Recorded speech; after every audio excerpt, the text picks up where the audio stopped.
Following is a presentation of the Magnitude Sports Network. Play on, and Anderson is going to launch for three. It's good!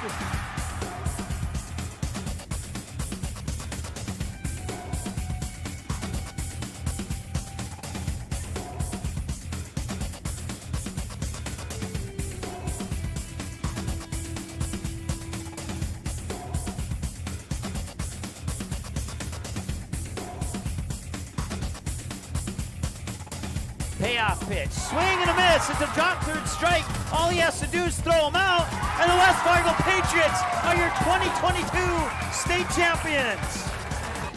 Now it's game time. Let's head up to the broadcast booth for the pregame show right now on Magnitude Sports.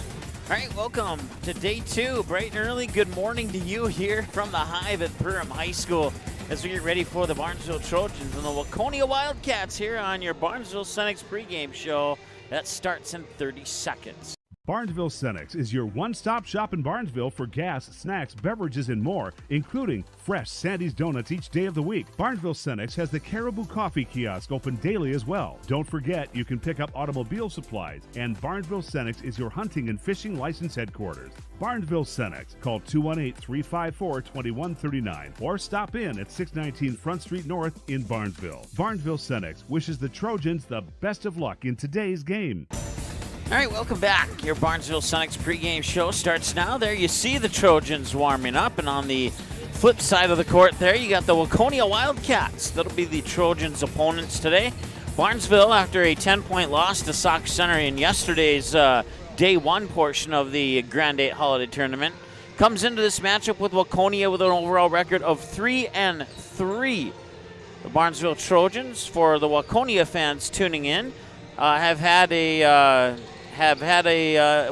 500 season so far. They started off with 2 wins, 65-53 win on the road at Wheaton Herman Norcross, otherwise known as Border West now, and then a 50-39 win over Dilworth Glendon Felton. They would fall 68-57 to North Dakota Class B opponent, Kindred Vikings.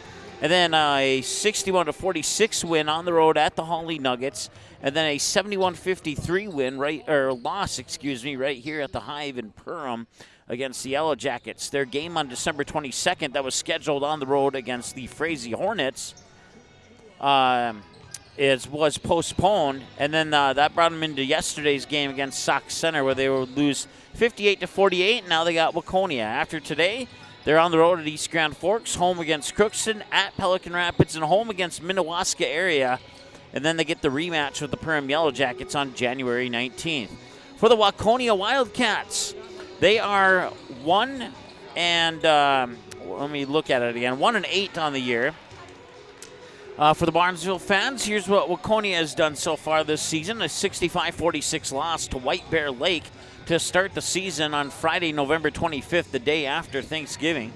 And then a 75-52 loss to Lakeville South, an 84-52 loss to Prior Lake, a 64-46 loss on the road at Minnetonka, a 49-35 loss at home against Shakopee, an 87-48 loss on the road at Eden Prairie, a 59-51 win on the road at Hutchinson on December 16th, a 69-65 loss on the road at Egan on Saturday, December 17th, and then 10 days later, they would fall by 20 yesterday to the undefeated Perham Yellow Jackets by the final score of 77-57, and bringing them into today's game against the Barnesville Trojans. So that's a preview of your two teams, the Wildcats and the Trojans.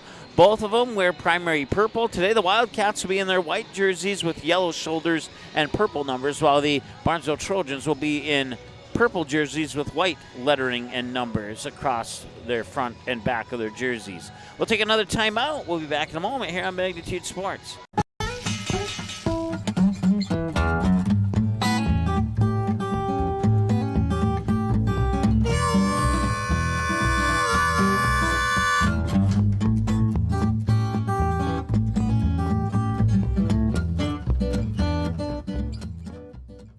Dean's Bulk Service C-Stores in Barnesville and Sabin are your stops for high-quality Arco gas and diesel fuels, plus a car wash in Barnesville. Don't forget to pick up your favorite snacks and beverages as well.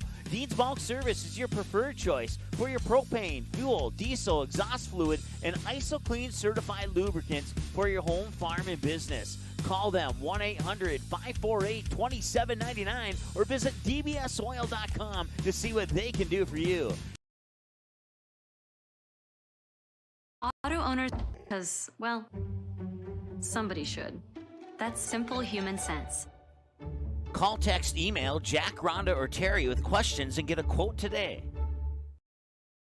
The Purple Goose Eatery and Drinkery, located at 310 Front Street South in Barnesville, open every day from 11 a.m. to 8 p.m., 7 days a week. Burgers, salad, pizzas, sandwiches, they got you covered. Daily specials on all food and beverage items on the menu as well. They're located, once again, 310 South Front Street, Barnesville, 2 blocks from Barnesville Senior High School. Order online, purplegoose2go.com, or text your order to 218-321-1963. Barnesville Drug and Hardware is your local Health Mart Pharmacy and Hardware Hank store in Barnesville. Open weekdays 8:30 a.m. to 6 p.m. and Saturdays until noon. Stop in 117 Front Street, pick up all the essentials for the home, school, and office, including smoke alarms, a wide variety of light bulbs and lighting accessories, plus power cords, envelopes, notepads, pens, glue, tape, highlighters, and much more. Don't forget that Barnesville Drug and Hardware is your Valspar paint headquarters. Barnesville Drug and Hardware. Give them a like and follow on Facebook. Barnesville Drug and Hardware wishes the Trojans the best of luck this sports season. All right, taking a look at the finals from yesterday's action at the Hive here in Perham for day one of the Grand8 Holiday Tournament. It was the Barnesville Trojans, as we already talked about a little bit, falling to Sauk Center by the final score of 58-48. In the boys' game between Sauk Center and Border West, it was the Main Streeters winning by the final of 78-61, a final score that doesn't reflect the true flow of that particular game. That was a really good basketball game, and the Main Streeters were able to pull away with that one late. We'd move into the second half of the day with the Perham Yellow Jacket ladies taking on the Waconia Wildcats, and the Jackets would get a 20-point victory in that one by the final of 77-57. And then the Perham Yellow Jacket boys, after a back and forth first 8-9 minutes of that first half with Painesville, would pull away in the second half and show no mercy, and they would down the Bulldogs by the final score of 78-48. So that leads us into our matchups today here, as we have Barnesville versus Waconia here on tap, and then following that, our other 3 games of the day will feature Painesville versus Border West. That'll be a boys basketball game. That'll be the one, our second game of the day at approximately 11:45. And then the early afternoon cap, if that's what you want to call it, will feature the Yellow Jackets and the Main Streeters. The girls will play first at 1:30. The boys will play second at 3:15. And then I'll wrap up the holiday tournament here, the Grand8 Holiday Classic Tournament at the Hive in Perham. Of course, you can dig deeper into that schedule by going to our website. You can find it online at magnitudesn.com. You can also subscribe, like, and watch all sorts of games on our YouTube channel at MagnitudeSN. Follow us and give us a like on Twitter and or Facebook at MagnitudeSN, and also do the same on Instagram. Magnitude Sports is the way to find us there on our Instagram account. We have about 2.5 minutes to go before this one here gets underway between the Wildcats and the Trojans. Trojans in their purple today as they take off their warm-up jerseys. We'll take another timeout, and we'll be back in a couple minutes here with the conclusion of your Barnesville Senex pregame show right after this. Ratzel's Pool Hall. You can find them at 205 Front Street in Barnesville. When you head over to Ratzel's Pool Hall, expect cold beverages, tasty and crispy pizza, as well as a friendly staff. Search for Ratzel's Pool Hall on Facebook. Give the page a like and follow so you can keep up to date with all the daily specials, new menu additions, and dates of special events such as karaoke and musical artists. Don't forget, if the Barnesville Trojans are playing, you can watch the game at Ratzel's Pool Hall. They invite you to stop by after the game. 205 Front Street in Barnesville, Ratzel's Pool Hall. Just a fun little place in a small town. Established in 1989, the charitable mission of the Barnesville Booster Club is to support local charities and organizations, especially those involving kids and youth. Learn more about the Barnesville Booster Club by following the Barnesville Booster Club Facebook page where you can get more information on member drives, upcoming events, and more. You can also learn more by contacting the Barnesville High School office, and the Barnesville Booster Club can also be followed on Twitter. The Barnesville Booster Club wishes the Trojans the best of luck this sports season. Go Trojans! Newell will set it up near side. Lexi Ballgreen picked, and it's a kill for Ballgreen. That pulls the Barnesville Trojans within a point. They get the serve back. Inquest works out of the shotgun again. He's looking deep, and he's got a man with a little bit of room. It bounces off the back of the neck of a Barnesville Trojan, and it's intercepted. Gannon Ballgreen will get the deflected pass. The ball is intercepted on the deflection by number 6, Gannon Ballgreen. The Trojan Takedown Club supports Barnesville wrestling on all levels. Members serve to go to the wrestling program and are thankful for family, friends, fans, donors, and sponsors that help contribute to any and all fundraising efforts. The Trojan Takedown Club meets at the American Legion Post 153 in Barnesville in the evening of the first Wednesday of the month. For more information, search Facebook for Barnesville Trojan Wrestling. All right, welcome back. As the Barnesville Senex pregame show comes to a conclusion, 18 minutes are on the clock, and our PA announcer this morning is Jason Groth. We'll turn it over to him right now. Today's first game is a visit at the scoreboard, the Waconia Wildcats, and the home team, the Barnesville Trojans. From high school, its administration, and Minnesota High School League welcome you to today's game. For all participating here, we urge you to practice good sportsmanship by being positive toward the teams and the coaches and by respecting the decisions of the officials. You help enhance the atmosphere of educational athletics. Thank you for your attendance and cooperation, and let's enjoy some great basketball. At this time, we request that you please rise, remove your headgear, face the flag, and sing along as we honor America with the playing of our national anthem. And we'll be right back. Barnesville Senex is your one-stop shop in Barnesville for gas, snacks, beverages, and more, including fresh Sandy's Donuts each day of the week. Barnesville Senex has the Caribou Coffee Kiosk open daily as well. Don't forget, you can pick up automobile supplies, and Barnesville Senex is your hunting and fishing license headquarters. Barnesville Senex. Call 218-354-2139 or stop in at 619 Front Street North in Barnesville. Barnesville Senex wishes the Trojans the best of luck in today's game.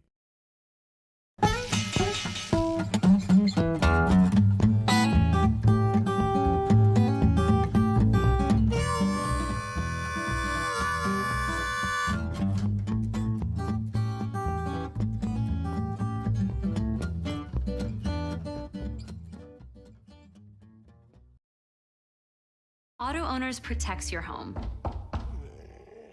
Because, well, somebody should. That's simple human sense. Call, text, email Jack, Rhonda, or Terry with questions and get a quote today.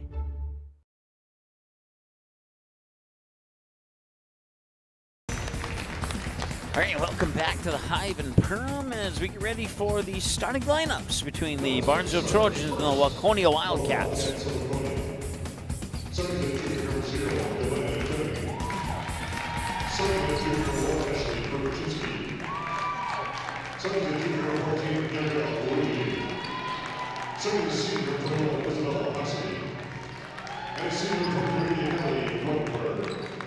The Wildcats are coached by assistant Spencer Rivas, Travis Sear, Haley Dennison, and head coach Dusty Demauer. And now for the home team, the Trojans of Barnesville. 78-yard line forward shooter 2, Kennedy Gray. 78-yard line 5 shooter 1, Sydney Spring. 78-4 7 shooter 10, Mackenzie Scogan. 78-yard 5 sophomore 23, Maggie John. And 74 shooter number 40, Emily Smith.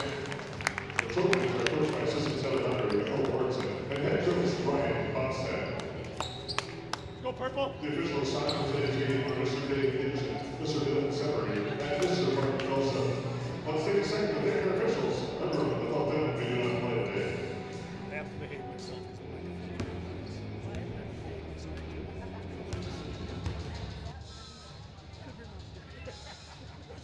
All right, we'll put 18 minutes onto the clock and we'll get ready to roll here in this one between the Barnesville Trojans in the purple with white numerals and lettering and the Waconia Wildcats in the white with purple numerals and lettering and yellow shoulders.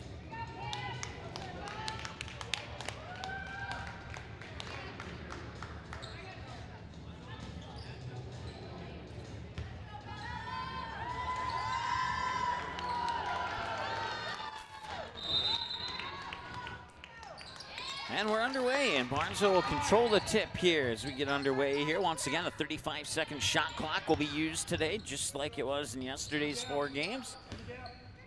There's Kenny Gray. She'll find Scogan here on the near corner. Scogan will try and back up a defender, spin on the baseline, kick it out. Abby John for a 3, in and out won't go. And a loose ball rebound goes out of bounds, and that will be Waconia basketball. So it'll be a missed 3-pointer and a turnover to kick things off here for the Barnesville Trojans. And quickly back the other way, the Wildcats not wasting any time. Get it into the hands there, Cavani, and then she'll turn it over and give it back to the Trojans. Scogan will bring it up court. Bring it up over the timeline here with 17:25 and counting to go. Turnover per side. Corner 3 on the way. Scogan connects, and it's 3-0 Barnesville.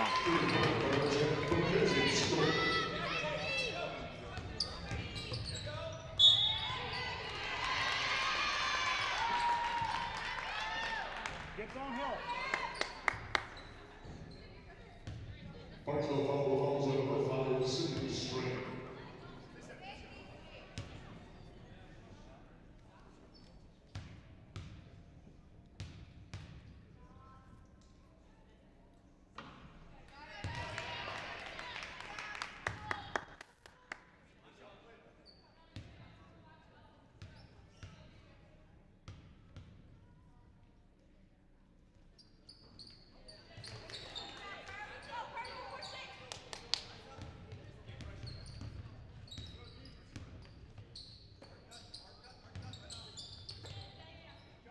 All right, had to fix some things in the background there, but we're ready to roll. 3-0 in favor of Barnesville, and that will stop the clock, and there's a turnover. The Wildcats will get back to action here. A little bit of press in the backcourt by Barnesville. No terrible for the Wildcats. They'll take it to the hoop and score. That's Ashley Brzezinski with the basket.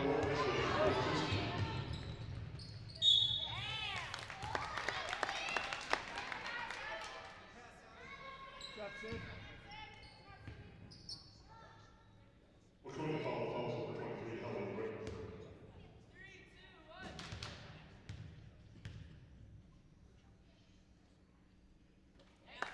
Sydney Strand connects.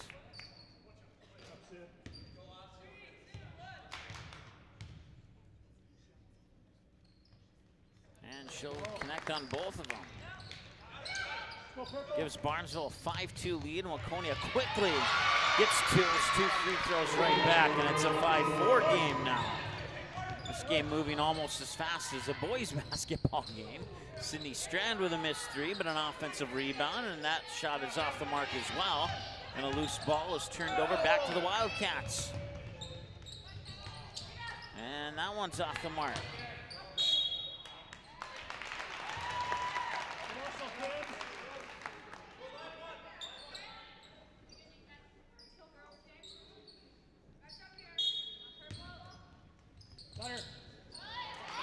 Turned over by Abby John. And John to the hoop. And that one may have gotten away with a travel. May have. And back the other way. Off the missed shot. And that one's up and in. And now the Wildcats take a 1-point lead. It's 6-5.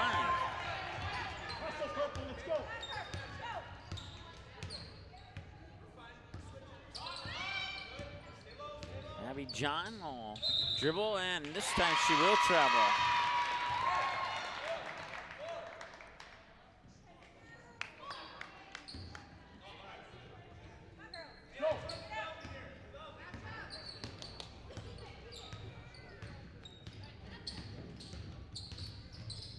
It's Haley Reutenberg, and now she'll give it up there for Cavani, and that shot's off the mark.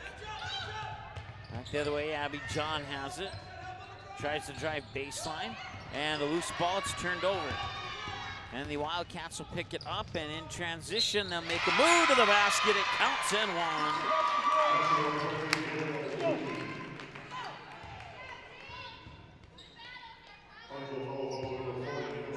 As the Wildcats take a 3-point advantage here. We'll make a slight adjustment on our camera here.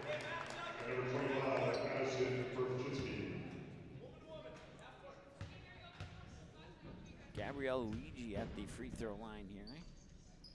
And that one is off the mark.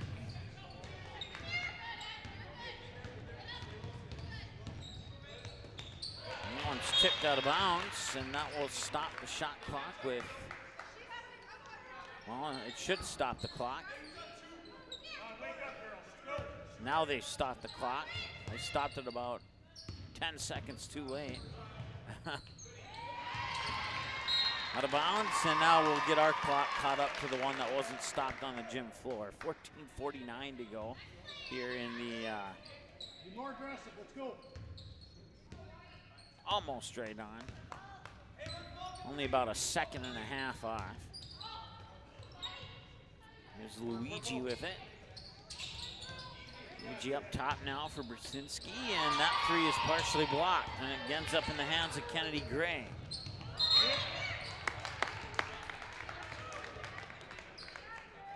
Nice block, nice block. Inbounds pass will come to Abby John. Come on now, let's go. Short.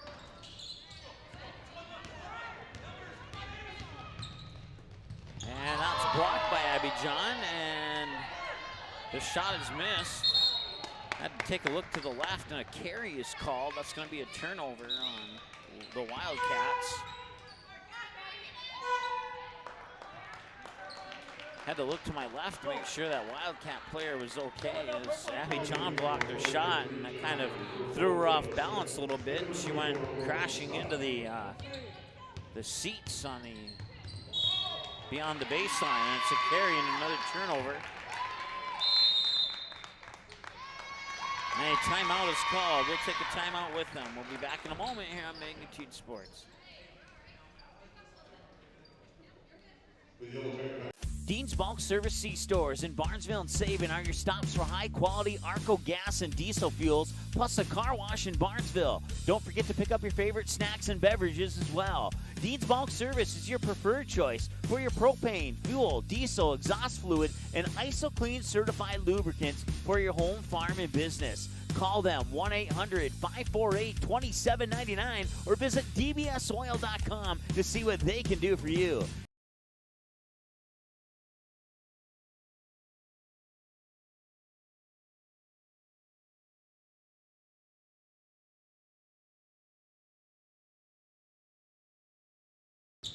All right, welcome back.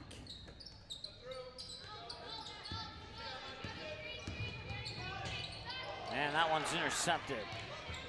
Intercepted by Emily Smith. She'll get it to Abby John. Here in this early morning basketball game. Scogan directing traffic. Dribble back over and get it to Kennedy Gray. Gray fires it to Strand. Strand looked at the basket, and now it's another turnover. And all alone to the basket and scoring for the Wildcats is Jenna Meyer. Abby, wake up. Let's go. Come on, baby. We're going to call the fouls on the forward, please.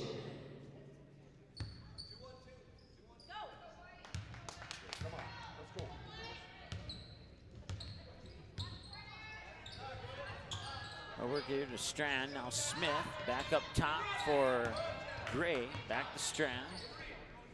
Lobs it back over to Kennedy Gray. Now back to Strand. Now another lob over, this time to Abby John. It was tipped in her direction. Smith gets double teamed on the baseline. Back out to Strand. Some nice defense here by the Wildcats. They are absolutely collapsing on every pass the Trojans make. And then back the other way, it's a clean block out of bounds by Abby John. No foul, it'll be an inbounds pass for the Wildcats off the baseline. 10-5 with... Cutter.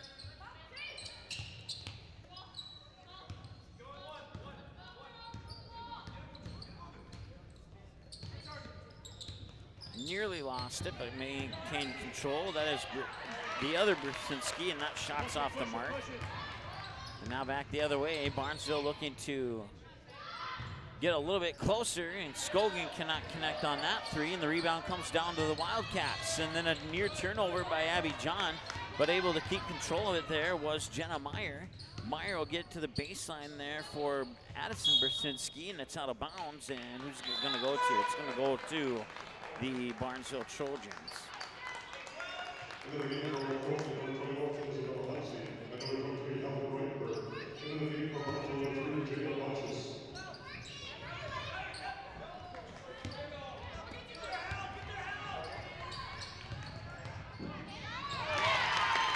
There's a basket. Inside 12 minutes to go now.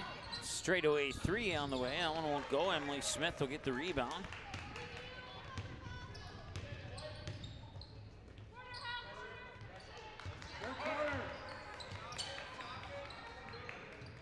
Abby John with it on the far side.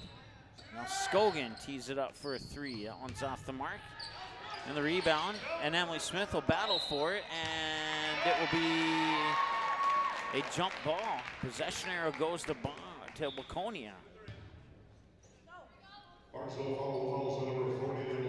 Oh, it's a foul actually.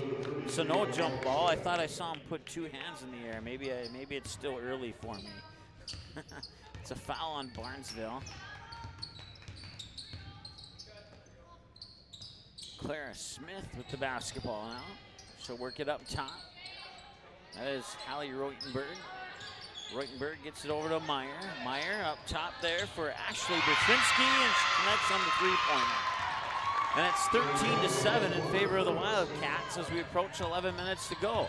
Wildcats put some pressure on the backcourt, and it causes a turnover. And they'll get it quickly here to Clara Smith. That shot is off the mark, and now a foul coming up here on Waconia. But as I mentioned not too long ago, the Wildcats putting on some very pressuring defense. They're collapsing on pretty much every move the Barnesville Trojans make, trying to frustrate them, and I don't see too much frustration on the faces of the Trojan players yet. And in order to try and keep it that way, Coach will call a timeout and talk things over. We'll do the same. We'll be back in a moment here on Magnitude Sports. The Purple Goose Eatery and Drinkery, located at 310 Front Street South in Barnesville, open every day from 11 a.m. to 8 p.m., 7 days a week. Burgers, salad, pizzas, sandwiches, they got you covered. Daily specials on all food and beverage items on the menu as well. They're located, once again, 310 South Front Street, Barnesville, 2 blocks from Barnesville Senior High School. Order online, purplegoose2go.com, or text your order to 218-321-1963.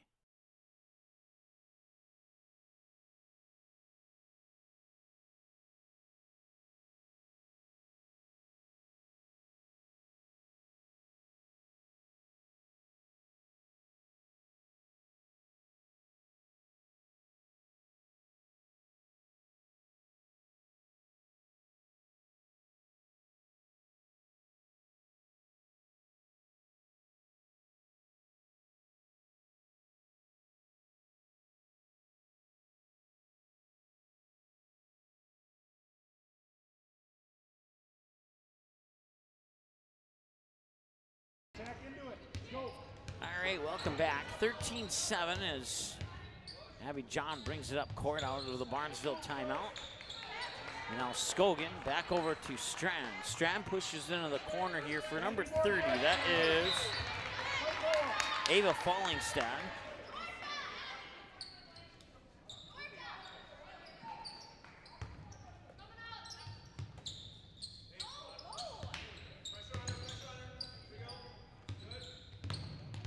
Fallingstad has it. John now, 8 to shoot on the shot clock. Scogan had it tipped away. And there's 3 on the shot clock. They have to put up a shot, and that is a shot clock violation.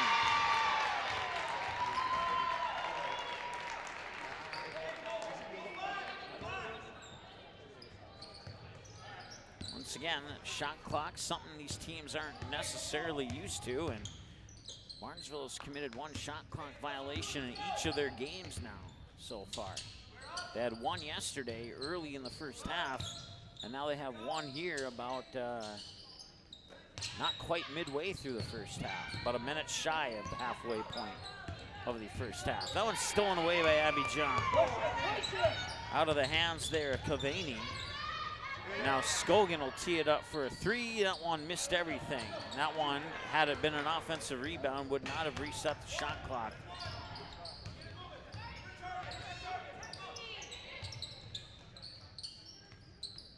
Three on the way. That one misses. Offensive board. That one's off the mark. Another offensive board and two missed shots and now a foul. Waconia fouls number 0 with Center. In the game for Barnesville, number 15, Macy Hunter, and number 40, Ella Smith. Go now. Go.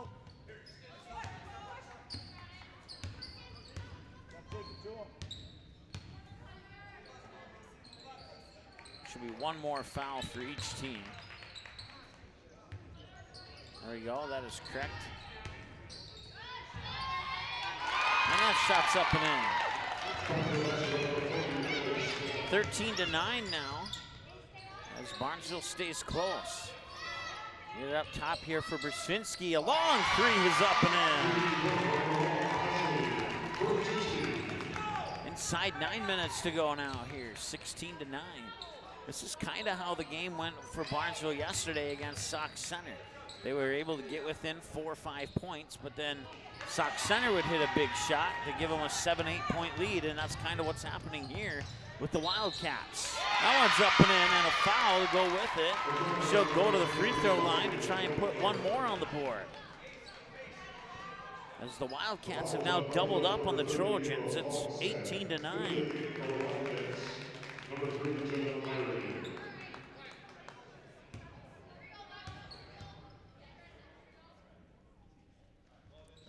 And no problem. She will definitely add that extra point to the scoreboard. 19-9 on a 10-point lead. The first 10-point lead for either team in this game.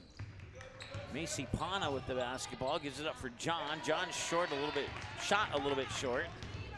And back the other way come the Wildcats quickly as usual. They'll get into the hands there, Luigi. And Luigi to the hoop and scores. 21-9, and the Waconia Wildcats are running away with this one early here. Barnesville's gonna need to come up with something here to slow the momentum of the Wildcats. There's a three, and that one's off the mark.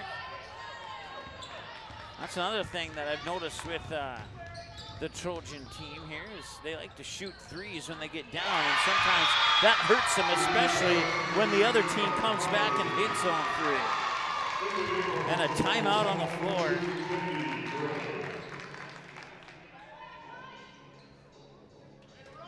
We'll be back in a moment here on Magnitude Sports.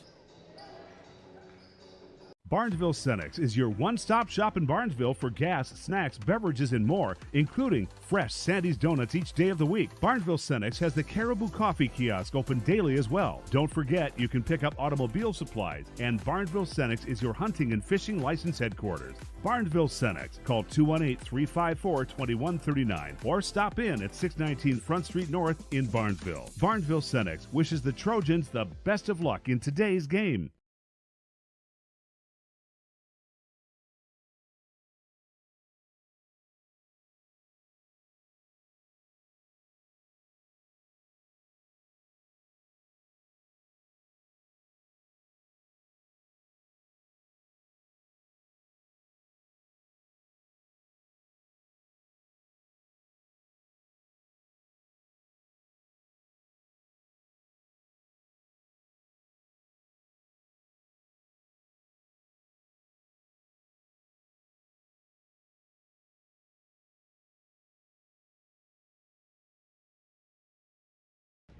All right, welcome back. And another turnover here, and this one's getting away from Barnesville. They had a good start to it, and then the Wildcats put on a defense that was just stifling, and now they're getting baskets. And Barnesville's trying to catch up with three-pointers, but they're not going in, and the Wildcats keep getting baskets, whether it's a two or a three. Right now the Trojans in danger of falling below 500 as that shot's a little bit off the mark, and the offensive rebound there by Fallingstad won't go as well, but there will be a foul.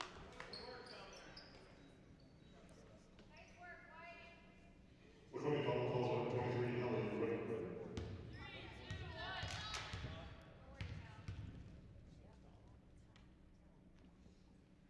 Free throw is up and in. Into the lead for Waconia, number 22, Emma Hansen.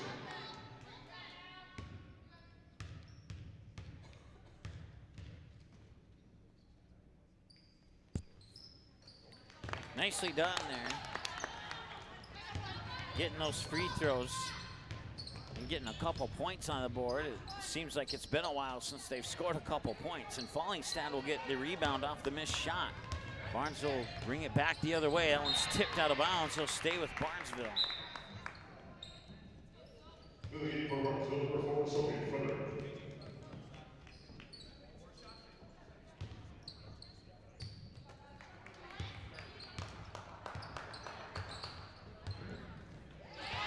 That one nearly tipped away, and now a foul on the Wildcats. She got a little bit too aggressive there. Waconia fouls on number 22, Emma Hansen. Into the game for the Wildcats, number 24, Morgan Stott. And number 25, Madison Berczynski. Three by Gray is in and out. Get the right name eventually. Running the baseline outside, works it back up top. Some nice passing around the perimeter here for the Wildcats. Jenna Meyer throws it into the bench for Barnesville.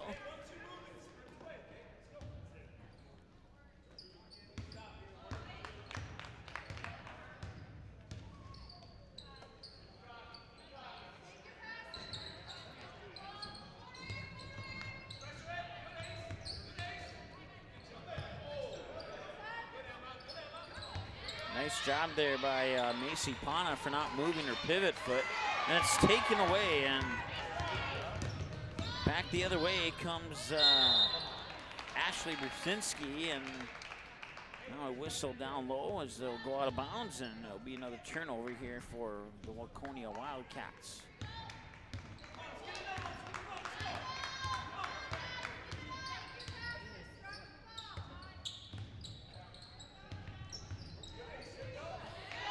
And another turnover.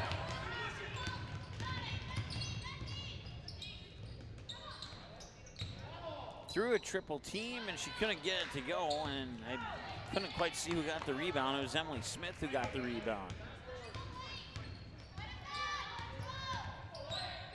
Smith will have it. She'll make a move. Nice passing. Macy Pana lost it through the legs of a couple defenders. A baseball pass up court to the hoop and scores.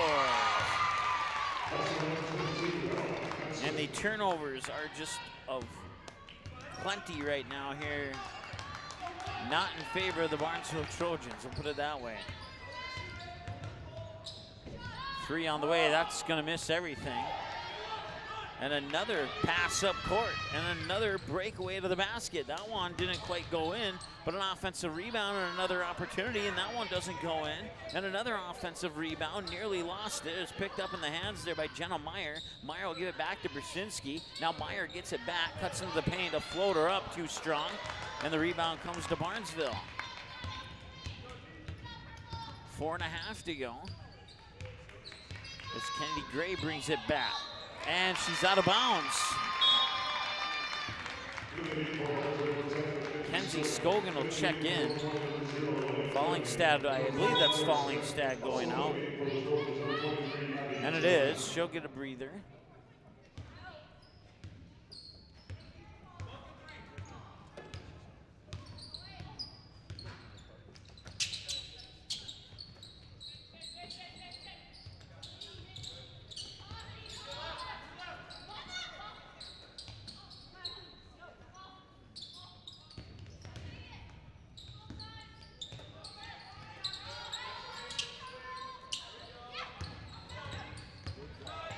Nearly poked away there by Scogan. And now a whistle, and that's going to be a foul on Barnesville. Barnesville fouls number 2, Kennedy Gray.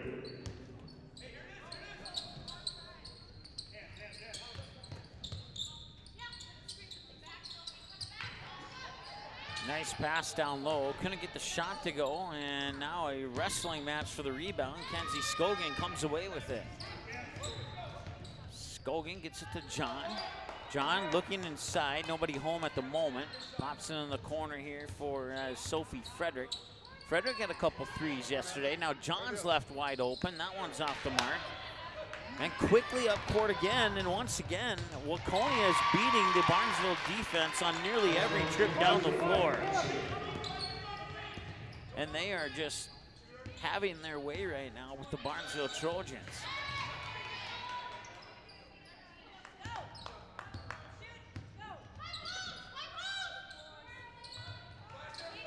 Abby John.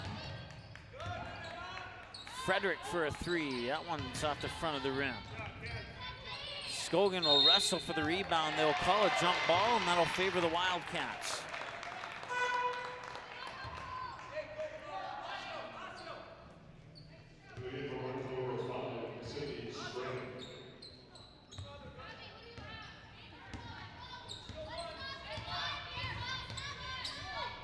Three on the way. That's in.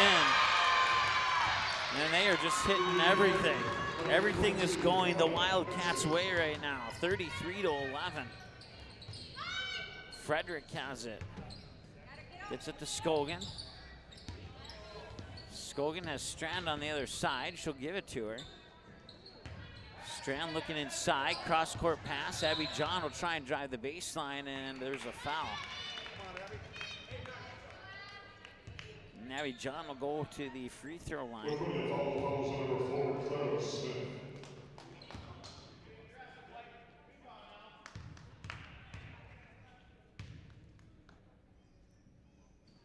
And the front half of a 1-and-1 is good.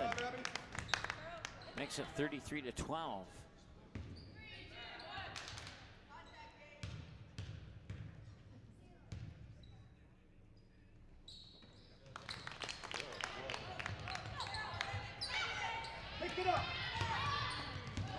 And that one's taken away.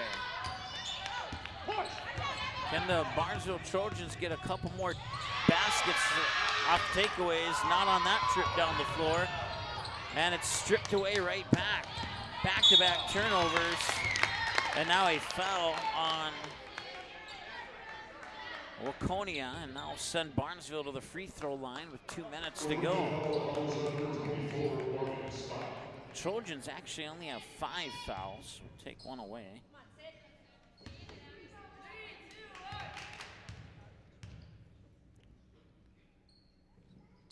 Sydney Strand will drop in the front half of a 1-and-1. 33-14 now. And the second one is in. Those are big free throws. I know that it's still over double the lead, but man, and those 2 free throws minus one more just been taken away, and that's what Waconia has done all game long. Every time Barnesville gets even the slightest amount of momentum, the Wildcats come down and hit a three-pointer. Out of bounds, it's a turnover. It goes back to the Wildcats.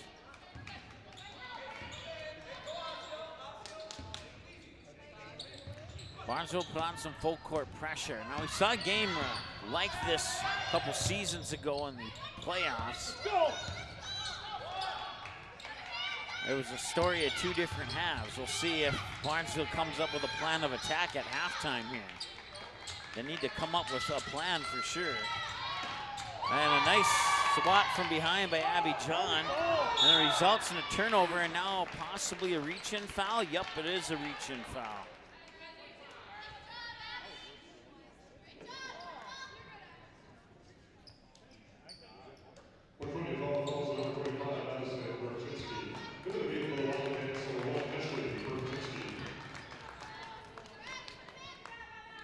One more foul puts Barnesville in the double bonus. Skogan has to make this one to get one. And it's in and out. Rebound comes to the Wildcats, and they'll quickly push it up the court.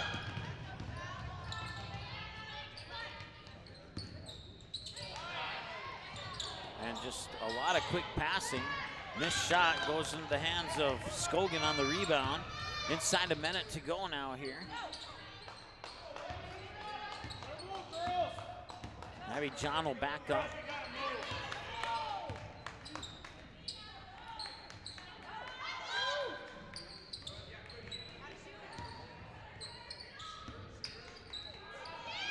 Strand for a three. Got it. That could be the momentum they need going into halftime. 35-18. Final 30 seconds. Abby John steals it away, and Strand is at the basket, and it will not drop in. Skogan will get the rebound. Shot clock is off. 15 seconds. Abby John, long two. A little too much bounce on that one. Now the Wildcats have the chance for the final shot. 7 seconds. They'll try for a three. It's in. Oh, my goodness.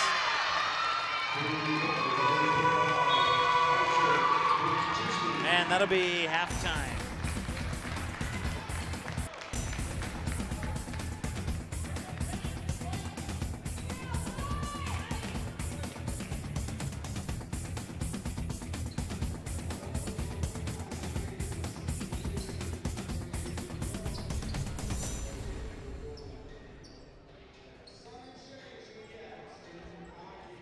Barnesville Cenex is your one-stop shop in Barnesville for gas, snacks, beverages, and more, including fresh Sandy's Donuts each day of the week. Barnesville Cenex has the Caribou Coffee Kiosk open daily as well. Don't forget, you can pick up automobile supplies, and Barnesville Cenex is your hunting and fishing license headquarters. Barnesville Cenex. Call 218-354-2139 or stop in at 619 Front Street North in Barnesville. Barnesville Cenex wishes the Trojans the best of luck in today's game.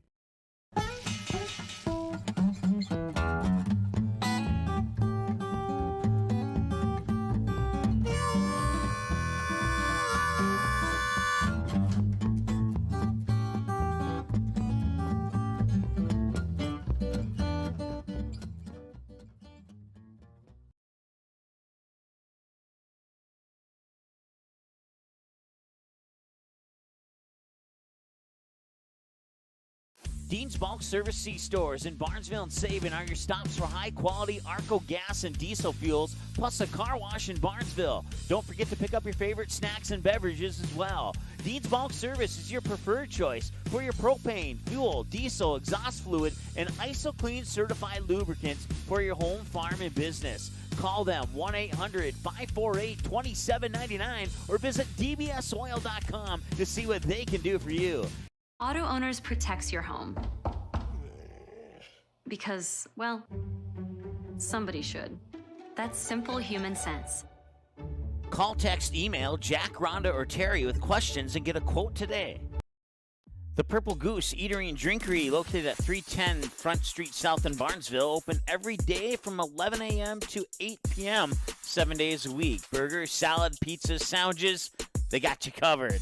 Daily specials on all food and beverage items on the menu as well. They're located, once again, 310 South Front Street, Barnesville, 2 blocks from Barnesville Senior High School. Order online, purplegoose2go.com, or text your order to 218-321-1963. Barnesville Drug and Hardware is your local Health Mart pharmacy and hardware Hank store in Barnesville. Open weekdays 8:30 a.m. to 6 p.m. and Saturdays until noon. Stop in at 117 Front Street to select your next grill or smoker. Choose from a wide variety including Pit Boss, Weber, Traeger, and Blackstone. Let one of Barnesville Drug and Hardware's friendly team members help you pick the grill or smoker that's just right for you. Search Barnesville Drug and Hardware on Facebook and give them a like and follow. Barnesville Drug and Hardware wishes the Barnesville Trojans the best of luck in this game and this season. Ratzel's Pool Hall. You can find them at 205 Front Street in Barnesville. When you head over to Ratzel's Pool Hall, expect cold beverages, tasty and crispy pizza, as well as a friendly staff. Search for Ratzel's Pool Hall on Facebook. Give the page a like and follow so you can keep up to date with all the daily specials, new menu additions, and dates of special events such as karaoke and musical artists. Don't forget, if the Barnesville Trojans are playing, you can watch the game at Ratzel's Pool Hall. They invite you to stop by after the game. 205 Front Street in Barnesville, Ratzel's Pool Hall. Just a fun little place in a small town. Established in 1989, the charitable mission of the Barnesville Booster Club is to support local charities and organizations, especially those involving kids and youth. Learn more about the Barnesville Booster Club by following the Barnesville Booster Club Facebook page, where you can get more information on member drives, upcoming events, and more. You can also learn more by contacting the Barnesville High School office, and the Barnesville Booster Club can also be followed on Twitter. The Barnesville Booster Club wishes the Trojans the best of luck this sports season. Go Trojans!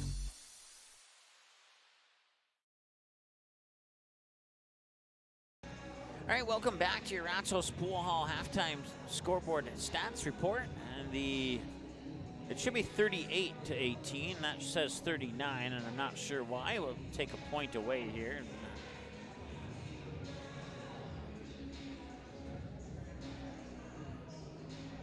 We're going to have to, I think I just figured out how to do it. There we go. 38-18. All the other numbers are right, though. 16 of 32, 4 of 18 shooting for the two teams, 6 of 8 from behind the arc, and only 2 of 11 from behind three-point arc for the Trojans. And that is a big reason why the score is what it is. That's one of probably 3 big reasons why the score is what it is right now. Free throws, the Trojans have been pretty excellent at the free throw line, considering. Fouls, 9 for the Wildcats and 5 for the Trojans. And then turnovers, 16 compared to just 10 for the Wildcats. And I think one thing the Trojans might be talking about here in the in the halftime locker room is, or if I was in the shoes, I'd find a way to slow the game down a little bit here, because they're rushing shots, they're rushing passes, it's causing turnovers, and the Wildcats have just displayed their absolute skill for speed down the court. I don't keep track of breakaways normally. If I were to cover a game like this more frequently, I probably would. But I wouldn't be a bit surprised if they had 4 or 5 breakaways, all to the same player on 6 to 7 possessions. I mean, you can't give away 2-point baskets that easy, and especially when they're knocking down three-pointers and taking away every slice of momentum that the Barnesville Trojans try to get. So I think if the Trojans can slow it down a little bit, be a little bit more patient with the passes, and not allow the Wildcats to get into a spot in the game where they can make that baseball pass down the court for the fast break, they might be able to crawl their way back into this one. They're down 20 right now. It's not an insurmountable task to do, but if the Wildcats keep playing the way they played in their first half, it's going to be a long morning here for the Barnesville Trojans. And the Wildcats are very hungry for that second win of the season. And if the game were to end right now, I'd give props where props are due, and they certainly deserve that first half that they had. The Wildcats were absolutely fantastic in that first half. And that's not the game that I'm used to seeing Barnesville playing. So, like I said, a little contrasting opinion, or not opinions, probably not the word I'm looking for, but objections or observations. There we go. I knew it was one of those three words that start with an O, and when we're at 10:43 in the morning, I'm allowed 3 strikes without becoming out. So. All right, well, the Wildcats have returned to the court now, so we'll take another timeout here. We're about 2.5 minutes away from the start of the second half, and the Barnesville Trojans have not come out of the locker room yet. But the Wildcats are warming up there. As you can see, 18 minutes on the clock, and we'll adjust that to the second half when we return after this here on the Magnitude Sports Network. The Trojan Takedown Club supports Barnesville wrestling on all levels. Members serve to go to the wrestling program and are thankful for family, friends, fans, donors, and sponsors that help contribute to any and all fundraising efforts. The Trojan Takedown Club meets at the American Legion Post 153 in Barnesville in the evening of the first Wednesday of the month. For more information, search Facebook for Barnesville Trojan Wrestling. set it up near side. Lexi Ballgreen kick, and it's a kill for Ballgreen. That pulls the Barnesville Trojans within a point. They get to serve back. Inquest works out of the shotgun again. He's looking deep, and he's got a man with a little bit of room. It bounces off the back of the neck of a Barnesville Trojan, and it's intercepted. Gannon Ballgreen will get the deflected pass. Intercepted on the deflection by number 6, Gannon Ballgreen. Established in 1989, the charitable mission of the Barnesville Booster Club is to support local charities and organizations, especially those involving kids and youth. Learn more about the Barnesville Booster Club by following the Barnesville Booster Club Facebook page, where you can get more information on member drives, upcoming events, and more. You can also learn more by contacting the Barnesville High School office, and the Barnesville Booster Club can also be followed on Twitter. The Barnesville Booster Club wishes the Trojans the best of luck this sports season. Go Trojans! Barnesville Cenex is your one-stop shop in Barnesville for gas, snacks, beverages, and more, including fresh Sandy's Donuts each day of the week. Barnesville Cenex has the Caribou Coffee Kiosk open daily as well. Don't forget, you can pick up automobile supplies, and Barnesville Cenex is your hunting and fishing license headquarters. Barnesville Cenex. Call 218-354-2139 or stop in at 619 Front Street North in Barnesville. Barnesville Cenex wishes the Trojans the best of luck in today's game. Welcome back to the Hive in Durham. It's day 2 of the Grand8 Holiday Classic. We're at halftime of game 1. Halftime almost to conclusion. And now we have 18 minutes on the clock, and we're ready for half number 2. Waconia in the white jerseys with purple numerals and lettering, with the yellow shoulders, I guess is the best way to describe that. Purple and yellow stripe down the side. Well, the Barnesville Trojans in their primary purple with white numerals and lettering on the front and back, with some white stripes down the side. And it'll be Trojan basketball to start half number 2. Scogan will inbound it here for Abby John. We'll see how the Trojans start their first possession of this ball game, and it results in almost a turnover. Scogan gets it back. Abby John gets the pass. Abby John to the hoop and score.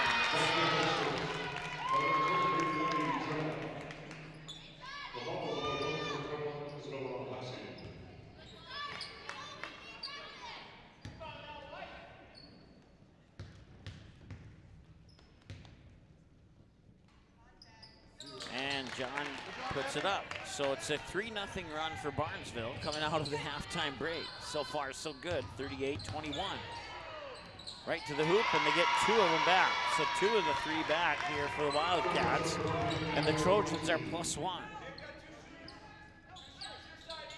17 and a half. Abby John has it over on the far side. High post for Scogan. Scogan tries to feed it down low for Emily Smith. She lost it, and it's a turnover. And it's a 3-on-2 back the other way, and they will turn it over. And Kenzie Scogan will pick up the loose ball after Kennedy Gray keeps it from going out of bounds. They get it to Abby John.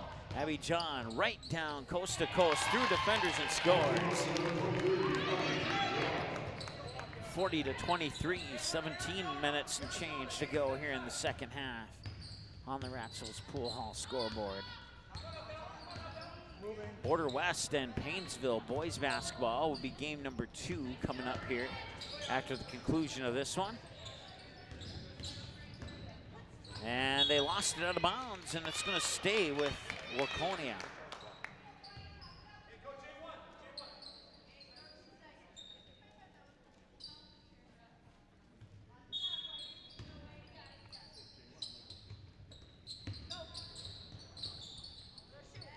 They got not a lot of time left to shoot, and now they missed that 3 and out of bounds, and it'll go back to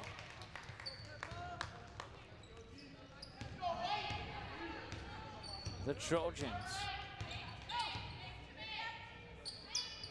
Down by 17 right now. Strand has it. Emily Smith on the baseline. Pops it out, 3 on the way, and that one's off the mark. Nice stop there by Emily Smith, and now a shoulder bump, and I believe Abby John's going to get called for the foul.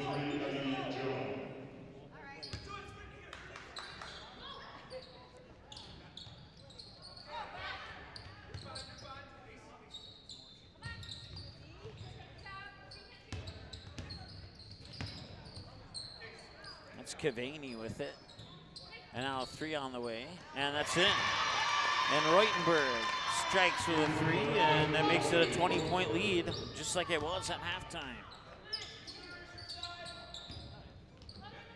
38-18, now 43-23. And this first half starting out a lot like this second half starting out a lot like the first half did. It was tied with 1-point lead changes, and then Waconia took off after that. And right now, if you take away the first half score, we have a tie ball game. Abby John will weave through defenders, and off the glass, it's up and in. So Barnesville's +2 here in the second half. But they got a lot more pluses that they need to make up the deficit. And a strong move to the basket, and they'll earn them a foul.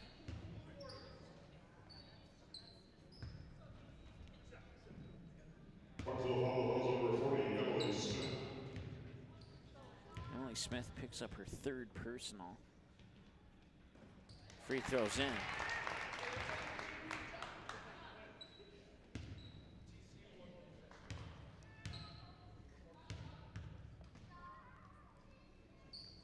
And once again, you take away the first half, and we have a tie basketball game here in half number 2.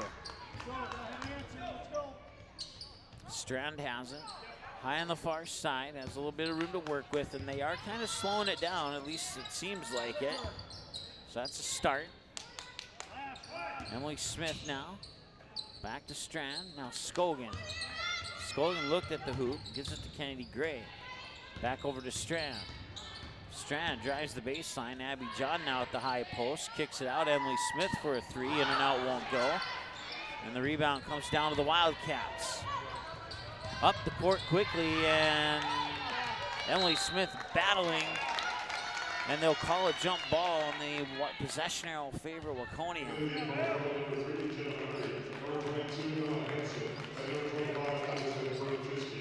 So they'll keep the shot clock at 26 seconds.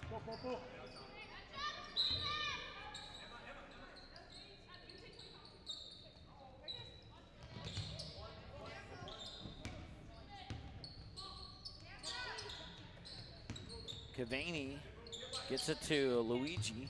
Now Cavani has it back. They'll work it inside there for Brzezinski, and that shot's up and won't go. And the rebound comes down to Abby John, and John trying to push the pace back the other way. Nearly stolen away. And a whistle. Be poked out of bounds. Shot clock will stay at 26. Inbounds to Abby John. John will head for the baseline. Nearly had it stolen away. Finds Emily Smith underneath. Draws a foul, and Emily Smith on her trip to the free throw line. We're going to call the post number 25, Edison Brzezinski.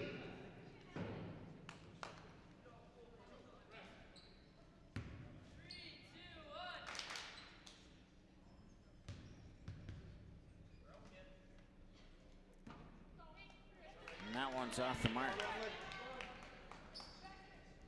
Into the game for Waconia, number 24, Morgan Stock.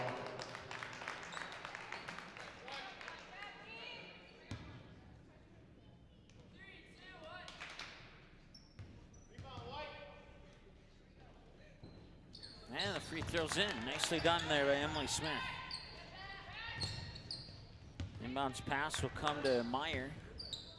Meyer will bring it up court, flip it over to Brzezinski, and the shot is up and it won't go.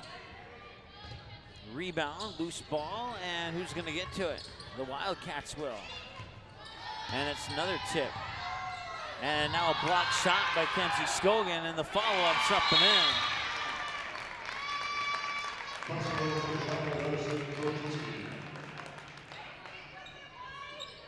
47-26 and a timeout on the floor.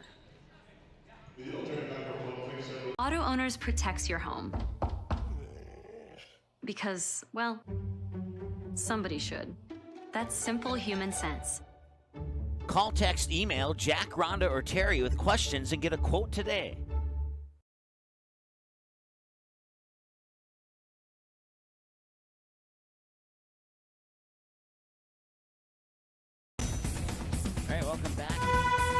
timeout. I want to say good morning to Jim, watching from sunny Denver, North Carolina, as he puts it in the YouTube chat. Thank you so much for tuning in.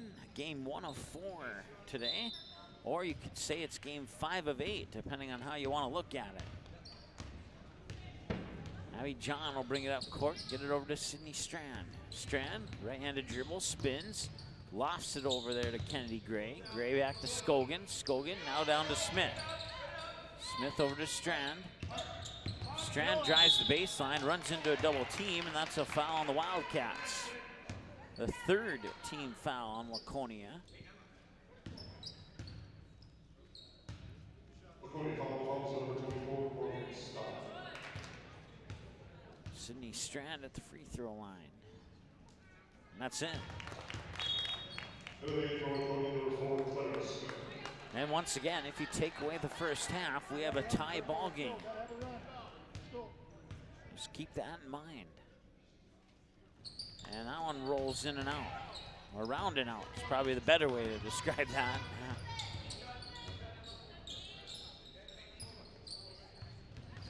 And that one's taken away by Emily Smith. Abby John will come up with it, back to Smith. Smith over the timeline and tried to feed it to Kenzie Scogan, but it was turned over. Pass was intercepted.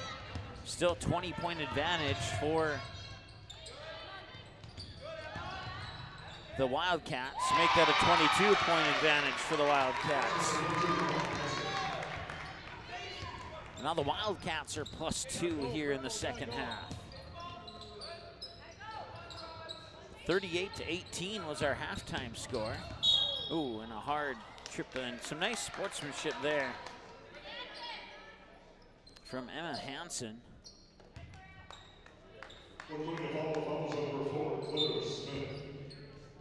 Another foul on the Wildcats. Inbounds pass comes to Emily Smith. Smith battling to keep control of it. They're going to call a jump ball, and that possession arrow will favor the Barnesville Trojans. So the jump ball will keep the shot clock at 30. And that one missed everything. Go.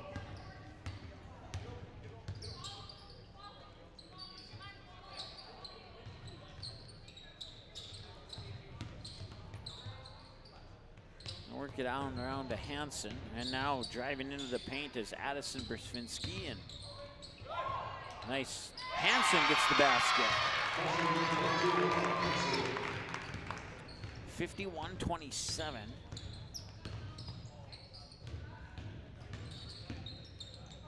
And Emily Smith has her shot blocked.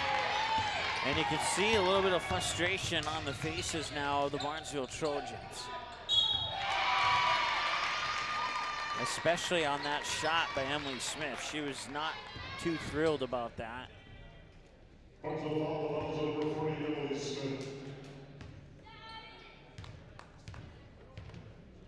our clock run down to as close as possible to 11:41. That's where we're at right now.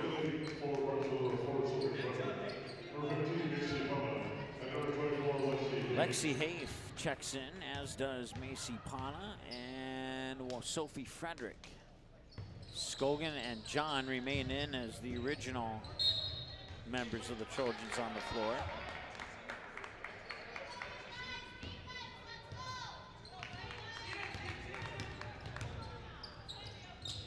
Frederick has it on the far side. Now John. Cross court to Scogan. Scogan from inside the paint, able to lay it in. Nicely done by Kenzie Scogan.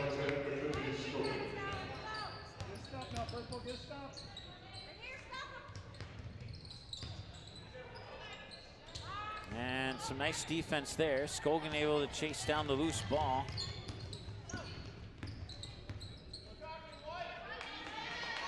Now John will set up the defense from up top. Set up the offense, excuse me. John will try for a three. That one's off the mark. Will not go. Rebound to the Wildcats. They bring it back quickly, and they'll score quickly. And now they're starting to do in the second half here what they did about this point in the first half.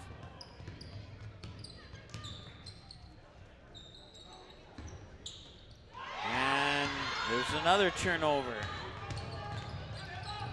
And there's another foul.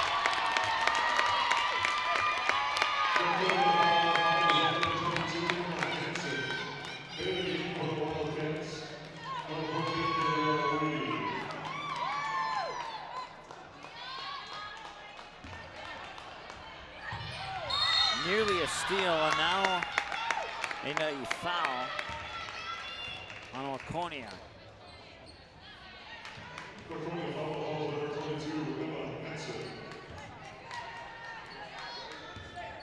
Let's go.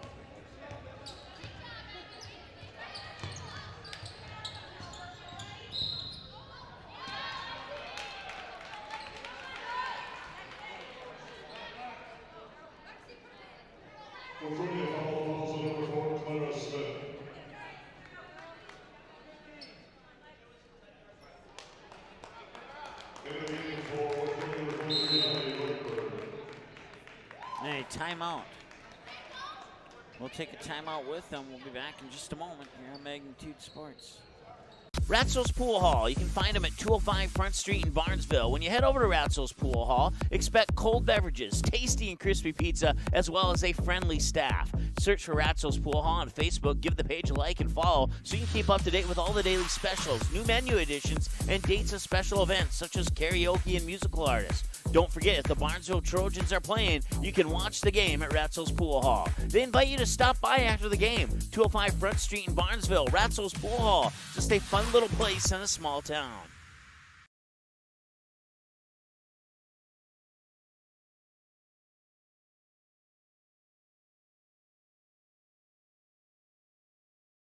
Well, don't forget, you can find us online on our website at magnitudesn.com and also on YouTube at MagnitudeSN, Facebook and Twitter and MagnitudeSN, and Instagram at Magnitude Sports. Certainly appreciate if you give us a like and follow on those social media accounts. And got one new follower on Twitter. Let me take a look here. It's MN Stars 2027. Basketball organization. Thank you for the follow on Twitter. Appreciate that. Abby John's at the free throw line.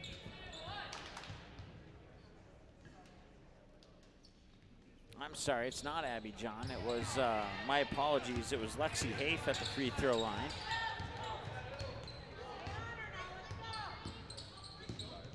And that free throw was missed. 10 minutes to go and a whistle and a travel.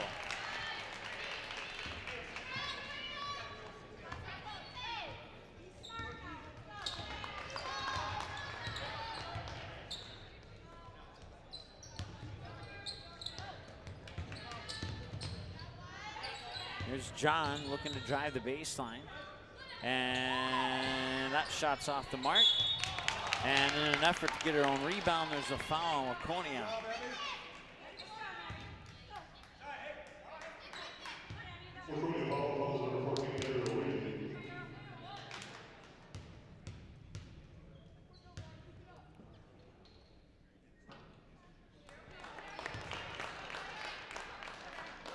This time it is Abby John at the free throw line, unlike last time when I got it wrong.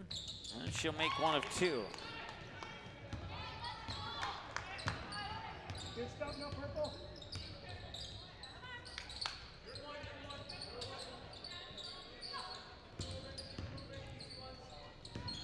And that pass is intercepted.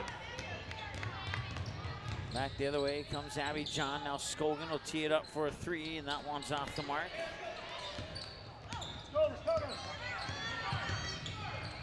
Back the other way, nice passing, nice move, and a nice basket. Scoring was Morgan Stock. Or actually, it was Addison Brzezinski, excuse me. Saw 25, and I gave the name for 24. My apologies. Speaking of 24, that is Lexi Hafe with the basket. 56-32 now, inside 9 minutes to go.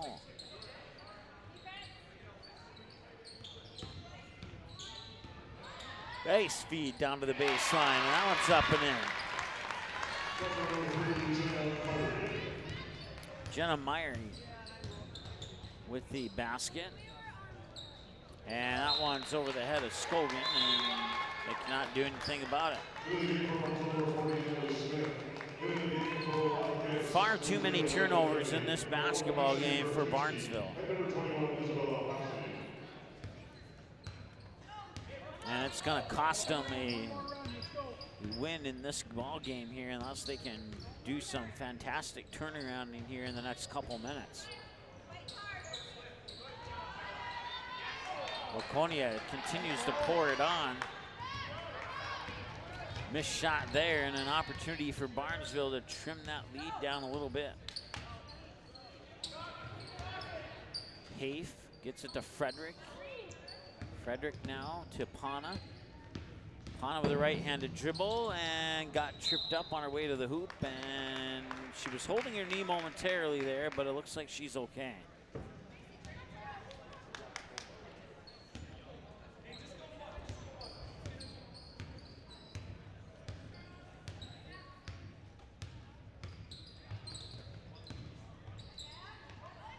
And that one finds its way in. 60-32. And Abby John back the other way makes it 60-34.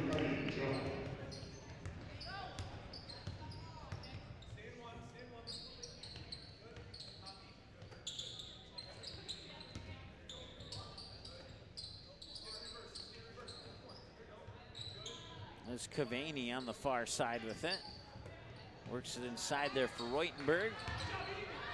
And Cavani will fight for the rebound. Jump ball will go to the Wildcats. Substitution coming in for Barnesville. And it will be Kennedy Gray coming back into the lineup. And that will give Abby John a breather on the sideline.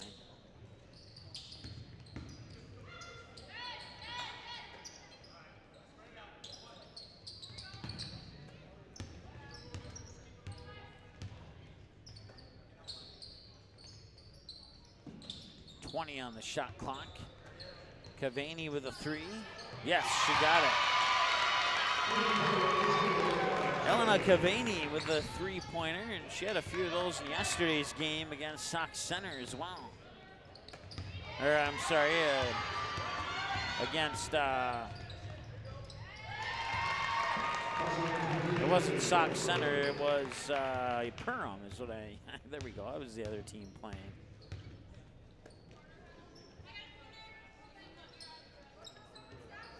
Pana with it. Now Frederick. Lost one over to Jada Bonchis. And Bonchis will put up a three and miss everything.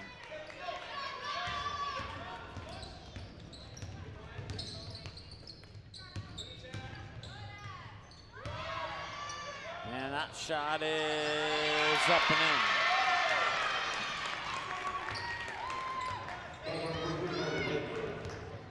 67-34 now.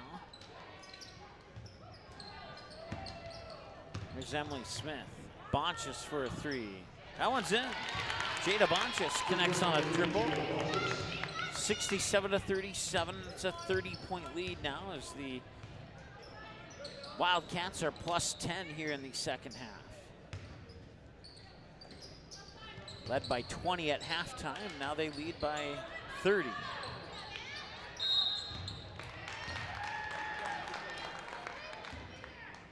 And if they can get that lead up to 35, we'll have a running clock.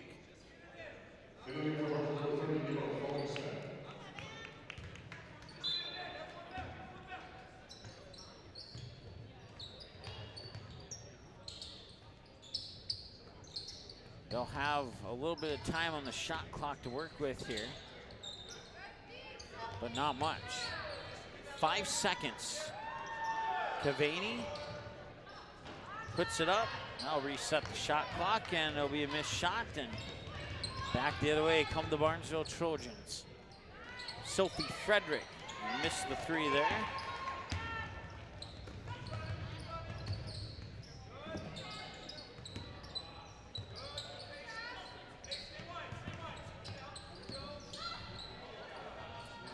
another three is on the way. That one's off the mark.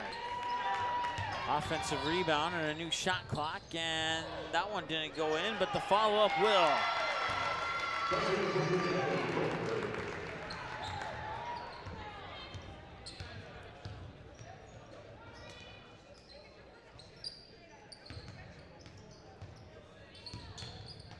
Nice move by Pana, couldn't quite get it to go, and now the follow-up there by Lexi Hayes will draw a foul and earn her a trip to the free throw line.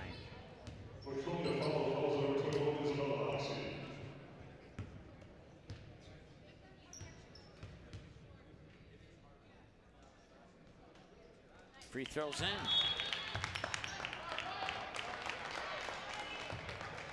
Now there's some new faces on the court here for the Wildcats. Let's see here. Morgan Stock, number 24. Number 3, Jenna Meyer. Number 25 on the court, Addison Bersinski. Number 4 is Clara Smith. And number 22 is Emma Hansen. So we'll try and remember all those.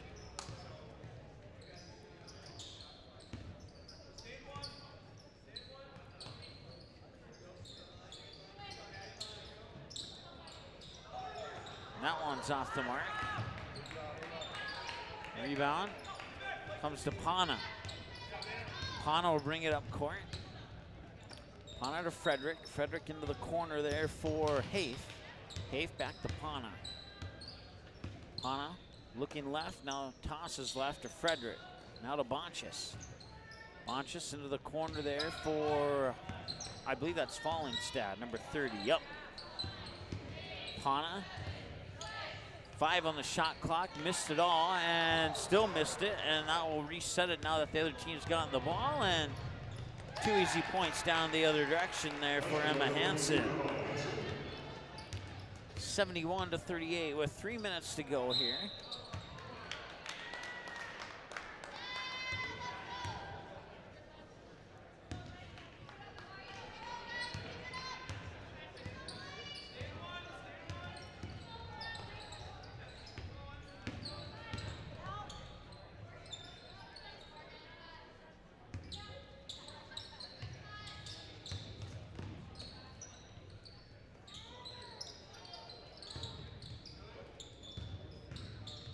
This is what they call a trap game in the world of hockey. I think the Barnesville Trojans may have underestimated the Waconia Wildcats this morning.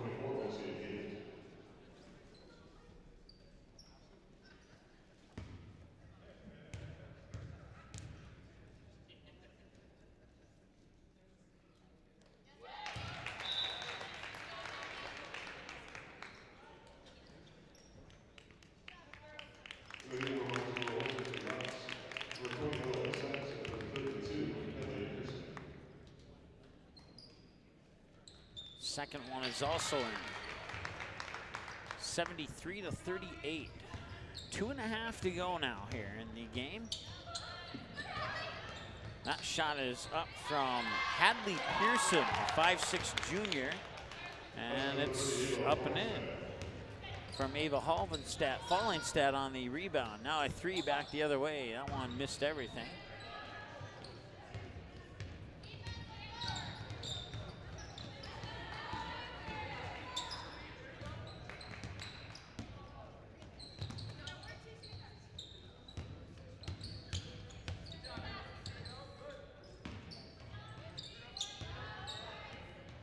So nice passing here. Number 1, that is Lindsay Rotz. Rotz with it. Gets into the high post there for Pearson. 3 on the way. It's in! Ella Cassette with the triple. Ooh, and some hard contact back the other way.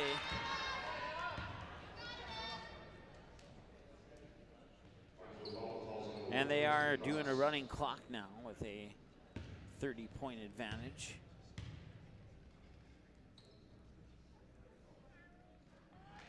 And the free throw's in. So 1:12 to go. The only clock that starts and stops and resets is the shot clock.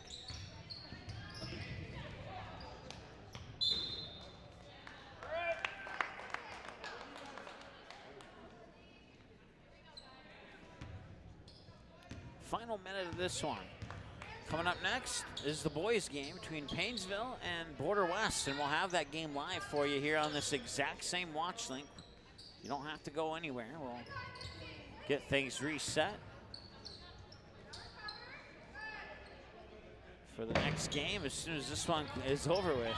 And a nice steal there by Ava Fallingstad, and she'll go to the hoop. Leave it a little bit short. Lindsay Rotz with the follow-up.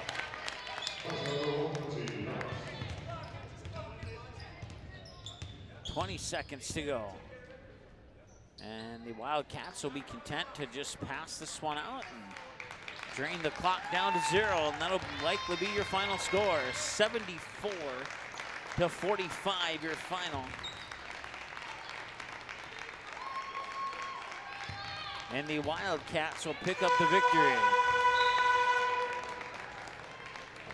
Congratulations to the Wildcats picking up a 74-45 victory here at the Hive, and that will do it for game number 1 as we take a look at your Ratsos Pool Hall final stats numbers. 28 turnovers for the Barnesville Trojans.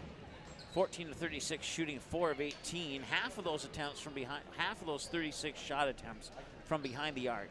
They went 13 of 19 from the free throw line, committed 9 fouls in the game with those 28 turnovers. For the Wildcats, 30 of 55 with 13 of those 55 attempts coming from behind the arc, and they connected on 8 of those 13, which is actually a really good percentage from three-point land. 70% from the charity stripe, committed 18 fouls and only committed 15 turnovers, which is almost half of the amount of turnovers that the Trojans gave back to the Wildcats. So that's a look at your Ratsos Pool Hall final game, post-game stat report. Your final score once again, the Waconia Wildcats 74 and the Barnesville Trojans 45. We'll get things set for the next game. It's the boys game between the Painesville Bulldogs and the Border West Buccaneers. That one's coming up here in about, they have 25 minutes on the clock. So give us 25 minutes or less to get things set for that game. We'll be back in a moment here on Magnitude Sports. Hey, it's Mike with Magnitude Sports. Thank you so much for your support. It's been a blast these 5 years, and because of our sponsors and our YouTube members, you've kept this station rolling for 5 years, and now we've surpassed 2,000 broadcasts. That's 2,000 broadcasts, 2,000 streams of area high school sporting events, semi-professional events, youth sporting events, youth hockey, youth football. We've done a little bit of everything here at Magnitude Sports, and it's all thanks to our sponsors and our YouTube members. We'll tell you how you become a YouTube member here in a little bit, but here's some of the moments, memories, and magic that has been captured on Magnitude Sports over the past 2,000 games, thanks to our YouTube members and our sponsors. It's like, I'm not 100% sure actually if I'm live right now, as I just got a notification it disconnected again. That one gonna be popped up high by Feldner. That one has a chance and it's gone. Alex Feldner with a 2-run shot, and Davies takes the lead. 2-1 on the night, and it's Feldner helping her own cause with a 2-run home run. And she's gonna head home with a big smile on her face as the Eagles take the lead for the first time today. You've seen a little bit of history in the making here. Oh, how about that? And he did that on purpose, too. Highlight reel right there. Gage Anderson, assist off the backboard for the Moni dunk. Wow, that's pretty awesome. Wow. I mean, Cheyenne is just flexing their muscles right now. They are sign, sealing, and delivering, stamping. We are the team to beat here in the EDC. We are the team to beat here in North Dakota. If you're just tuning in, that is not a misprint. It is 77-37 here in favor of the Cheyenne Mustangs. Our scoreboard is working, and there's been a couple games where we've had trouble with it. Now it's 80-37. Jackson Moni hits another one. Let's count them up here while we have the opportunity. 1, 2, 3, 4, 5, 6, 7, 8, 9, 10, 11, 12, 13, 14 three-pointers for the Mustangs here in this contest. And we still got just shy of 7 minutes to go here. Here's Clayville. Screen. Needs some screens. Working around nicely on Davis now. Here's Davis now. Davis taking it. Let's throw Davis. Dunk with the dunk. One. The Wright brothers may have been the first one to try. Davis has perfected flight. Absolutely unbelievable. A chance for one more at the line. That is a grown man dunk right there. How about that? Wow. Here's Bainbridge. Lost the ball and a chance for... At the buzzer, he scored! Zach Bregman on the layup! Off the turnover! And what a way for Barnesville to walk it off!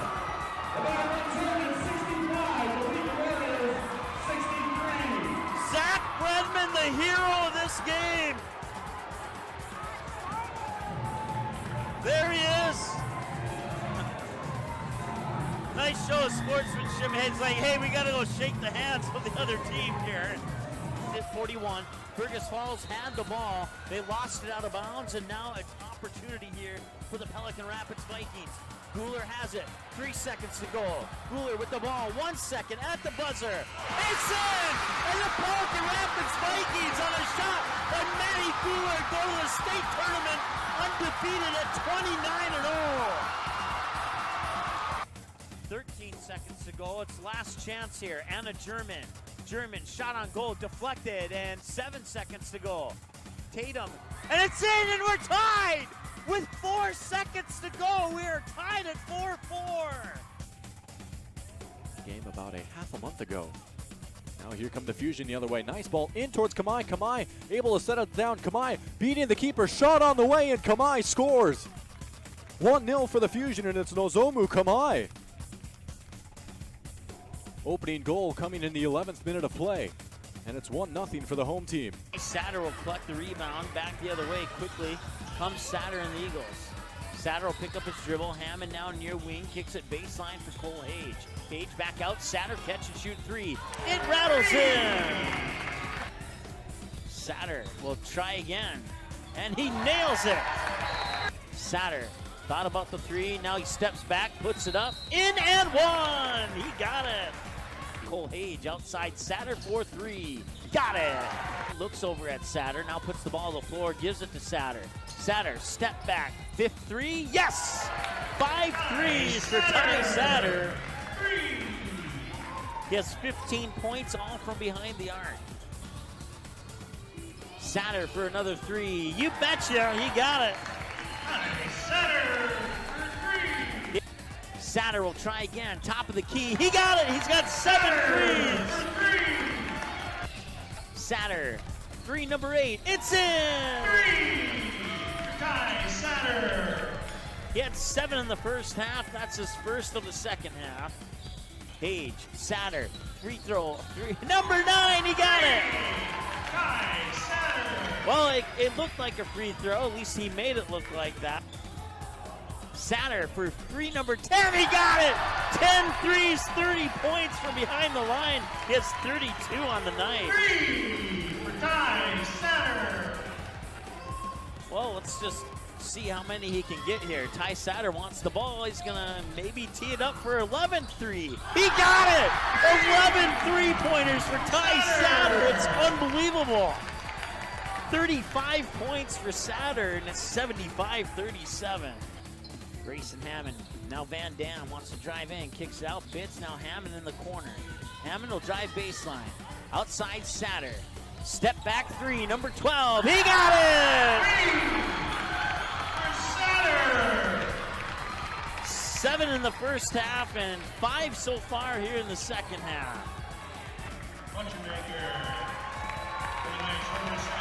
Satter will head to the bench. Ty Satter has set a new Davies Eagles single-game three-point record with 12 three-pointers.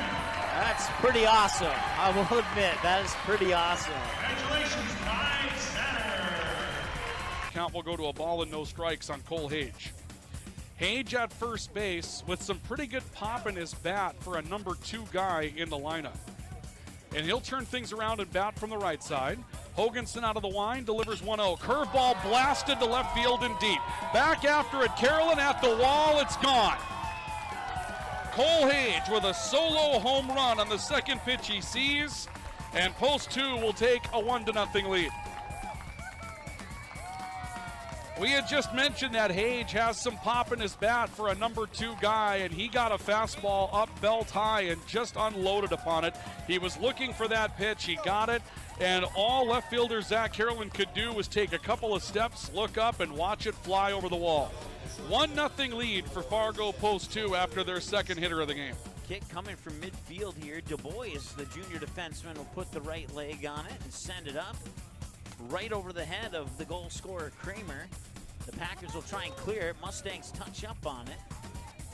And a little bit of pushing and shoving there. No call. And now Bukestad will get around the defender. Bukestad with the left foot over the head of Pyle into the back of the net. And it's 2-0 Mustangs. First round EDC tournament game between the Mustangs and the Knights. Coming away with it here is Bukestad. Bukestad over!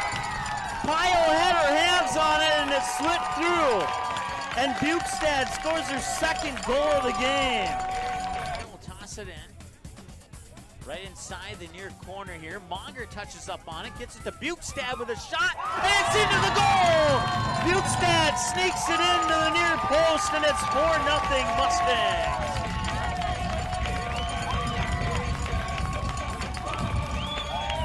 Bukestad with the hat trick, and she's had a great night tonight.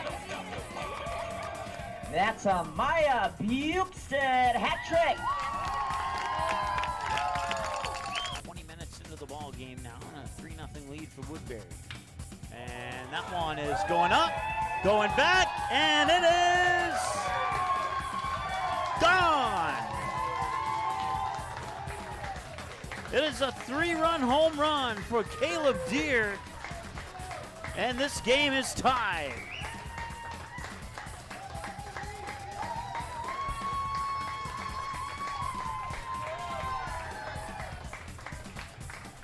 Preston sets up, blown away. Comes back inside, ground ball to second. Flip to Rarick for one, on to first, rack him up for 2. Throw back to third, making a triple play. They didn't just get 2, they threw back behind the runner and turned it into 3 outs. How about that? 1 swing, 3 outs, and that does it the 6th. How about that? It will go 4, 6, 3, 5 on the triple play. And just like that, 3 outs. And 1 swing, Hasbargen cleans it up. It goes Hansen to Rarick to Beiswinger and then back to Mott. Everybody in the infield got their turn. They do get a turnover. They have an opportunity to tie the game, and they do. Paige Pearson with the basket underneath to tie it at 63. 17 seconds to go. Outside, Katie Johnson for a 3. Yes, she got it with 5 seconds to go. Katie Johnson hits the 3. 66-63, back the other way. No, it's off the mark. Colbeck sent it up, and it just rattled off the left side of the rim. And the Perham Yellow Jackets will hang on. Bryant on first, Grant Matter on second, Oliver Luck on third, and Chayton Sen hits this one deep to left field, all the way back, and it is gone. It is a grand slam for Chayton Sen. And Chayton Sen gets the Stars within striking distance of this game once again. And that one's hit well to right field. It might have the distance, and it's going back, and it's a solo home run for Easton Rarick. Dover will deliver pitch number 9, and that one's hit high and deep left field, going back, and it is gone. It is a second grand slam for the Stars. And it is now 13-12 as Easton Rarick with 2 home runs in this game, a solo shot on his last at bat, and a grand slam here to pull the Stars within a run. 66 yards for the win. in 30 seconds with 1 timeout. Tackle under center. Rolls to his left. Plants, fires, pass, completes. Near sideline, pitch and catch. Making the catch there is Josh Peterson. Has the first down to the 49-yard line. That play took up 5 seconds. Receiver left, Hackle and Shaka. Ball at the 48. Hackle fires right side, complete. The hook and ladder. Richter to his feet. He could go. Richter to the house. Touchdown Jackets! Levi Richter and the Yellow Jackets lead with 13.8 seconds to go. Touchdown Jackets! What a play! And the Yellow Jackets lead! Woo! Holy crap! They'll charge that as an error. At least I believe they will, to the shortstop. To the top of the order, batting out, the shortstop, number 5. So Bird scores. Clemenson to third. O'Lean to second on that error. Brennan Hammond 1 for 1. Single into left field last time he was at the plate. Reset the count here for him. That one hit hard to left field. It's going deep, and it is gone!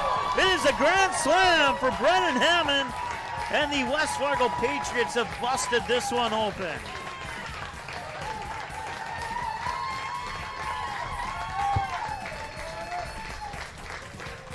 We'll fix the scoreboard. It's only 8-1.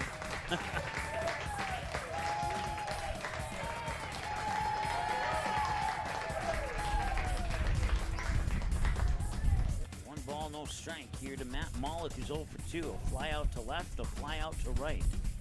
And it was actually Caleb Deere who caught that one, and now he might fly out to center. And he flies out to left. Trey Stocker makes the catch. The West Fargo Patriots are your 2022 Gopher Classic champions. Go to face Griffin Stahl in the double overtime period faceoff. I was really loud. I couldn't hear myself in my headphones there. And we're underway in double overtime. Tiffany Johnson at Healing Touch Chiropractic in West Fargo, and our friend Sean Carlson at Town and Country Credit Union. Shot from the point, ricochet in, and it's going to go to the Packers. Dalton Bosser. He will score the goal, and he will go and celebrate with the fan section here. It ricocheted on its way to the net and kind of did a loop around Ryan Robinson. And the Packers win it in double overtime, 4-3. And the goal is going to go to Dalton Bosser. He had 2 assists on the night. Now he gets the game winner in double overtime. And that one is going to left field. It is gone. It is a grand slam. Andy Mock takes it to left, and he will touch them all. That is the only grand slam of the tournament so far, and Andy Mock comes up big here for the Post 400 Stars. And this one popped up. Can Oliver Luck send them to Shelby? They can!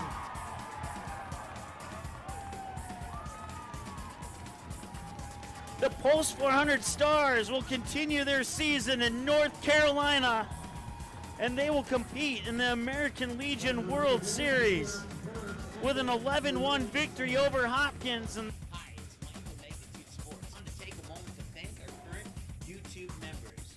They become members by clicking the join button that's found next to the subscribe button on our YouTube channel. And it goes a long way to support the channel, keep Magnitude Sports on the air, and keep your favorite teams on Magnitude Sports. If that's something that you would like to consider doing, then we encourage you to click the join button, select one of the available plans, fill out the requested information, and presto, you're a member of Magnitude Sports.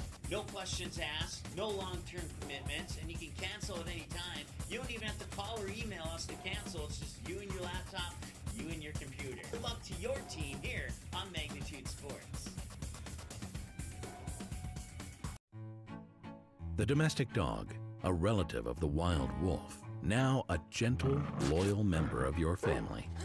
And through the good times and the more challenging, we love them no matter what. That's why we feed them the best. Nutrisource is the kind of clean, premium food you'd feed a loyal pet who would follow you to the ends of the earth, even when you don't want them to. Don't just feed your pet, nourish their whole body. Nutrisource, where pet health begins. Can I have a piece of that Willy Willoughby? Wally Wibbly. Wiley's Wallabies. Wallaby Wallies? Wilby Wababy? It's pronounced Wiley Wallaby. Well, it's very good. It's called Wiley Wallaby, and it's delicious.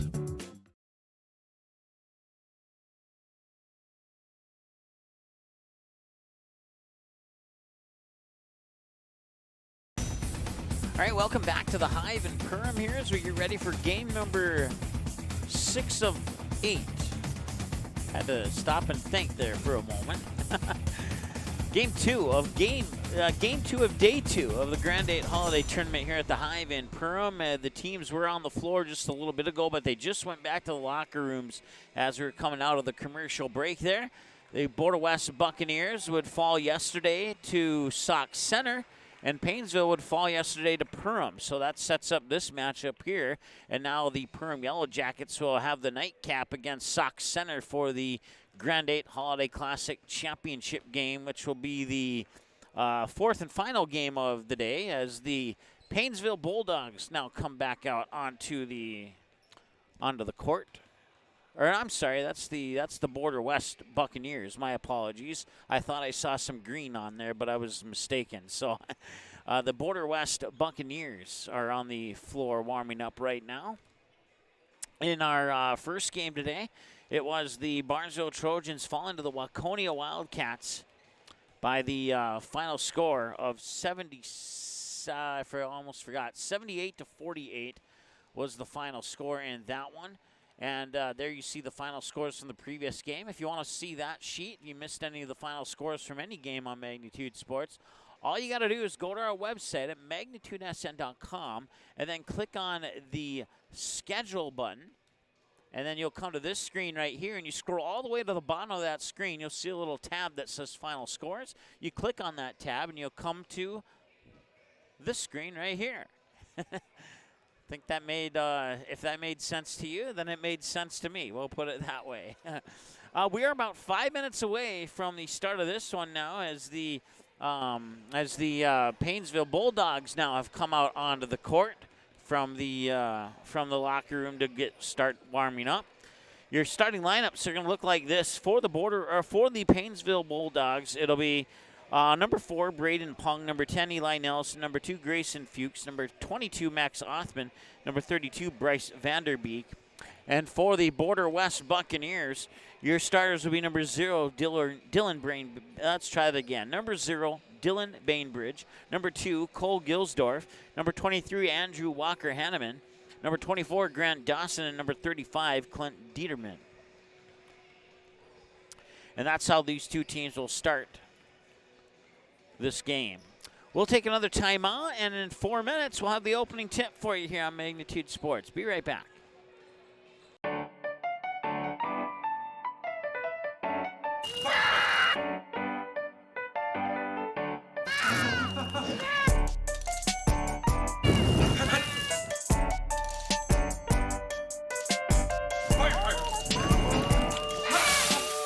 Sweet chaos. Delightfully disruptive.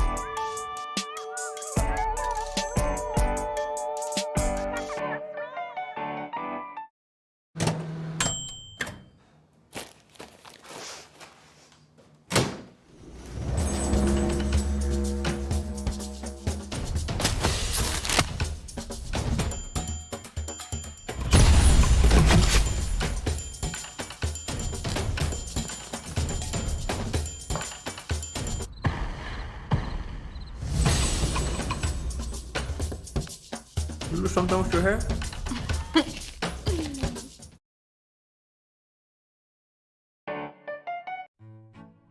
The domestic dog, a relative of the wild wolf, now a gentle, loyal member of your family.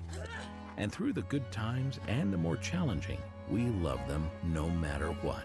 That's why we feed them the best. Nutrisource is the kind of clean, premium food you'd feed a loyal pet who would follow you to the ends of the earth, even when you don't want them to. Don't just feed your pet, nourish their whole body. Nutrisource, where pet health begins. Can I have a piece of that Willy Willoughby? Wally Wibbly. Wiley's Wallabies. Wallaby Wallies. Wilby Wobbaby. It's pronounced Wiley Wallaby. Well, it's very good. It's called Wiley Wallaby, and it's delicious. Budget Blinds, based in Detroit Lakes, serving Perham, Fergus Falls, and Park Rapids, is celebrating its 30th anniversary. Whether you need blinds, shades, shutters, drapes, check out the entire inventory online, budgetblinds.com. Also, schedule a consultation on the website. Have more questions? Give them a call, 218-206-9599. Budget Blinds is backed by the #1 provider for custom window coverings in North America and is your local window coverings expert. Visit online, budgetblinds.com.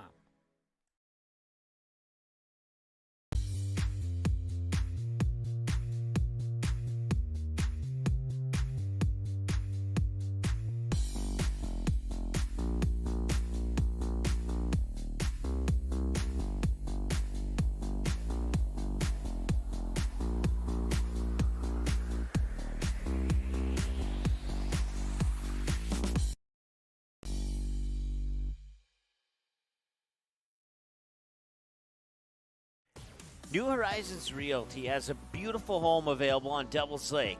No corners cut in this 5-bedroom, 5-bath, walkout-style home that includes a 3-stall garage. Host your friends to a breathtaking lake scenery from your new cedar deck patio that is only steps away from the beach. Make it your home this summer and many summers to come. Visit permrealestate.com for more info and photos of this magnificent lake side home, or call 346-7767 today.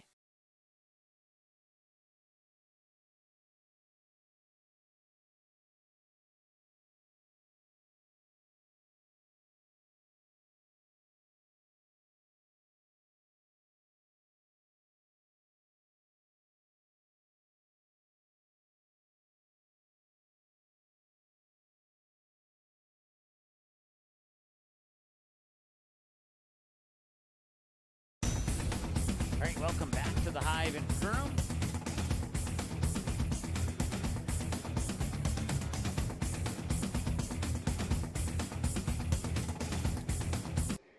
We'll turn it over to our PA announcer here for the starting lineups. The next momentum is ready to our first game, so let's meet the starters. First for the visitors, the Buccaneers of Waconia West.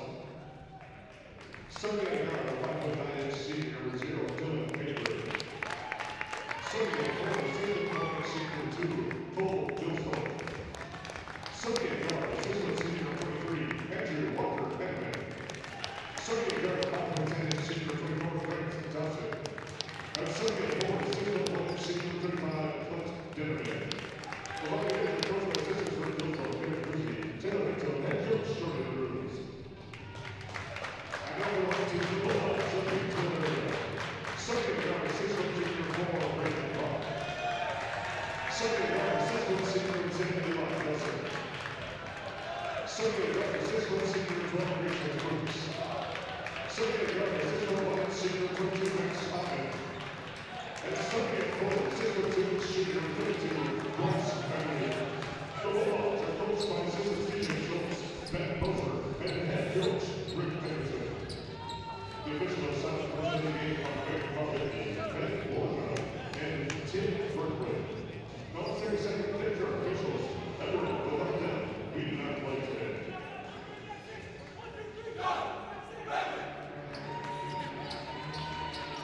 All right, so Border West will be in the white jerseys with black numbers and gray stripes, or silver stripes.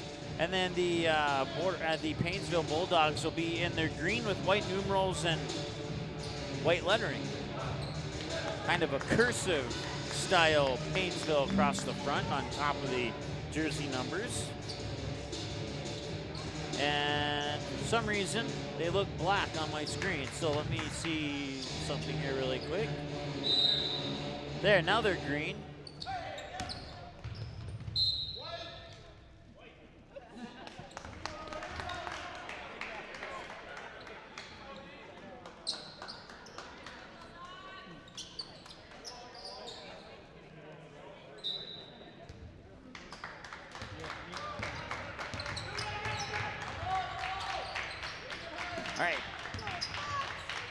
There's Bainbridge.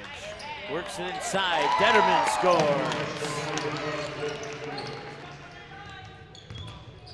2-0 now in favor of Border West. Painesville bring it back, get used to the jersey numbers here in green now. And they were not in green yesterday, so that's Eli Nelson. And no, number 10 was Eli Nelson. Back the other way now comes the Buccaneers, and Detterman will see that ball go out of bounds.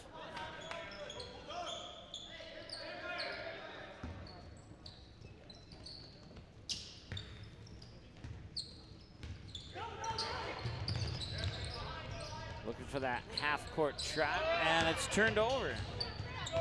And to the hoop, missed the shot, and we brought back the other way here. Braden Pung now into the corner for 3. That one's off the mark. A little hook shot and sides up and in. Nicely done.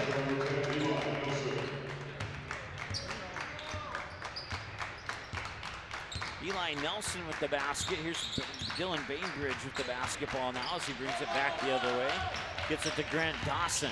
Dawson drives to the hoop, scores and one.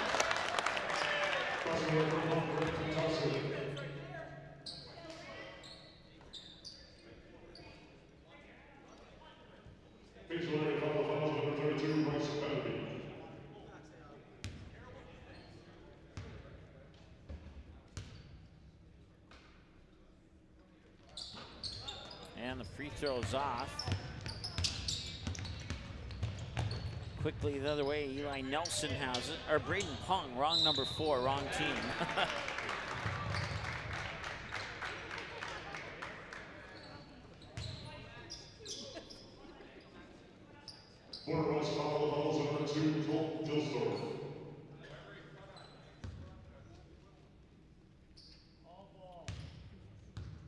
Max Hoffman at the free throw line, and it's in.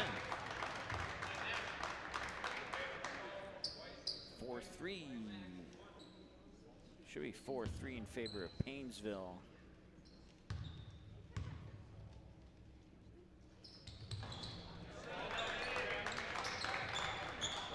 There we go. Now it's right, and now it's 4. Getting confused here. Now it's 4-4. Border West in the white. They are gray or silver on your scoreboard. Just to clear up any confusion.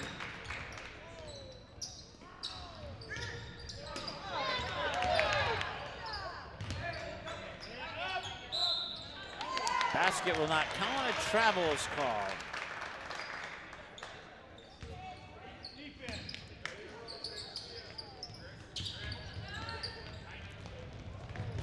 Minutes, quickly down the other end, and putting it up there was Vanderbeek, and I'll go out of bounds.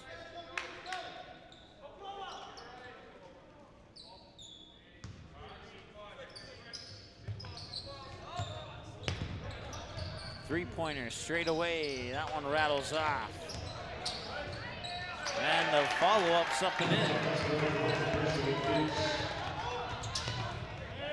6-4, now 6-6.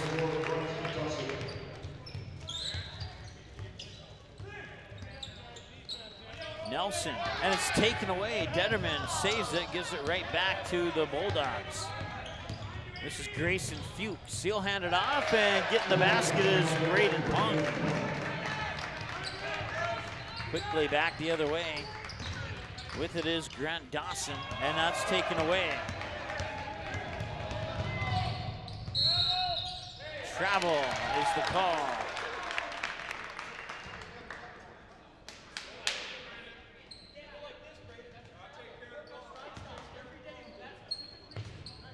Bainbridge will receive the inbounds pass. He'll be guarded on the backcourt there by Eli Nelson. Bainbridge hands it off there for, that is Dawson. And now down low, he'll kick it out. Gilsdorf up top again. Now Bainbridge will tee it up for a 3. That one's too strong. Offensive rebound into the corner for Walker Hanneman. Bainbridge with a long 3, and that one's in. It's 9-8 as Border West takes the lead and a whistle on a timeout. 9-8 in favor of the Border West Buccaneers here at the first break of the first half. We'll take the timeout. Be back in a moment here on Magnitude Sports.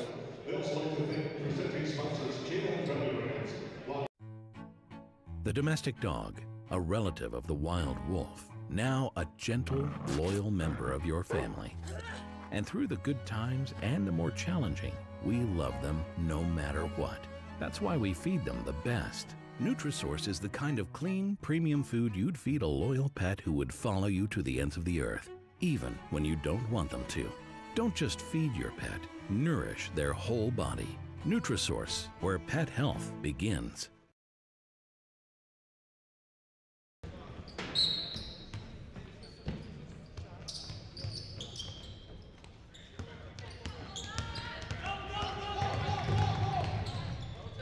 With it is Nelson. Now the three on the way from Othman, and it connects.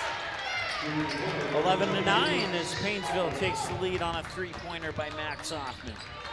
Bainbridge back the other way, runs into a 1.5 team. Walker Hanneman with a three, got it. Walker Hanneman with a three-pointer. And I put that 3 points on the wrong side, my apologies.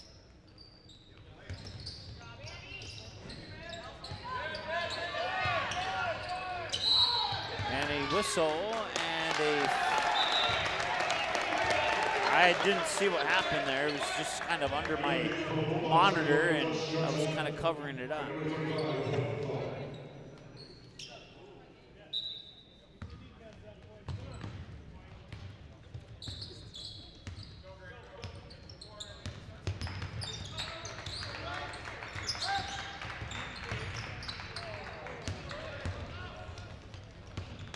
And to the hoop, he will score. That is Max Hoffman with the basket. 1 point lead for the Bulldogs now. This is how that game with Border West started yesterday. Walker Hanneman hits on three. Back and forth with Sauk Center, and then Sauk Center eventually came away with the victory. But it's been a fun one so far. Gets out of that double team up top. Othman now fires it back over there to Fuchs, and that one rolls off the rim. And a whistle will stop the clock down low.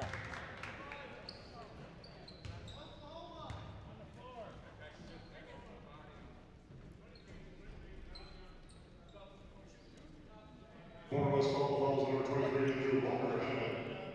Into the game for Border West, number 10, Holden Ricky.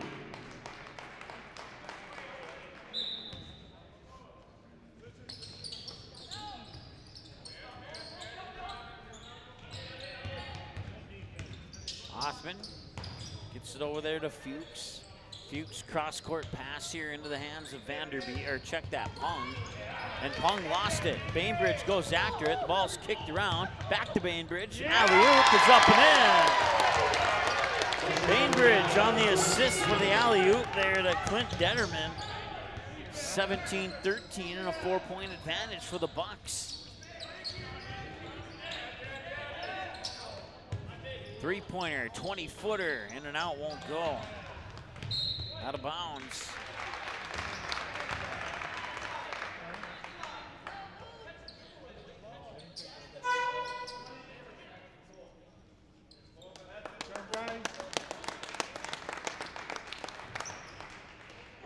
Into the game for Border West, number 3, Grant Over.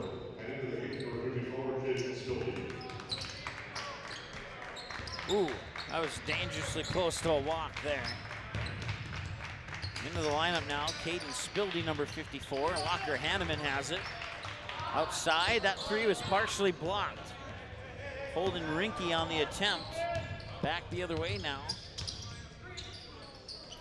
Come the Bulldogs. They'll get into the hands of Gus Johnson. And now Eli Nelson will make a move into the paint and score.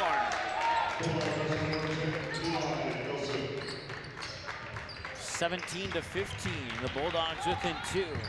Buccaneers down the court quickly, and the pass was up near the rim.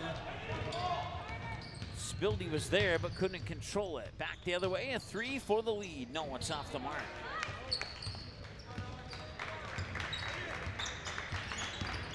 Walker Hanneman at the top of the key.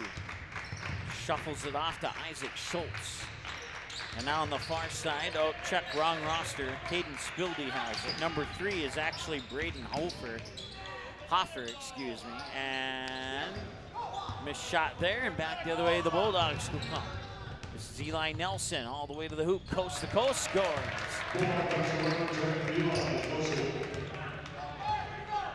17 all now here as Eli Nelson ties it up on the coast-to-coast layup off the rebound at the other end.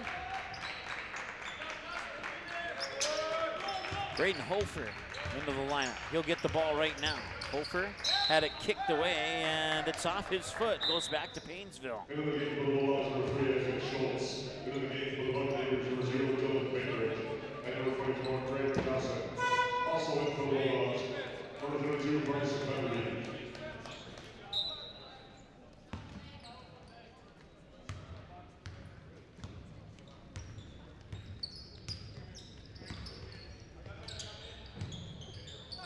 Get in the hands there of Isaac Schultz.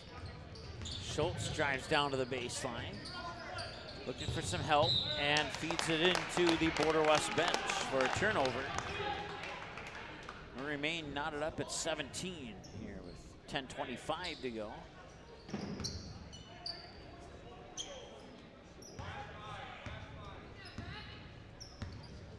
Bainbridge will bring it up, being guarded there by Nelson.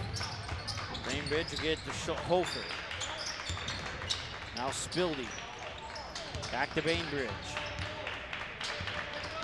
Bainbridge, right-handed dribble into the paint towards the hoop. Too strong, missed it. Tip back out there for Dawson. Dawson up top for Hofer. Hofer feeds a pass down to Bainbridge. Bainbridge with a pass into the paint. Shot was blocked, got the ball back and scores. And that is Holden Rinke with the basket. The Bulldogs a 2-point lead. Back the other way now, Offman with it. Offman pushes it into the corner for Johnson. Wanted to say Nelson, but it was Johnson. And that one will not go, but a foul and a trip to the free throw line coming up here.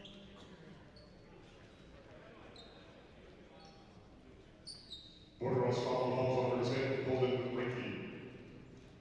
Painesville would fall yesterday 78-48 to the Perham Yellow Jackets. Only their second loss of the season.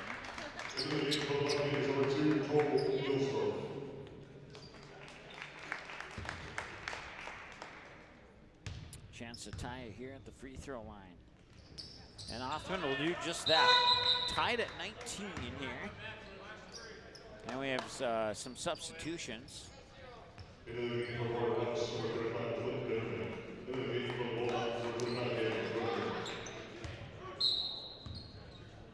Detterman will inbound it to Bainbridge. Bainbridge will bring it up the near side, over the timeline. Hands it off there for, that is Dawson. And that's turned over. A chance for the Bulldogs to take the lead. They had the lead early in the game in a back and forth situation, but it's been a few minutes since they've had the lead. They've had it tied twice at 17 and 19. And it's off the foot, and I think looks like it's going to stay with the Bulldogs. I thought it went off a green jersey, but apparently not.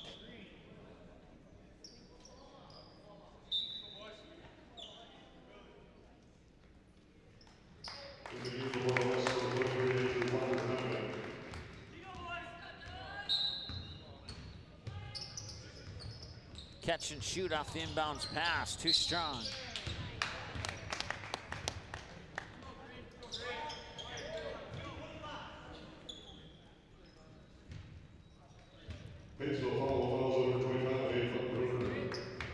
Detterman into Bainbridge.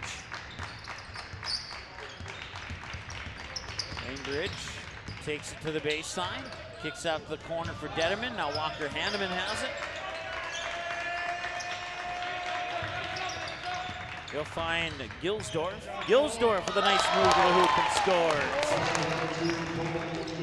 21-19 as Border West takes the lead.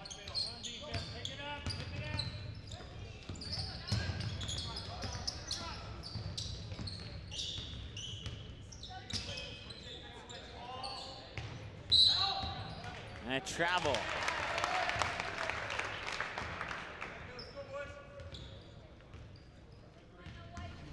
Both teams have coughed it up on 5 occasions so far. Bainbridge will bring it back. Try and make a move around his defender to the hoop and scores. Nice move there by Dylan Bainbridge. Back the other way, Max Hoffman with it. And that's ripped away. Detterman will pick it up. Detterman gets it inside there for Gilsdorf. Gilsdorf, and I'm not sure what happened underneath. It was a travel. And some Border West fans don't agree with that.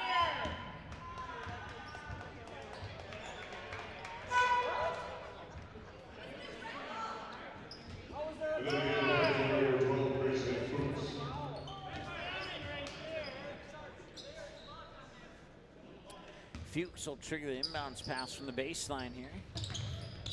And that one nearly stolen away, and now they get it up here for Isaac Schultz.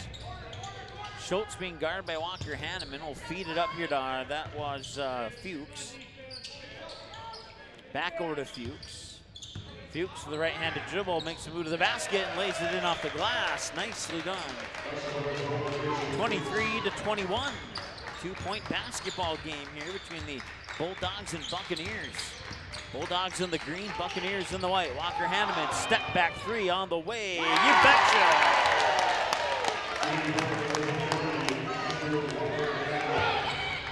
And quickly in transition, too strong.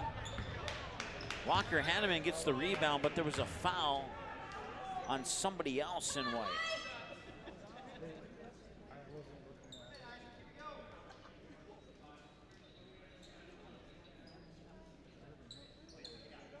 I want to say to Mike and Jim for tuning in. Mike takes a lot of pictures at area basketball games that feature the Holly Nuggets. He's tuning in, watching today. Appreciate it, Mike.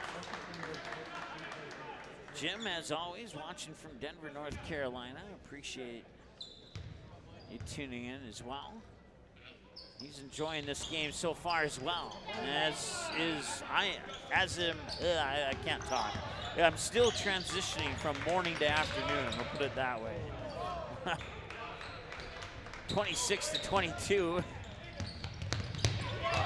And a save that goes to the wrong team on the save, but a nice effort for Bainbridge. I think that goes into the books as a turnover for the Buccaneers.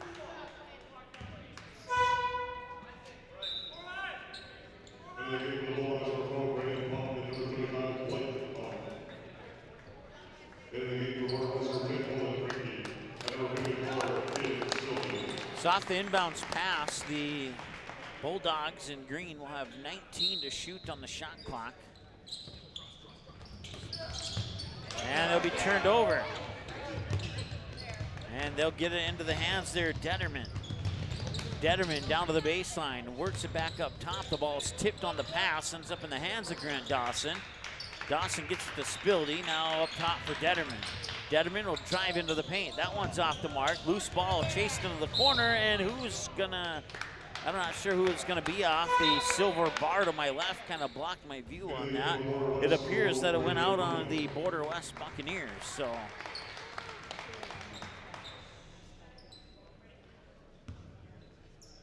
.6:31 to go.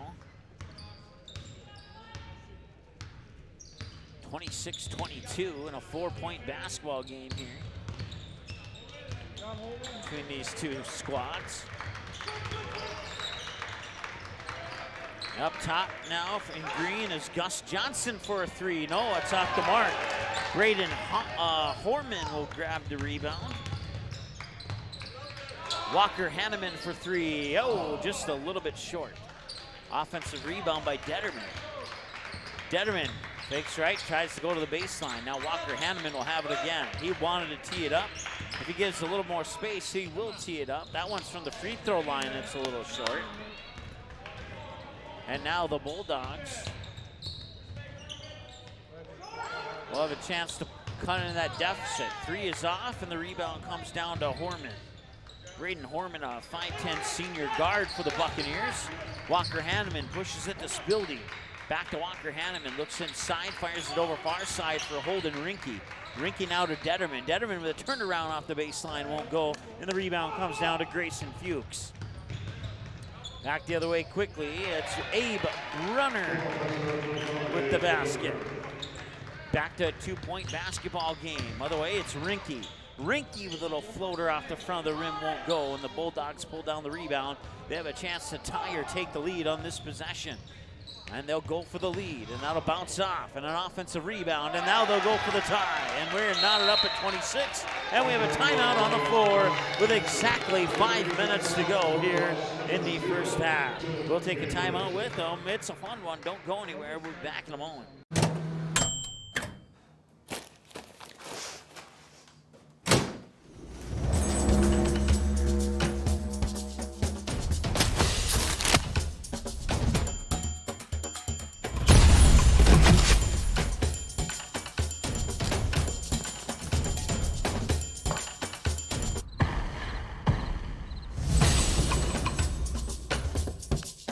Do something with your hair?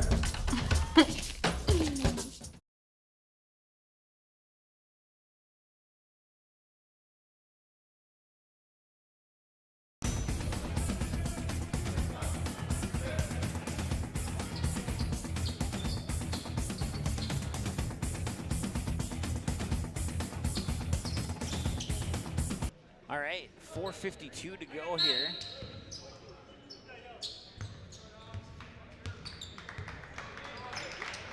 We have a tie ball game here between the Buccaneers and the Bulldogs. Buccaneers have the ball. They work it around to Walker Hanneman on the far wing. Walker Hanneman put the ball on the floor. Work it back out top. Push it into the hands there of Rinke. Rinke back to Walker Hanneman. Back to Bainbridge. Bainbridge into the corner for Rinke. Rinke stutter steps. Walker Hanneman for 3. In and out, won't go. And the Bulldogs with a chance to take the lead. They got a 2-on-2 back the other way if they hurry. Outside, open, didn't pull the trigger. He'll let his defender go by and take the high percentage 2. That is Eli Nelson with the basket. And now it's a 28-26 lead for the Paynesville Bulldogs with 4 minutes and change to go. Greenbridge, Spildy, corner, Walker Hanneman for 3. Got her! 1 point lead for the Buccaneers. 29-28 inside 4 minutes to go. Another corner there, I believe on the far side, that was Max Hoffman. Yep, and it was. And now Hoffman will give it up there for Eli Nelson. Nelson back to Othman, catch and shoot on the 3. Swish, got it. 31-29 in favor of the Bulldogs. Back the other way now comes Rinke. Rinke to Bainbridge. Bainbridge tries to split a 4-team and gets the pass down to Spildy for the bucket. And we're tied at 31. They'll try to feed it inside, work it back out into the corner there. That is Braden Pung, number 4, into the lineup. Now driving it to the hoop is Grayson Fuchs. He'll get his own rebound and score. 3 minutes to go, and it's a 2-point basketball game. Walker Hanneman has it. Now Bainbridge. Bainbridge with a 21-footer. Got nothing but that. Tickles the twine from 29. That's 20 feet 9 inches, not 29 feet. 34-33 in favor of the Bulldogs. And that's not what I intended to say in that sentence, but the Bulldogs do indeed have the lead now off that corner 3. 36-34, 2:22 and a 2-point game. Up top for Walker Hanneman. Hanneman feeds it over there for, that's Horman. Now Horman gets it to Rinke. Back over to Spildy. Back up top, Walker Hanneman. Hanneman, right-handed dribble to the free throw line. Gets it up for Rinky. Rinky to Bainbridge. Bainbridge fakes left, goes right. Stops at the free throw line, spins to the high post. Gets it to Horman. Horman had it deflected. Back the other way. It's a 3-on-1 for the Bulldogs. And he'll dish it off into the paint, off the glass. It rolls in. Give the assist there to Eli Nelson as he dished it out to Max Hoffman for the basket. I think this is the largest lead that Painesville has had at 4. Walker Hanneman, 4-3 off the front of the rim, won't go, and then a whistle out of bounds. And that stops the clock with 1:29 to go.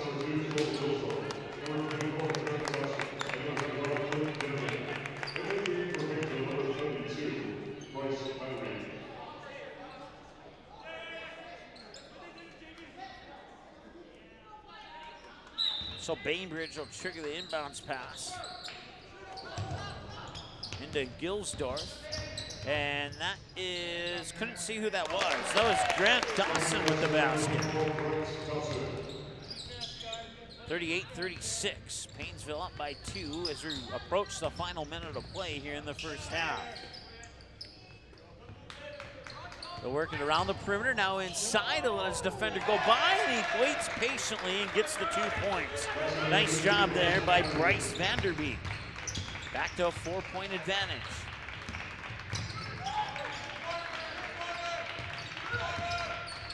He wanted a step back 3, now he fires it down to the baseline. The reverse layup won't go, and the rebound comes down to the Bulldogs.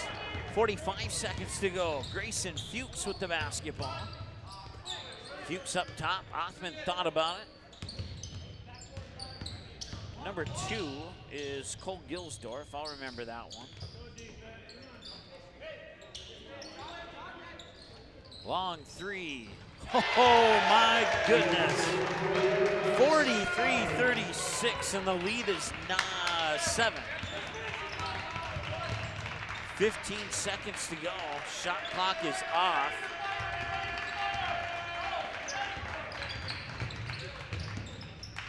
Up top, 4 seconds to go. At the buzzer, it won't roll in. And can they get one more shot beyond half court off the backboard, and it won't go. And that will be your halftime score. The Painesville Bulldogs 43 and the Border West Buccaneers 36. Don't let that score fool you. This thing was close up until the last minute or so. We'll take a break and come back with your halftime show right after this here on the Magnitude Sports Network.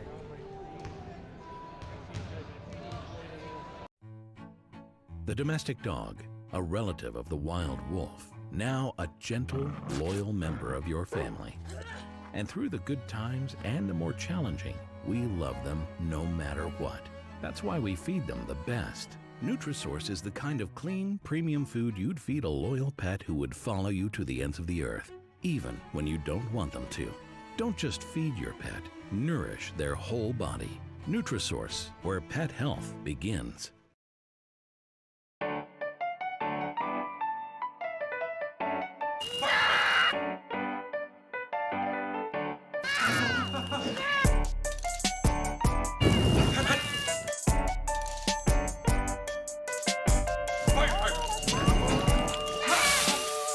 Sweet chaos.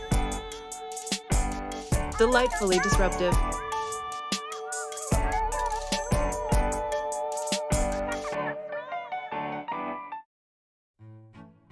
The domestic dog. Can I have a piece of that Willy Willoughby? Wally Wibbly. Wiley's Wallabies. Wallaby Wallies? Wilby Wobbaby? It's pronounced Wiley Wallaby. Well, it's very good. It's called Wiley Wallaby, and it's delicious.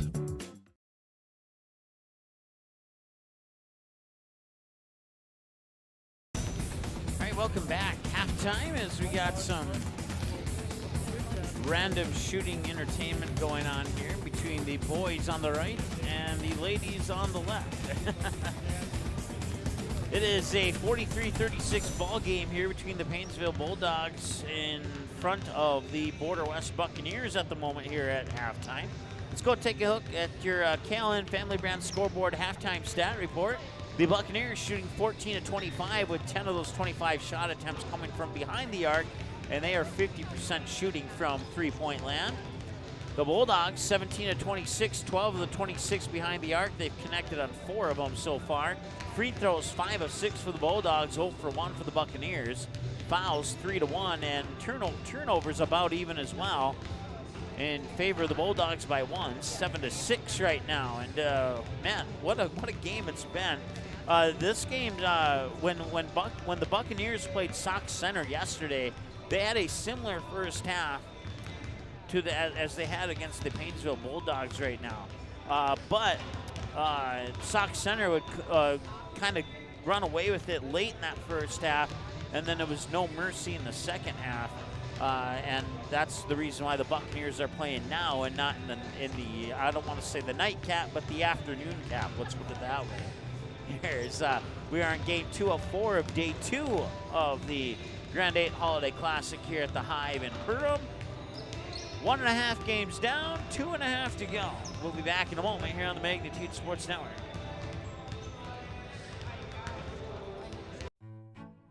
The domestic dog, a relative of the wild wolf, now a gentle, loyal member of your family. And through the good times and the more challenging, we love them no matter what.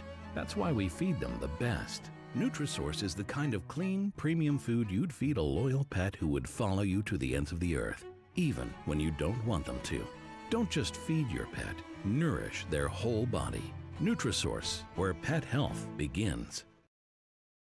Budget Blinds, based in Detroit Lakes, serving Perham, Fergus Falls, and Park Rapids, is celebrating its 30th anniversary.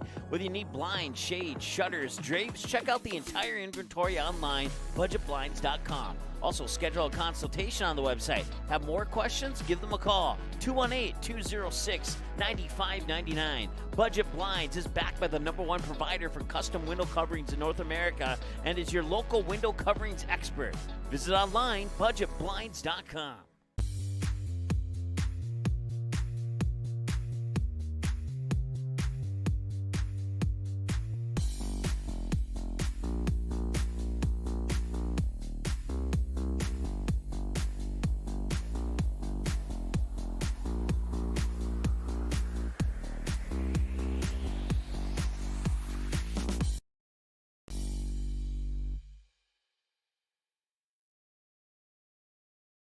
Welcome to Nias Family Sales, located just north of Highway 10 exit in Perham. Stop in today or visit niasfamilysales.com to view the quality inventory of pre-owned cars, trucks, and SUVs. Nias Family Sales can offer financing options to fit your needs, no matter your credit history. Nias Family Sales also has an experienced and reliable parts and service department that's open extra hours to help fit your hectic schedule. Nias Family Sales, the Lakes area automotive leader since 1999.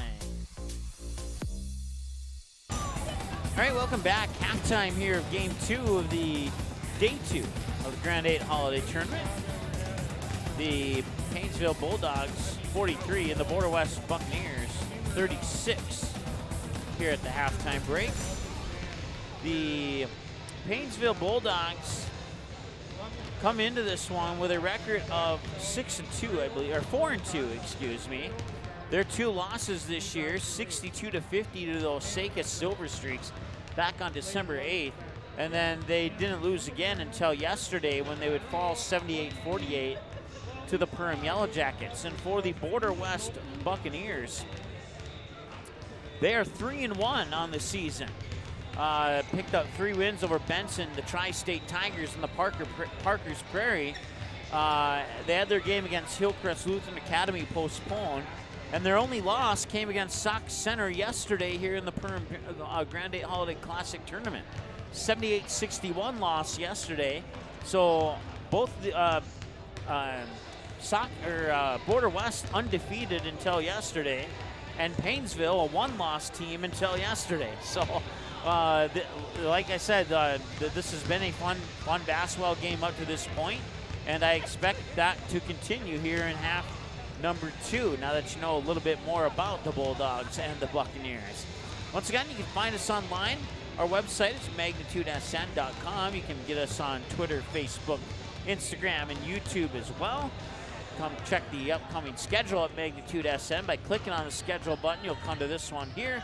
2 more games today, 1:30 and 3:15. It'll feature the Pregame Yellow Jackets and the Sauk Center Main Streeters.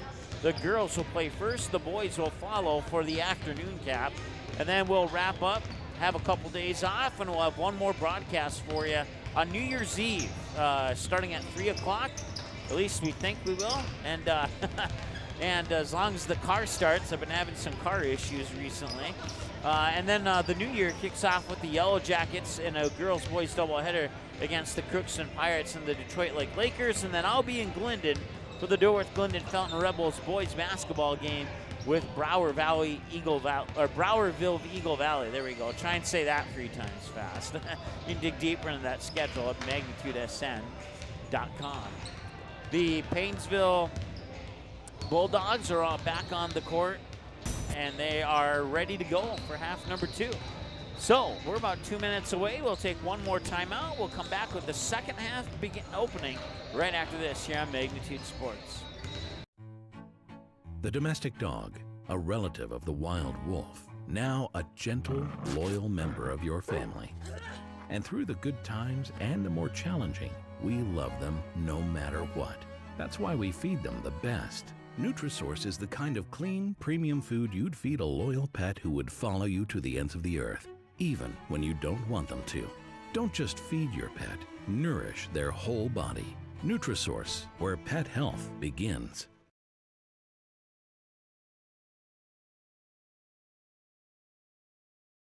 Can I have a piece of that Willy Willoughby? Wally Wibbly. Wiley's Wallabies. Wallaby Wallies. Wilby Wobbaby. It's pronounced Wiley Wallaby. Well, it's very good. It's called Wiley Wallaby, and it's delicious.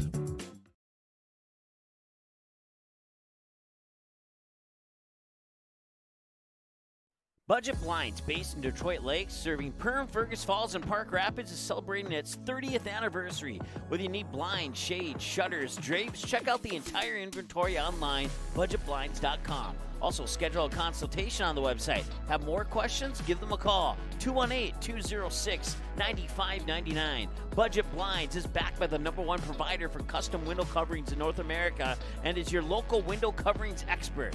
Visit online, budgetblinds.com.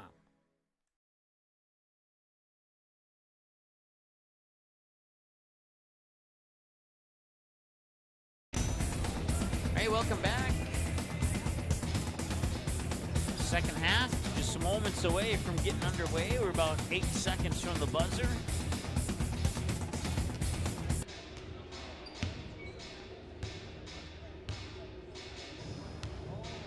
And they stopped the clock at 0.6, and we may not have a buzzer.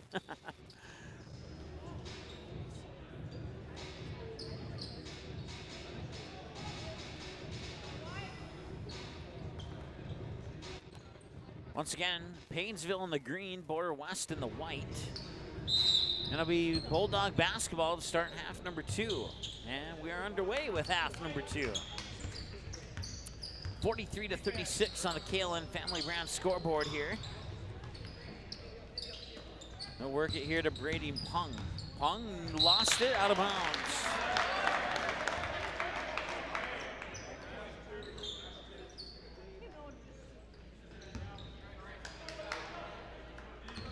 Triggering the inbounds pass is Detterman. He'll get it to Bainbridge. Buccaneers find themselves down 43-36 and could use a basket on this possession. There's Walker Hanneman. He'll try for a 3. That one's in. They got the basket on this possession that they needed. 43-39. It's a 4-point game. In the backcourt, they'll get it there to Eli Nelson. He'll bring it over the timeline. There's 17-15 and counting to go. Back to Eli Nelson up top. He'll look around, survey the options, and try and feed it inside. The pass was tipped away, and it ends up in the hands of Cole Gilsdorf. Walker Hanneman has it. Hanneman with a right-handed dribble to the hoop, left it a little bit short, and the rebound from Detterman. That one rolls off. He'll get his own rebound. And through the legs and up top and around the horn, and the 3 on the way, and it missed everything. All that for nothing.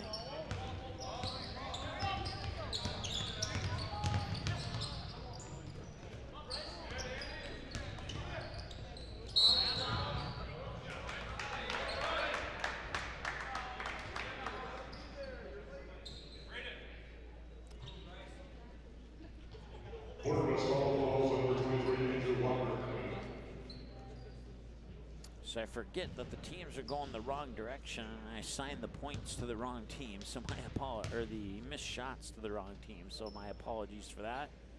Got it fixed, and the free throw's up and in. At the free throw line is the 6'2" junior forward, Bryce Vanderbeek. 44-39 as the lead goes back to 5. Make it 6. That one will rattle in.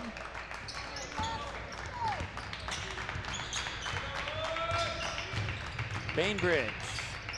Wide open is Walker Hanneman. Swish. Give the assist to Bainbridge. 45-42. It's a 3-point game. Make it a 5-point game. Back at the other end, scoring is Vanderbeek.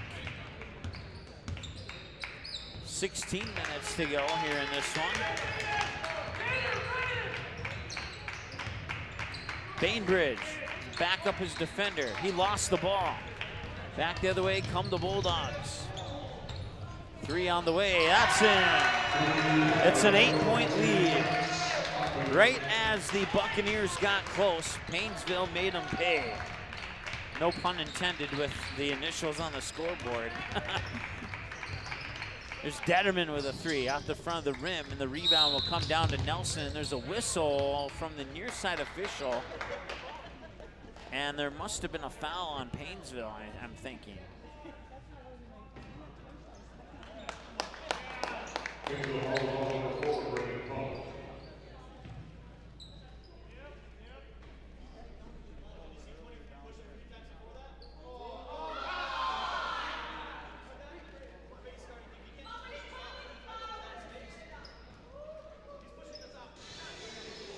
I did not see what happened due to the fact of where I'm positioned and all the bars in front of me, and I can't look straight down where that play apparently happened. But apparently there's a disagreement between the Painesville coach and the official, and they are talking it out right now. So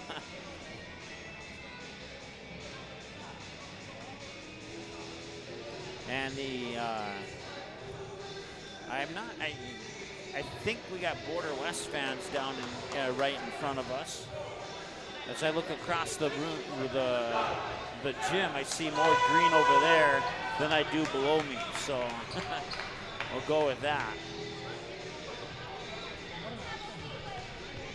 So it'll be Border West basketball after the discussion, and apparently it's supposed to be, the coach for Painesville thought it was supposed to be Bulldogs basketball, but it's not. 50-42, Bainbridge has it. Fires it down low, and it's intercepted. Now a chance for Painesville to build on their lead. They'll loft it over there to Othman. He'll put it up for a 3. That's off the mark. Saved and kept right back to Othman. Othman, right-handed dribble, runs into a triple team, gets it up top for Fuchs. Fuchs will dish it off for Othman again, this time with a left-handed dribble, spins, somehow passed it in the paint there for Braden Pong, and that shot was missed. And now another missed shot and a struggle for the loose ball, and back the other way. Oh my goodness. And that's Walker Hanneman with the missed shot, and a whistle.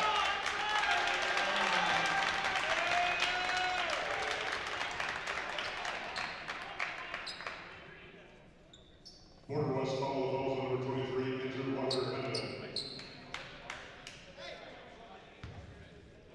Painesville basketball.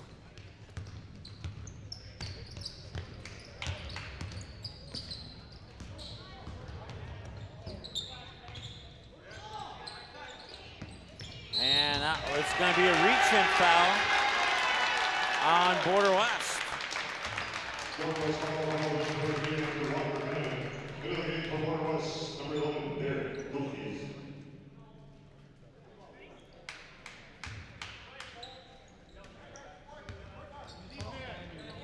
So new shot clock, and they won't worry about that. Putting up the 3 was Braden Pong. Offensive rebound, down low to Eli Nelson, and he scores.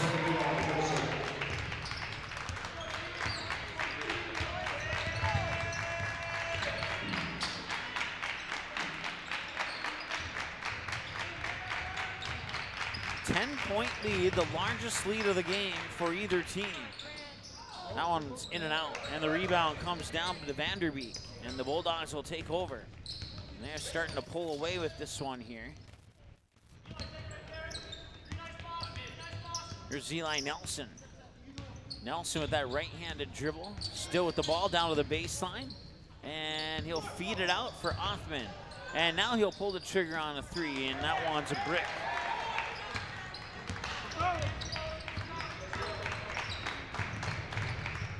Coast to coast, he scores. Grant Dawson with the basket, 52-44.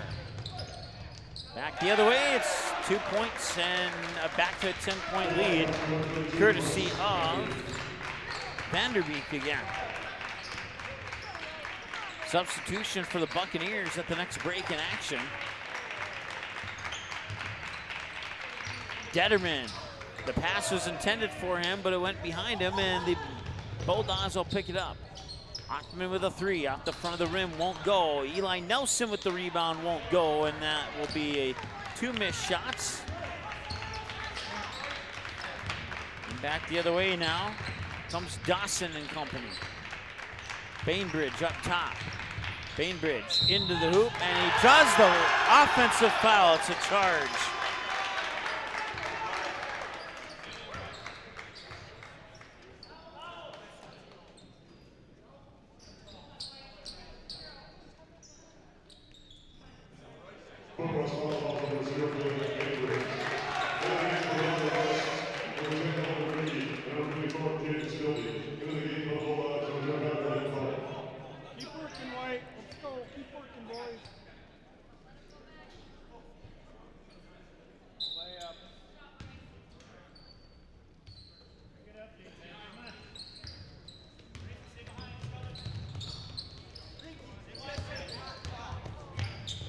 Into the corner here, and that is, I'm looking at my roster, Othman again.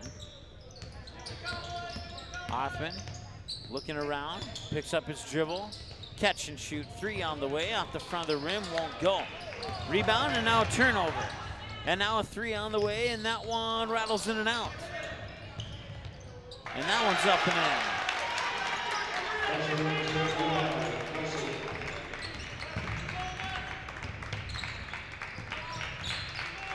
Inside 12 minutes to go now. And it's a 12-point game. And a reach-in foul. Got a little too much of his arm in there with not making contact on the ball.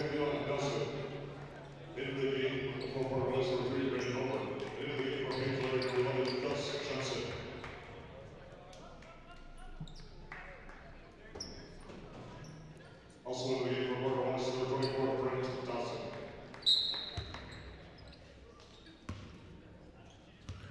Inbounds pass will come to Bainbridge in the backcourt. Or I'm sorry, not Bainbridge. That is actually Rinke.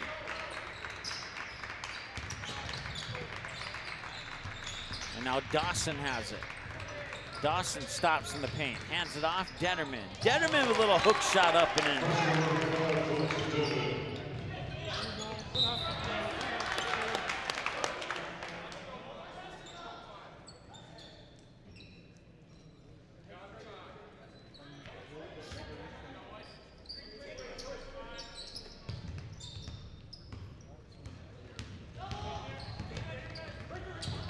Eli Nelson to the hoop. No problem for Eli Nelson. He made that look a little too easy. 58-46 now as the Bulldogs continue to lead by 12. Well, behind the back dribble, and he had the behind the back part successful, but split in four green jerseys, not so much. Was able to have the ball tipped out of bounds. And a foul charge to the Bulldogs. And that inbounds pass is intercepted.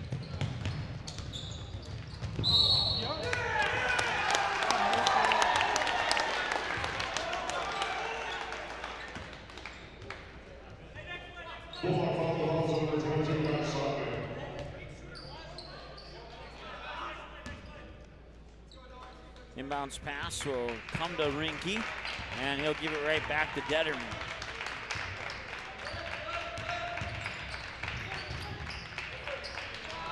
Three on the way. Spilding nails it.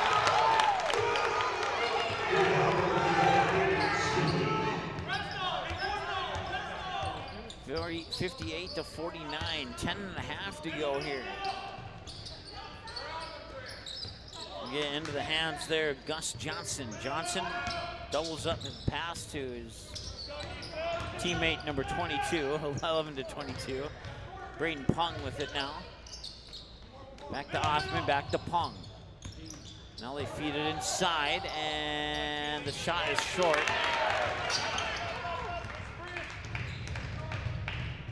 And that one's blocked cleanly, but right into the hands of Holden Rinke, and he scores. 58-51, it's a single-digit deficit now as the Buccaneers try and battle back. Three on the way. Oh, battling back. Just to be right back at square one, down by 10, 61-51, our score.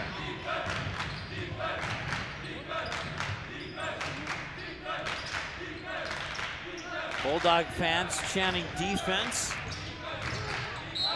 and they'll get a foul instead.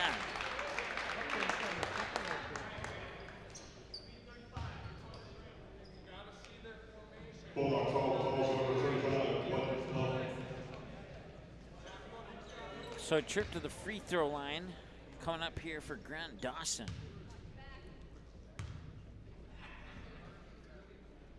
First one's in.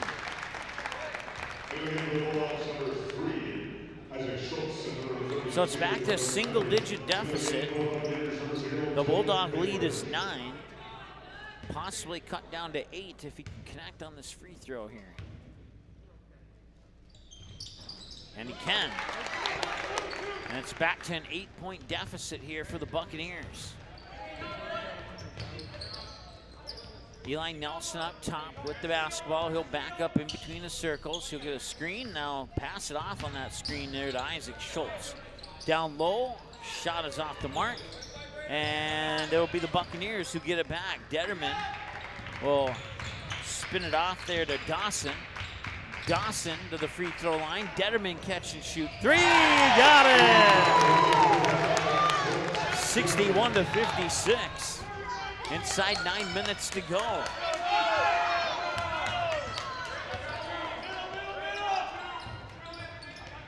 They'll get it there to Johnson. Schultz now over to Nelson. Nelson with the reverse trip and couldn't get it to go. And another chance for the Buccaneers to cut into the deficit. They'll slow down as one of their teammates is back tying their shoe. Three on the way, and it's in! Holden Rinke makes it a 61-59 ball game. 2-point difference, timeout on the floor. And apparently, maybe they should leave one of their players back to tie their shoe more often. Who knows? We'll be back in a moment here on the Magnitude Sports Network. The domestic dog, a relative of the wild wolf, now a gentle, loyal member of your family. And through the good times and the more challenging, we love them no matter what. That's why we feed them the best. Nutrisource is the kind of clean, premium food you'd feed a loyal pet who would follow you to the ends of the earth, even when you don't want them to. Don't just feed your pet, nourish their whole body. Nutrisource, where pet health begins. Can I have a piece of that Willy Willoughby? Wally Wibbly. Wiley's Wallabies. Wallaby Wallies. Wilby Wobbaby. It's pronounced Wiley Wallaby. Well, it's very good. It's called Wiley Wallaby, and it's delicious. All right, we got a basketball game here, folks. 61-59 in favor of the Painesville Bulldogs as the Buccaneers have battled back from a 12-point deficit. And now they trail by 2 with 8:21 to go. Actually, 8:26 to go.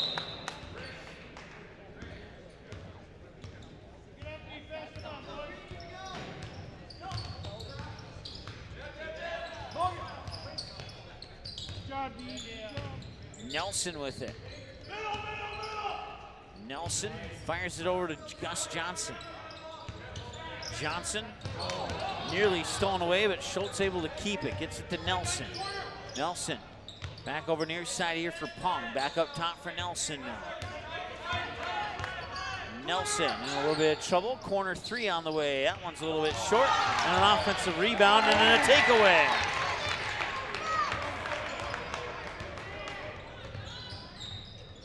A chance for the Buccaneers to tie or potentially take the lead. That one's tipped out of bounds, and that should remain Buccaneers basketball.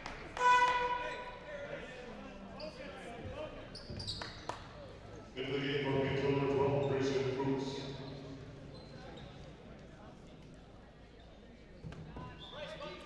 .24 on the shot clock. Off the alley-oop, and it misses. Remains a 2-point lead for Painesville. And another turnover. Back the other way will come the Buccaneers. They got a 2-on-2. He'll take it right to the hoop. Scores, and we have a tie ball game. 61 all with 7:18 and counting to go here in the second half on the KLN Family Brand scoreboard. Grayson Fuchs with it now. Fuchs will get the screen, dribble off to the right side. Wide open 3 on the way, missed it. And battle for the rebound, it comes down to the Buccaneers. It's Detterman moving it up court. Swings a pass, back up top. And that one's poked away from behind and turned over. 2-on-1 back the other way, and scoring off the glass is Gus Johnson. 63-61, 6:45 and counting to go. Here's Bainbridge into the paint. Outside, open for 3 and for the lead. Missed it, and the rebound goes to the Bulldogs. Bainbridge tried for the steal there, unsuccessful.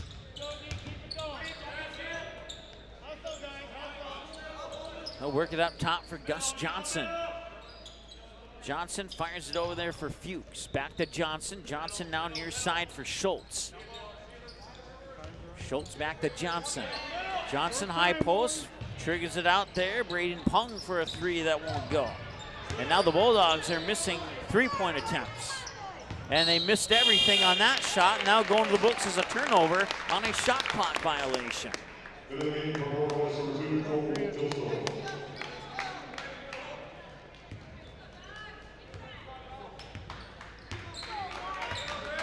6 minutes to go.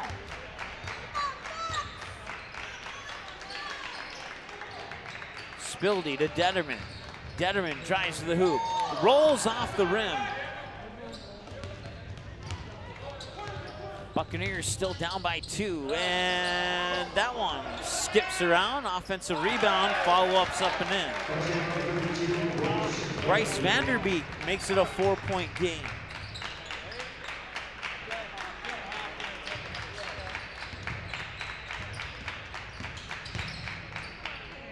And that one will bounce off the rim, and Vanderbeek will get the rebound.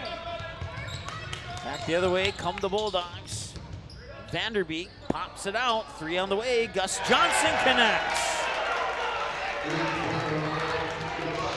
68-61, and the Buccaneers got within 2, and now they're down, find themselves down 7. Do they have another comeback in them within 5 minutes to go?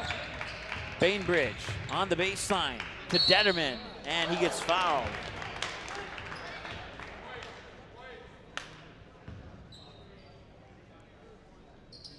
In the act of shooting, so he'll go to the line to shoot a pair.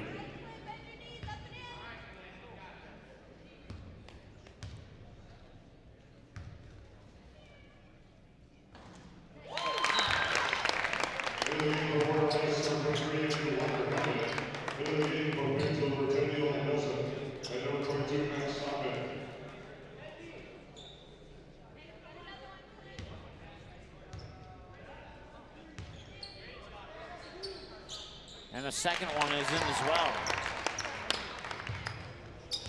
68-63. 5-point game now. Just inside 5 minutes to go. Eli Nelson has it. Nelson fires it over to Pung. Pung quickly into the corner. Othman cross court here. Grayson Fuchs. 3 is short. Air ball right into the hands there of Cole Gilsdorf, excuse me.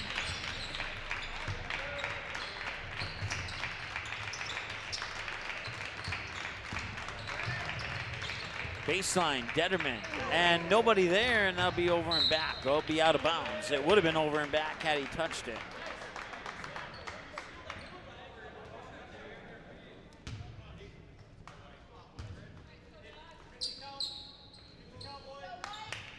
Inbounds pass to Eli Nelson in the backcourt. Nelson will back up, now charge in towards the paint. Pop it outside. He'll let a defender go by, and it's blocked. Detterman picks up the loose ball. He'll get the pass and to the hoop, and it's blocked on the other end by Vanderbeek.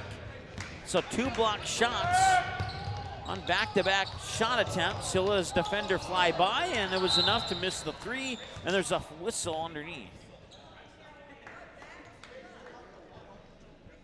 Border West calls number 0 to Bainbridge. Into the game for Border West and Costa. It's a foul on Bainbridge. It's his second personal.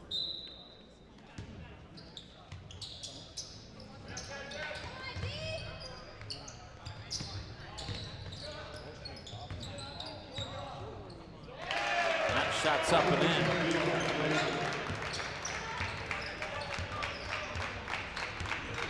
The next foul for Painesville will put Border West in the 1-on-1 bonus, and Bainbridge misses that one altogether.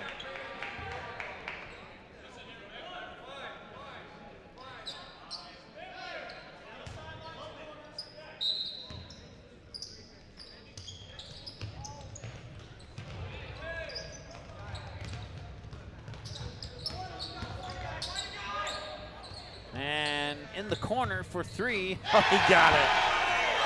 And Painesville has built their lead back up to 10.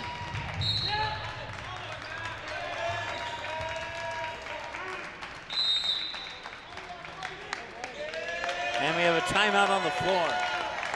A 10-point lead for Painesville after Border West knocked it down to a 2-point advantage, and now they've got their 8 points back. Now Border West will have some work to do when we return from the break here on Magnitude Sports.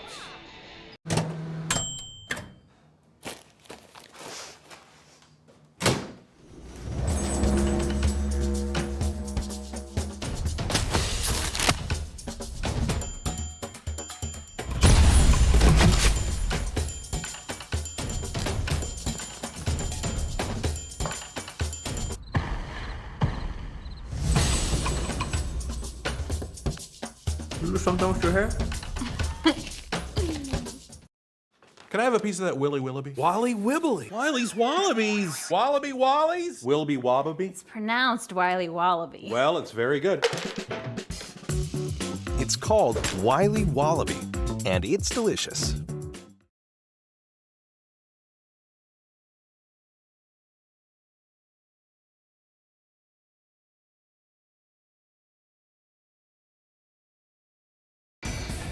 All right, welcome back. 3:11 to go, a 73-63 lead for the Painesville Bulldogs.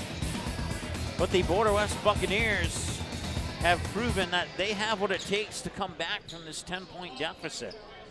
They've done it on one occasion for sure, and they've battled back from some 6-8-point deficits many times in this game.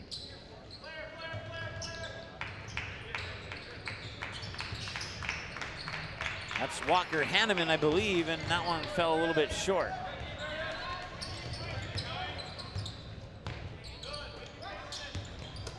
And that one's tipped almost into our broadcast booth.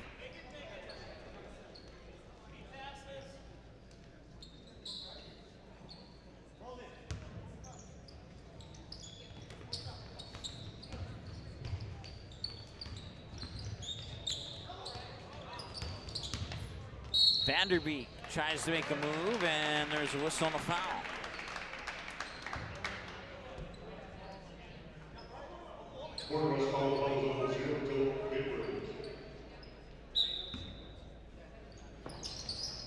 Baseline inbounds pass will be lofted up top to Vanderbeek.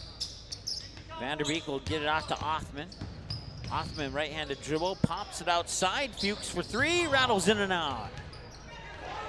And now a loose ball comes back the other way. Gilsdorf did what he could, and the ball gets tipped out of bounds, and I believe it'll stay with the Buccaneers.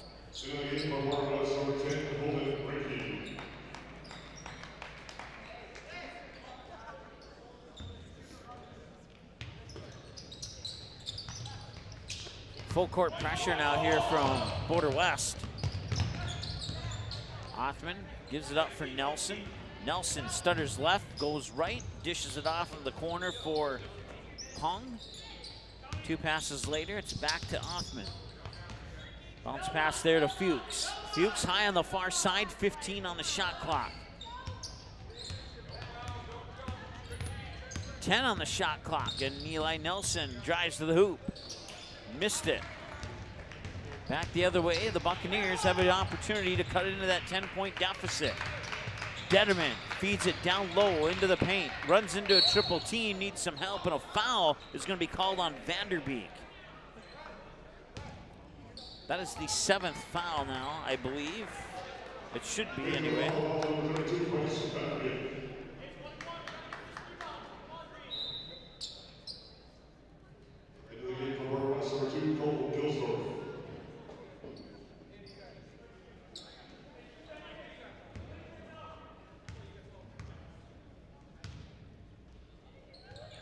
Free throw is up and in. At the line is Holden Rinke. 73-64, the lead's been chopped down to 9. In and out, and tip for the rebound, and they will get the rebound. And now it's out of bounds, and what's the call?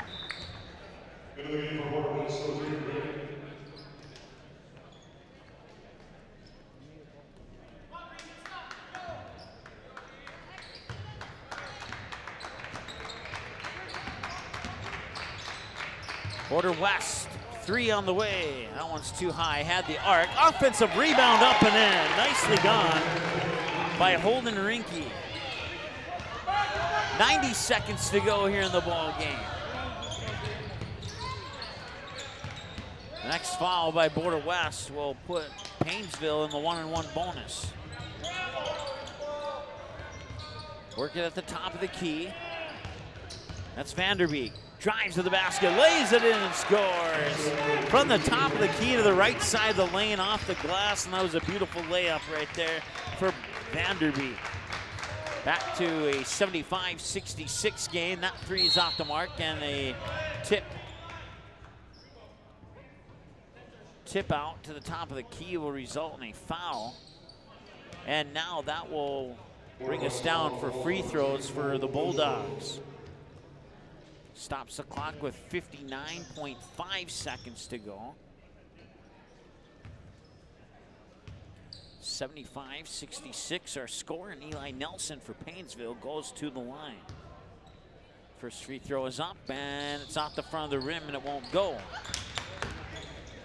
Back the other way now, the Bulldogs have one last opportunity to try and cut into this deficit. Long 3, Walker Hanneman, that won't go. Missed 3, and that missed 3 might do it. That might seal it for the Bulldogs, and a foul.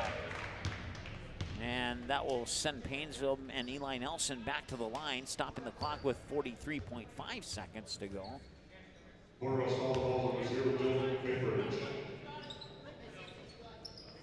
So both teams in the 1-on-1 bonus right now. So every foul will send the opposing team to the free throw line. Nelson free throw up off the front of the rim. He missed it. Offensive board, Vanderbeek, and Vanderbeek gets fouled. That's foul number 9. So one more put Painesville in the double bonus.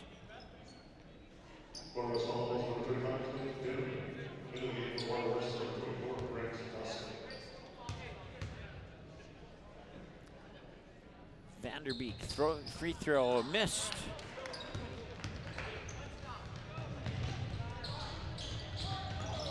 And offensive rebound, Detterman gets it up and in.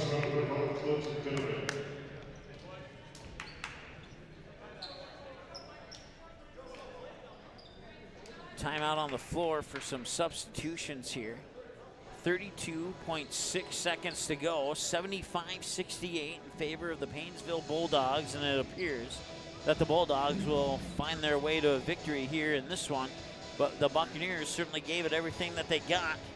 But looks like they're going to fall a little bit short in this one here tonight, or this afternoon, I should say. At least I'm not saying the morning anymore. Time is it anyway? Yeah, we're definitely in the afternoon now. 12:55 local time. 33 seconds to go.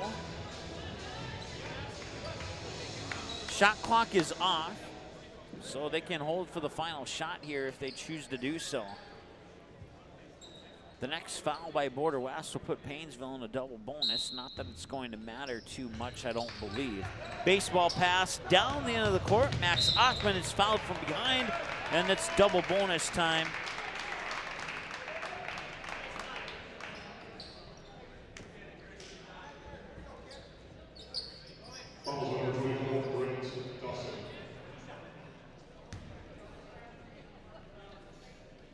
So he'll get 2 regardless.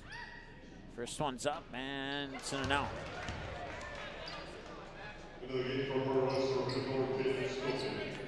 Coming up next, girls basketball, the Perm Yellow Jackets and the Sox Center Main Streeters. That'll be approximately 20 minutes after the conclusion of this one. 30 seconds to go, 30.7 to be exact. Second free throw's up and in. And that makes it 76-68. Corner 3, Detterman. No, missed it. And that three's up and in. Detterman missed it and then got the rebound, got the pass back out to him, and he fired it up again. And now all of a sudden, with 17 seconds remaining, it's 76-71. And maybe I may have been a little bit early on my statement about they might come up a little bit short here. They're within 5 and they have 18.2. They've added 1.2 seconds to the clock. So 18.2 is where we sit. We'll keep it here during this timeout on the floor. Shot clock is off, so that won't matter.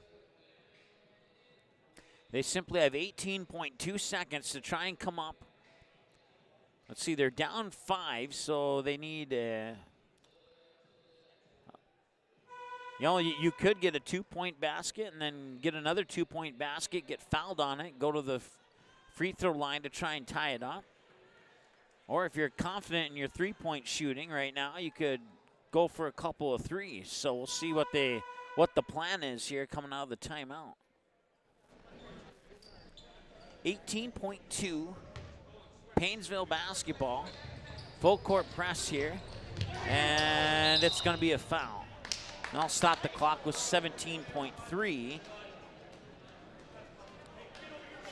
We'll march down to the other end. Painesville will shoot 2 free throws. Going to the line this time is Eli Nelson.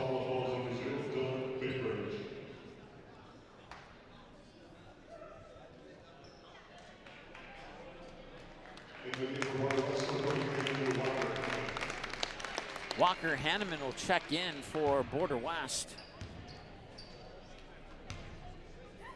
Free throw up, missed the first one. So it remains a 5-point game. So even if he makes this one, it's still a 2-possession game. Second free throw up, in, swish, nothing but net. Detterman has it, comes up court quickly, puts up a 3, it's off the mark, and the rebound comes down to the Bulldogs and a foul. Stops the clock with 9.4 seconds to go, 77-71. We march down to the other end for 2 more shots. This time it'll be Vanderbeek going to the free throw line for the Bulldogs. 77-71 with 9.4 seconds to go. Free throw in, and that will be the dagger right there. 78-71. It's going to take 2 3-pointers and to get fouled on one of those 2 threes. And that won't even be doable now. 7 seconds to go. Detterman, 21-footer, in and out, won't go, and the rebound out of bounds, tapped out of bounds. It'll go back to the Bulldogs. Stops the clock with 2.6 seconds to go. 79-71, and that'll do it. Baseball pass down the court here for Bryce Vanderbeek, and it'll go right out of bounds. No time came off the clock. 2.6 seconds. It's going to be a turnover, and it'll go back, or will it? Oh, no, it looks like they're going to, yeah, no, it will be a turnover to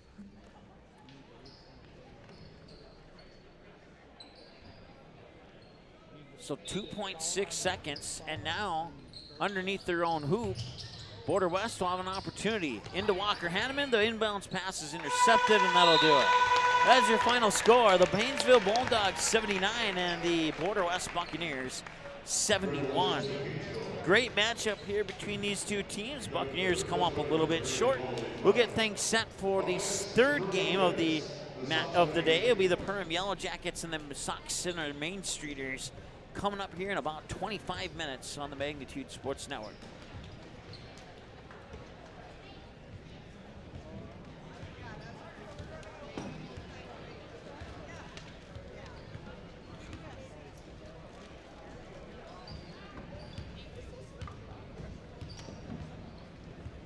Hey, it's Mike with Magnitude Sports. Thank you so much for your support. It's been a blast these 5 years, and because of our sponsors and our YouTube members, you've kept this station rolling for 5 years, and now we've surpassed 2,000 broadcasts. That's 2,000 broadcasts, 2,000 streams of area high school sporting events, semi-professional events, youth sporting events, youth hockey, youth football. We've done a little bit of everything here at Magnitude Sports, and it's all thanks to our sponsors and our YouTube members. We'll tell you how you become a YouTube member here in a little bit, but here's some of the moments, memories, and magic that has been captured on Magnitude Sports over the past 2,000 games thanks to our YouTube members and our sponsors.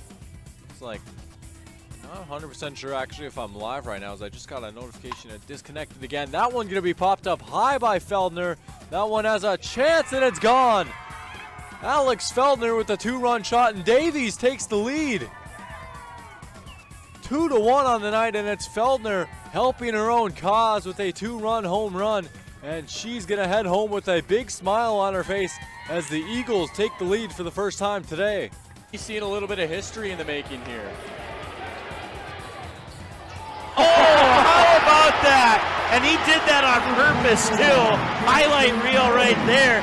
Gage Anderson assist off the backboard for the Moni dunk. Wow, that's pretty awesome. Wow. I mean, Cheyenne is just flexing their muscles right now. They are sign, sealing, and delivering, stamping. We are the team to beat here in the EDC. We are the team to beat here in North Dakota. If you're just tuning in, that is not a misprint. It is 77-37 here in favor of the Cheyenne Mustangs.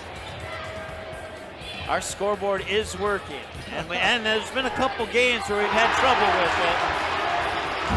Now it's 80-37. Jackson Moni hits another one. Let's count them up here while we have the opportunity. 1, 2, 3, 4, 5, 6, 7, 8, 9, 10, 11, 12, 13, 14 three-pointers for the Mustangs here in this contest. And we still got just shy of 7 minutes to go here. Here's Claybo. Screen. Needs some screens.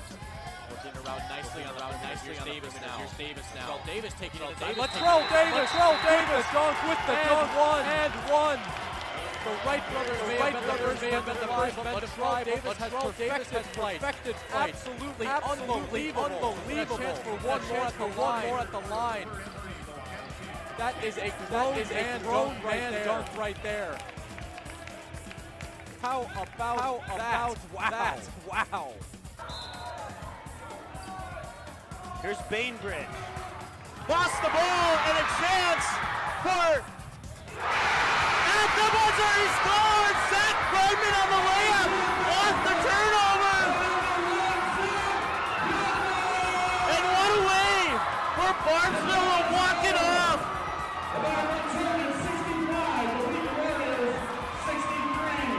Zach Bregman, the hero of this game! There he is! Nice show of sportsmanship. It's like, hey, we got to go shake the hands of the other team here. At 41, Fergus Falls had the ball. They lost it out of bounds, and now an opportunity here for the Pelican Rapids Vikings. Guler has it. 3 seconds to go. Guler with the ball. 1 second at the buzzer. It's in! And the Pelican Rapids Vikings on a shot by Matty Guler go to the state tournament undefeated at 29-0.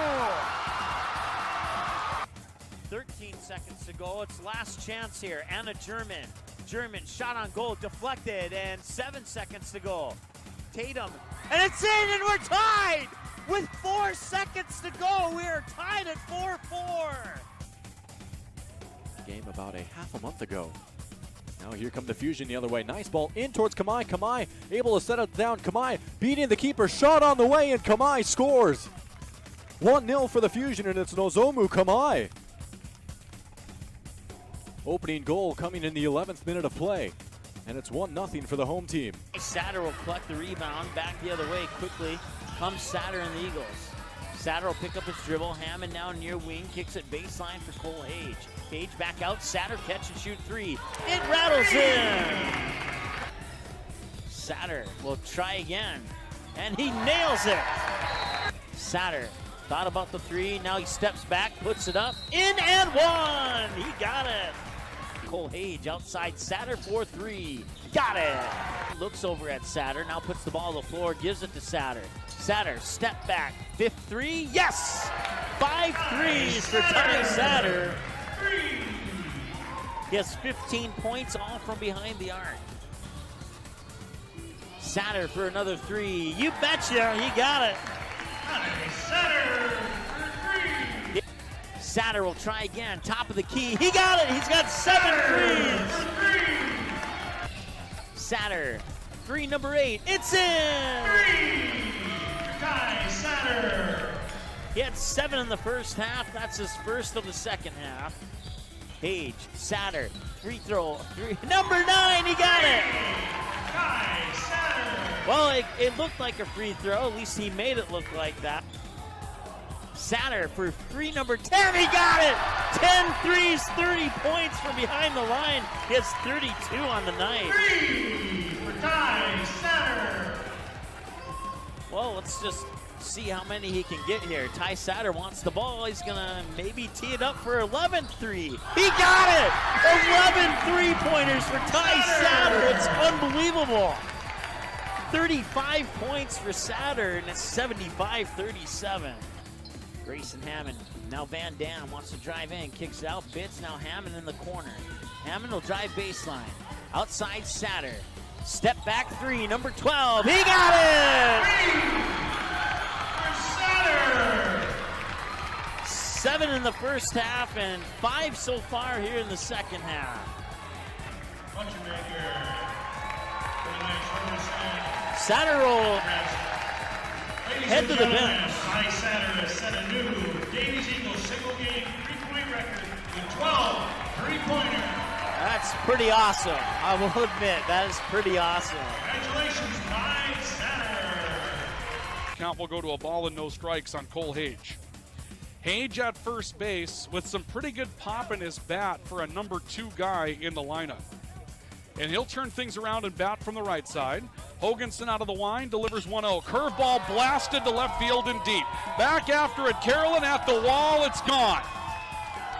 Cole Hage with a solo home run on the second pitch he sees, and Post 2 will take a 1-0 lead. We had just mentioned that Hage has some pop in his bat for a number 2 guy, and he got a fastball up belt high and just unloaded upon it. He was looking for that pitch. He got it, and all left fielder Zach Carolyn could do was take a couple of steps, look up, and watch it fly over the wall. 1-0 lead for Fargo Post 2 after their second hitter of the game. Kick coming from midfield here. Du Bois, the junior defenseman, will put the right leg on it and send it up right over the head of the goal scorer Kramer. The Packers will try and clear it. Mustangs touch up on it. And a little bit of pushing and shoving there. No call. And now Bukestad will get around the defender. Bukestad with the left foot over the head of Pyle into the back of the net. And it's 2-0 Mustangs. First round EDC tournament game between the Mustangs and the Knights. Coming away with it here is Bukestad. Bukestad over! Pyle had her hands on it and it slipped through. And Bukestad scores her second goal of the game. We'll toss it in. Right inside the near corner here. Monger touches up on it, gets it to Bukestad with a shot, and it's into the goal! Bukestad sneaks it into the near post, and it's 4-0 Mustangs.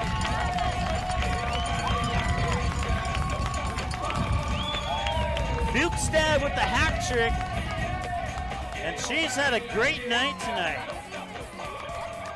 That's a Maya Bukestad hat trick. 20 minutes into the ball game now, on a 3-0 lead for Woodbury. And that one is going up, going back, and it is gone. It is a 3-run home run for Caleb Deere, and this game is tied.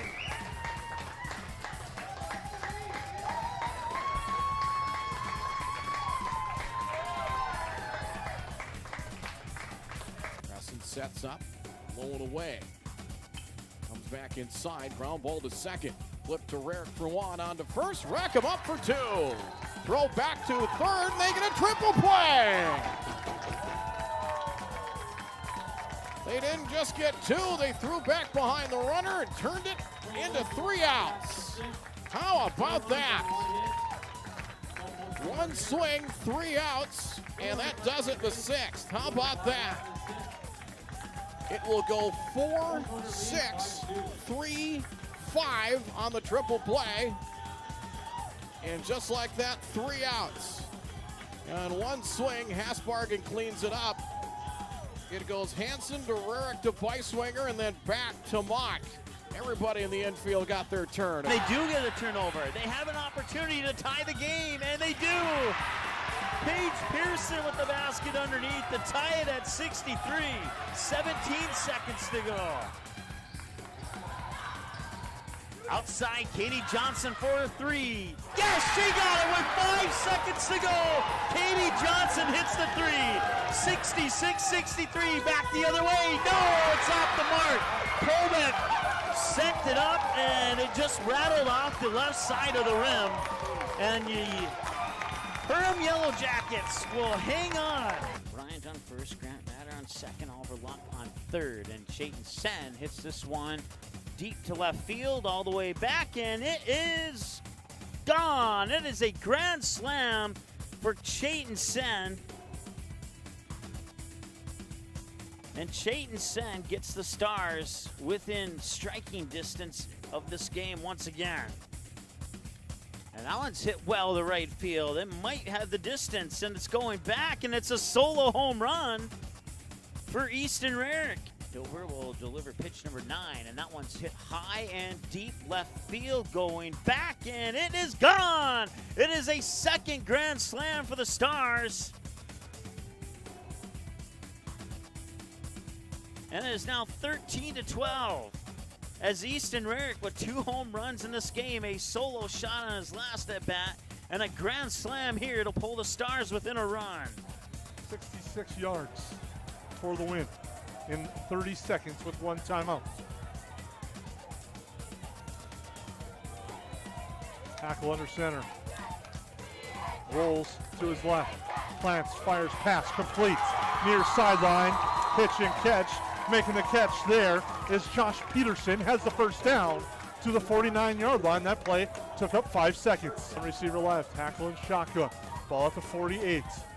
Hackle fires right side, complete. The hook and ladder. Richter to his feet. He could go. Richter to the house. Touchdown Jackets. Levi Richter and the Yellow Jackets lead with 13.8 seconds to go. Touchdown Jackets. What a play. And the Yellow Jackets lead. Woo! Holy crap. They'll charge that as an error. At least I believe they will, to the shortstop. To the top of the order, batting now, the shortstop, number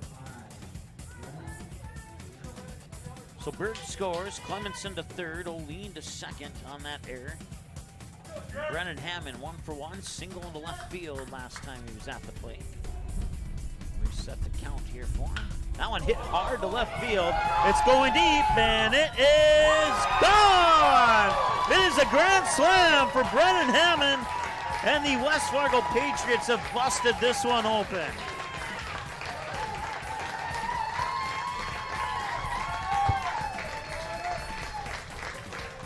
We'll fix the scoreboard. It's only 8-1.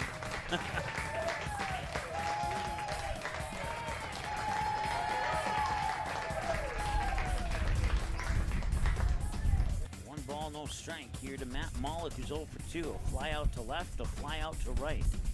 And it was actually Caleb Deere who caught that one, and now he might fly out to center. And he flies out to left. Trey Stalker makes the catch.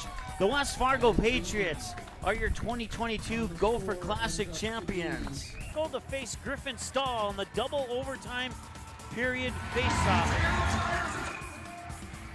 I was really loud. I couldn't hear myself with my headphones there. And we're underway in double overtime. Tiffany Johnson at Healing Touch Chiropractic in West Fargo, and our friend Sean Carlson at Town and Country Credit Union. Shot from the point, ricochet, in, and it's gonna go to the Packers, Dalton Bosser. He will score the goal, and he will go and celebrate with the fan section here. It ricocheted on its way to the net and kind of did a loop around Ryan Robeson. And the Packers win it in double overtime, 4-3. And the goal is going to go to Dalton Bosser. He had 2 assists on the night. Now he gets the game winner in double overtime. And that one is going to left field. It is gone. It is a grand slam. Andy Mock takes it to left, and he will touch them all. That is the only grand slam of the tournament so far, and Andy Mock comes up big here for the Post 400 Stars. And this one popped up. Can Oliver Luck send them to Shelby? They can!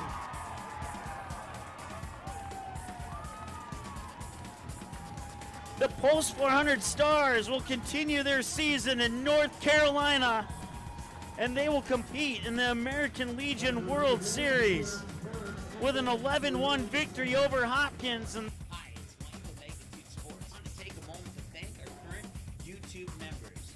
They become members by clicking the join button that's found next to the subscribe button on our YouTube channel. And it goes a long way to support the channel, keep Magnitude Sports on the air, and keep your favorite teams on Magnitude Sports. If that's something that you would like to consider doing, then we encourage you to click the join button, select one of the available plans, fill out the requested information, and presto, you're a member of Magnitude Sports.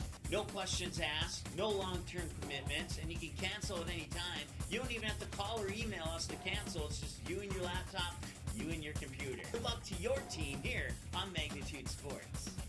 welcome to Nias Family Sales, located just north of Highway 10 exit in Perham. Stop in today or visit NiasFamilySales.com to view the quality inventory of pre-owned cars, trucks, and SUVs. Nias Family Sales can offer financing options to fit your needs, no matter your credit history. Nias Family Sales also has an experienced and reliable parts and service department that's open extra hours to help fit your hectic schedule. Nias Family Sales, the Lakes area automotive leader since 1999.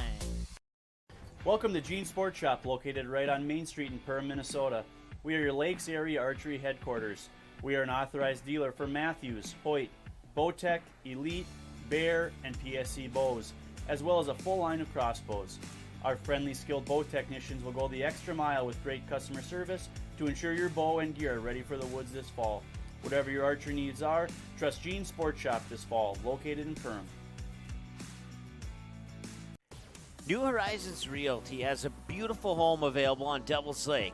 No corners cut in this 5-bedroom, 5-bath, walkout-style home that includes a 3-stall garage. Host your friends to a breathtaking lake scenery from your new cedar deck patio that is only steps away from the beach. Make it your home this summer and many summers to come. Visit PermRealEstate.com for more info and photos of this magnificent lakeside home, or call 218-346-7767 today. Say hello to Taylor Doll at the Backyard. Taylor keeps the store filled with your pet's favorite pet food, pet treats, and pet toys. Hard to find items like retractable dog leashes and pet supplements. The Backyard also carries everything you need for your livestock and poultry operations. Are you a bird watcher? The Backyard has one of the best selections of bird seed, suets, and feeders in the area. And finally, don't forget to book a spa day for your dog with one of our professional dog groomers. 218-346-7487.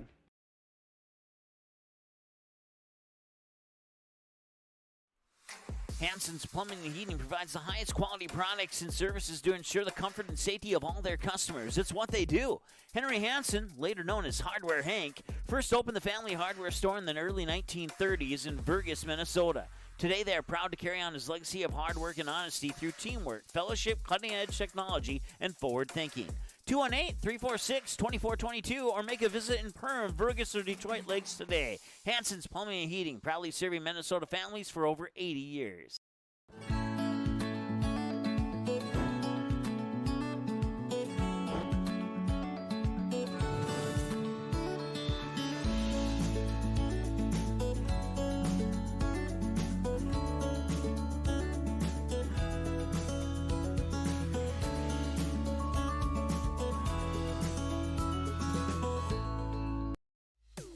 At the Goose Gang, we believe there's a kid in all of us, and we are here to help you find the exciting new toy or game to bring a bit of extra fun to your day. We stock the best toys from around the world to promote learning, imagination, and play. Everything you need to bring your family together. No matter what you're looking for or what age your birth certificate says, we have something for everyone. Don't miss our handcrafted popcorn, wide selection of candy, or the specialty sodas. Treat yourself at the Goose Gang. Odds are there's an ace right in your neighborhood. With expert advice and the right tools to make your quick fixes even quicker. Around the block, what you need in stock. With people who know their stuff. Welcome to the Home Convenience Store. Hi, this is Mallory Stotterell and Erica Saylor from Lakes Ace Hardware. You can expect expert help for your next project at Lakes Ace Hardware right here in downtown Perham. Ace is the place with the helpful hardware, folks.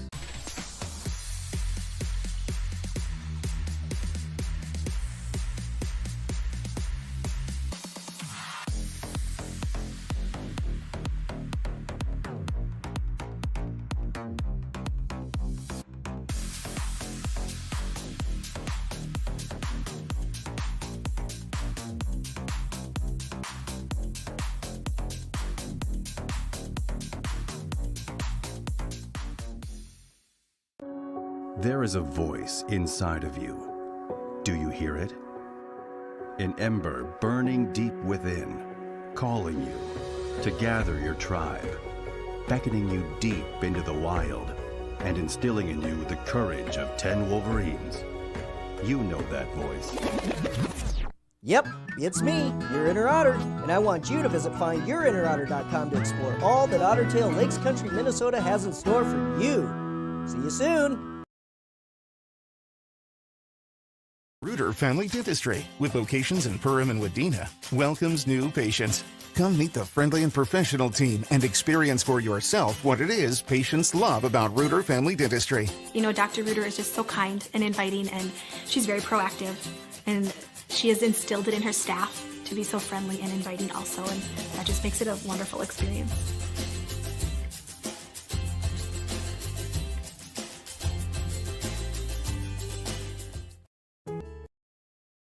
Soda Lake Properties is a property management company that offers a wide range of local services year-round. Yard care and landscaping services in the spring and summer, and snow removal and watercraft solutions in the winter. They also offer interior design services that will make your home or office look refreshed and inviting. Not to mention soda cleaning services for residential and commercial buildings, along with construction sites. To learn more about all these services and the revolutionary zero-res carpet cleaning, visit the website today. Just type in sodalakesproperties.com. I didn't know what a derecho was. Didn't know that kind of storm existed. I didn't worry a bit about my coverage. It did not let me down. I was not caught blindsided. The secret is to have an agent that gets you insured for your needs. If you don't have Farm Bureau, you don't have good insurance. Contact Farm Bureau agent Michelle Beck in Perham at 218-345-4010.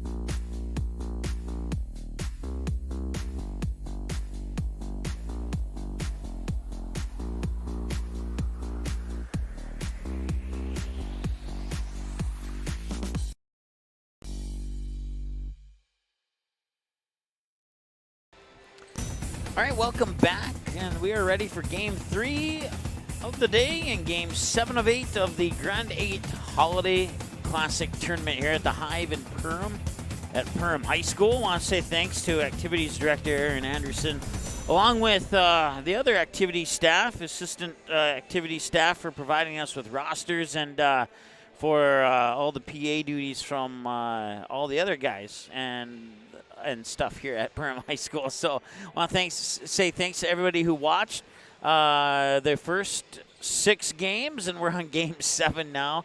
And the Sauk Center Main Streeters are 6-1. The Perham Yellow Jackets are 7-0. It should be a fun matchup here. As you can see, the Perham Yellow Jackets will be in their gray uniforms with black and yellow stripes with yellow letters and numerals on their jerseys. And then the Sauk Center Main Streeters will be in their white jerseys with maroon numbers and lettering and maroon stripes down the side of each jersey. And like I said, 7-0 for the Perham Yellow Jackets. They have not lost yet this year. And the Sauk Center Main Streeters have only lost once this year. That loss came on December 9th, a 54-46 loss on the road at Albany.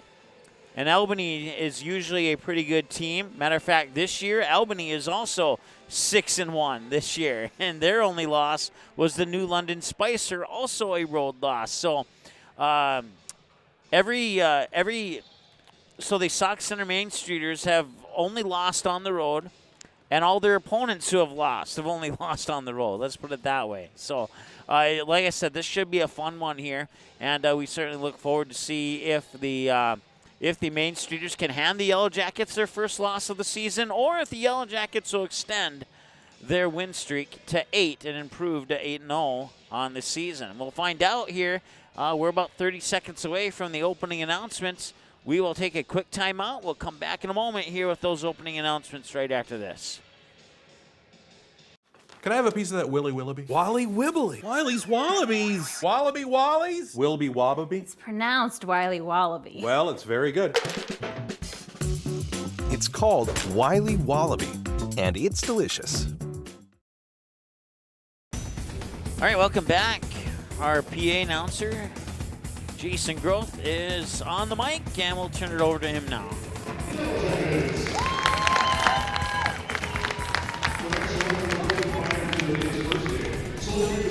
First, for the visitors, the Main Streeters of Sauk Center. Sunday guard 5'7" senior 11 Victoria Purfell. Sunday guard 5'8" sophomore 15 Sierra Colton. Sunday guard 5'9" senior 33 Heidi Lisser. Sunday opposed to 6'1" senior 35 Jenna Travinsky Bowles.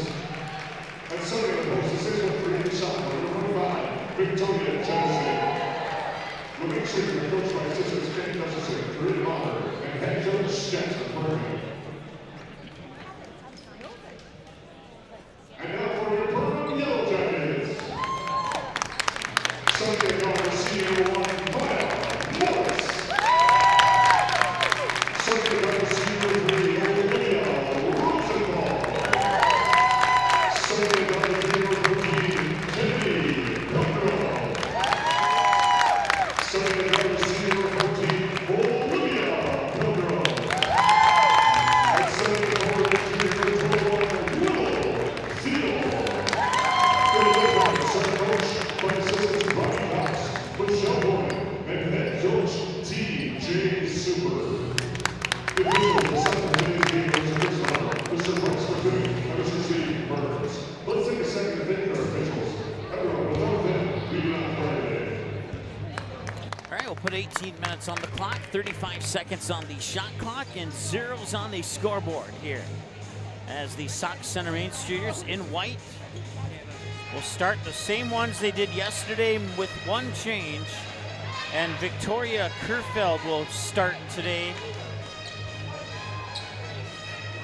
in the place of Madeline Schuster, who started yesterday. It'll be Gapinski Vogt going up against Willow Thiel for the opening tap, and we're underway as the Yellow Jackets will win the opening tip. And we are underway here in the Game 7 of the Grand8 Holiday Classic. And the Game 8 will feature these exact same two teams, only on the boys' side. Here's Willow Thiel with it. Bounce pass outside. Long two on the way. Missed everything. Out of bounds. Going to the books as a turnover.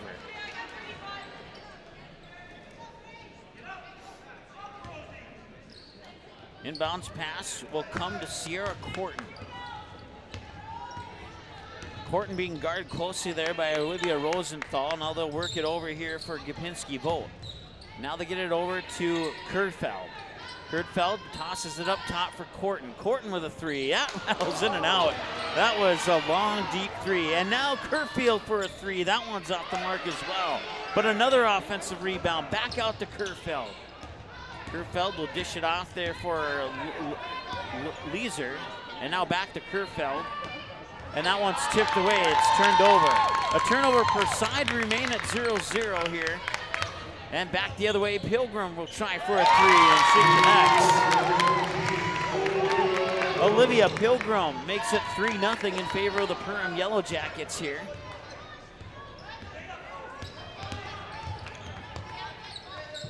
They'll work it inside for Jennison. Now back up top. With the basketball is Gapinski Vogt. She will try for a three, and we're tied at 3. Straight away, top of the key three-pointer, and that knots it up at 3-3. Now Willow Thiel has it on the near wing. They work it inside, back up top, teeing it up for another three. That one's off the mark. And the rebound, Kerfeld saves it in bounds, and it'll be Main Streeter basketball. Bringing it back is Corton. Corton now Kerfeld. Kerfeld being guarded closely there by, I believe that is Maya Morris guarding her, and it was. They'll work it inside for Jennison. That's too strong, and the shot is missed. Remain tied at 3-3, almost 3 minutes into the basketball game. Thiel tried to feed a pass down low there, but kind of got it ahead of Kennedy Pilgrim, and it'll go out of bounds. It'll go into the books as a turnover, and the inbounds pass will come to Corton. Corton will slow up in between the circles, back up between the midcourt stripe. Now Kerfeld has it. Kerfeld works it into Jennison. Jennison on the baseline, pumps it out. Leeser with a three. That one's not gonna mark. Go.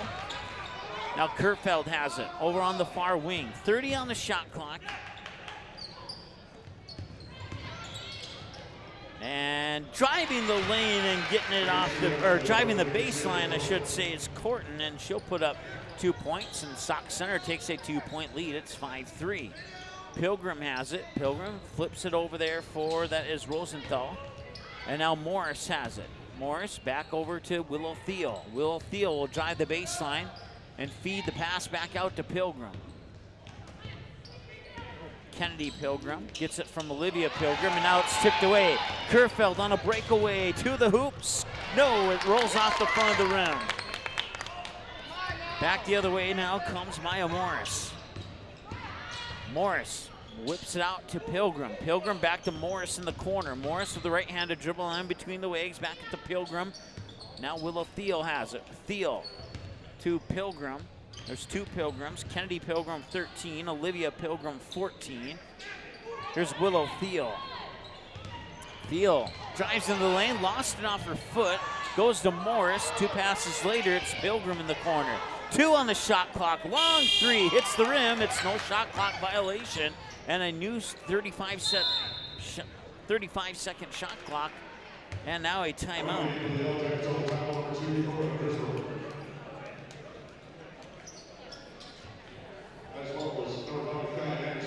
A timeout on the floor I want to say thanks to our sponsors, including Nias Family Sales, Gene Sports Shop, bringing you our pregame show, New Horizons Realty, J&L Nutrition, The Backyard in Perham, Hanson's Plumbing and Heating, Perham Community Co-op, The Goose Group, The Nest, Lakes Ace Hardware, Joe Foltz Constructions, Interiors by Winkle, River's Edge Cabinetry, Perham Area Chamber of Commerce, Reuter Family Dentistry, sponsoring our trips to the free throw line, EOT Insurance sponsoring the halftime show, Farm Bureau Financial Services, Soda Lake Properties and Zero Res Carpet Cleaning, Perham Lakeside Golf Course, and KLN Family Brands, to mention a few.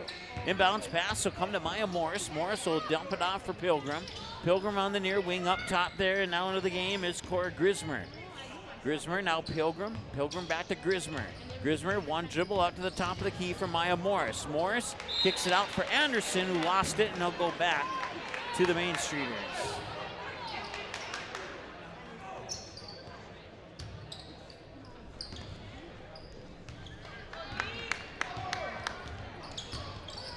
.53 our score on the KLN Family Brand scoreboard in favor of the Sauk Center Main Streeters.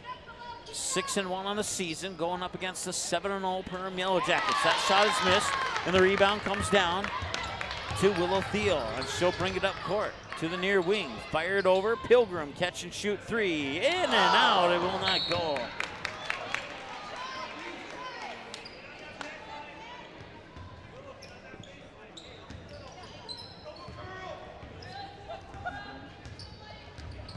Bounce pass comes in, bringing it over the timeline. There's Corton.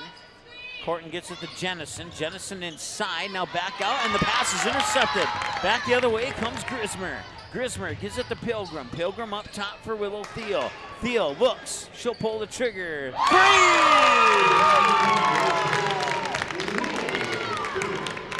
6-5 as the Yellow Jackets have their first lead of the game. Substitution coming up for Perham here at the next break in action. 12.5 to go. They're working inside for Jennison. Quick pass out here to number 21. That's Madeline Schuster. Catch and shoot three, far side. It rolls in. Sierra Corton with the triple. Gives the Main Streeters the lead back. It's 8-6 here on the KLN Family Brand scoreboard. Two teams combined for a 13-1 record, 7-0 and 6-1. Here's Willow Thiel at the top of the key. Right-handed dribble down the near side of the lane to the hoop, draws the foul. Basket will will not go as the ball rolls off the rim, but she'll earn herself a trip to the Reuter Family Dentistry free throw line. She'll get two shots. First one's up and in. 8-7 our score in favor of the Main Streeters. Checking in, Heidi Leeser, as well as Victoria Kerfeld for the Main Streeters. Second free throw from Willow Thiel up and in. We're tied at 8. Kerfeld will bring it up the court. Kerfeld with a nice drive, pumps the pass out here to Schuster. Nearly lost it. Kerfeld picks up the loose ball, works it up top there for Leeser. And now Kerfeld has it up top, up against Maya Morris. Kerfeld gets it back. Long three, 20-footer, missed it all, out of bounds, and going to the books as a turnover.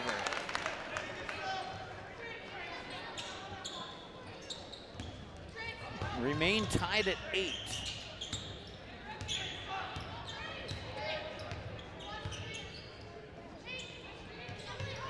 Maya Morris tees it up for a three. Off the front of the rim, it will not go.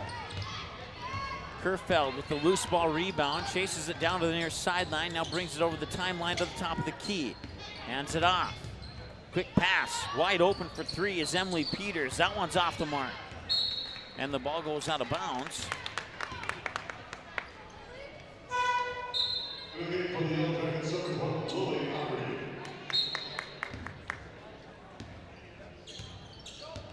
Morris will bring it up court here for the Yellow Jackets. Morris will fire it over to Thiel here on the near wing. Tied at 8, 27 on the shot clock, 11:10 to go. And out of bounds, he'll stop the clock with 11:07 and 23 on the shot clock. I hit the wrong button, so I accidentally reset the shot clock. 23 on the shot clock. So as soon as the shot clock gets to 5, they'd be out of time. Let's put it that way. Missed shot there won't matter about the shot clock now. Rebound comes down to Leeser, hands it off to Kerfeld, excuse me. And a foul on the Yellow Jackets will put Kerfeld to the line.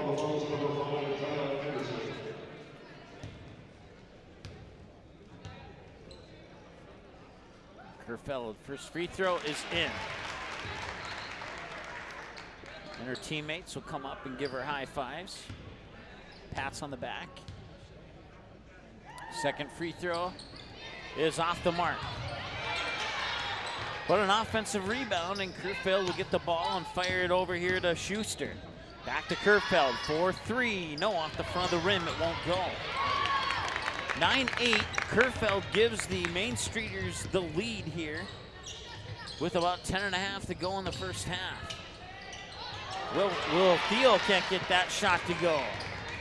And back the other way, Kerfeld will bring it down in the point guard position to the top of the key. Runs into a double team, excuse me. 2 passes later, Schuster. Schuster to Jennison down low. Gapinski, excuse me, gets the basket and the foul. She'll go to the line to shoot one more. Stops the clock with a little over 10 minutes to go. Nice to see Kerfeld get a point here on day 2 of the Holiday Classic tournament. Her teammates honored her with some posters in the beginning of yesterday's game as she woke up and found out that unfortunately her mom passed away yesterday morning. And she did not play yesterday, at least not that I can recall. And it's good to see her out on the court. She did make the trip here. I think she made the trip here yesterday. But she definitely made the trip here today, and she's playing, and that's good to see. And our condolences to her and her family and her friends and the friends of the family. Because that's always never an easy thing to deal with. And to come play basketball 24 hours later is even more remarkable. Kudos to Kerfeld. Will Theo got rejected by the bottom of the backboard and then tried to save it, and the ball would go out of bounds.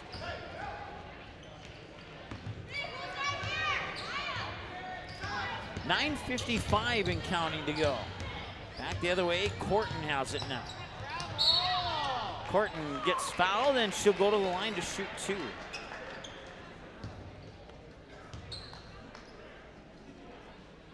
Stops the clock with 9:49 to go.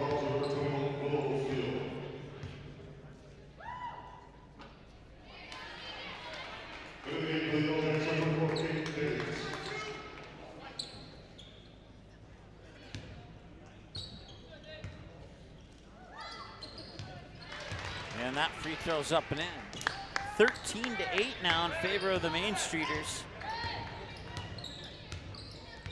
With 9:43 to go here in the first half.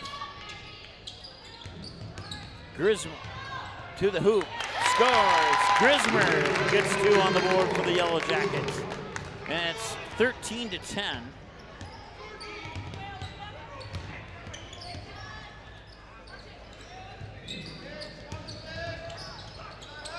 They'll work it inside. Jennison had the ball poked away. Anderson brings it back up court for the Yellow Jackets. Anderson still with it. 2 passes later, up top, Grismer. And now that is number 3, Olivia Rosenthal. Hands off for Anderson. Anderson near the top of the key, dribbles into the free throw line. Morris with a long 3, rattles in and out. Will not go. 13-10, the Perham Yellow Jackets down by 3, and that 3 back the other way is also off the mark. Back-to-back missed 3-pointers for these 2 teams here on back-to-back possessions. Anderson with it. Anderson cut into the lane, lost it. She fell to the ground. She's slow to get up, but she is up and she's okay. Back the other way, Kerfeld tried to roll one off. Jennison's there for the rebound, and it'll go up and in. It's 15-10 on the KLN Family Brand scoreboard in favor of the Sauk Center Main Streeters. Morris up court. Delivers it into the hands of Kaya Anderson. Anderson now gets it to Kate Diggins. I believe that's Diggins with the pink shoes, wearing 24, yep. ponytail was in the way. I wasn't sure it was 20-something. Anderson with a three, buries it. Back to a 2-point game, 15-13, 8 minutes to go here in this one.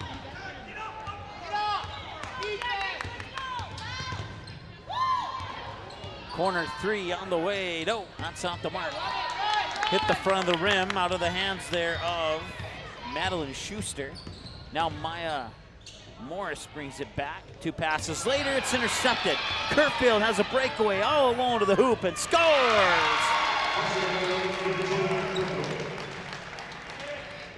17-13 and a 4-point lead now here for the Main Streeters.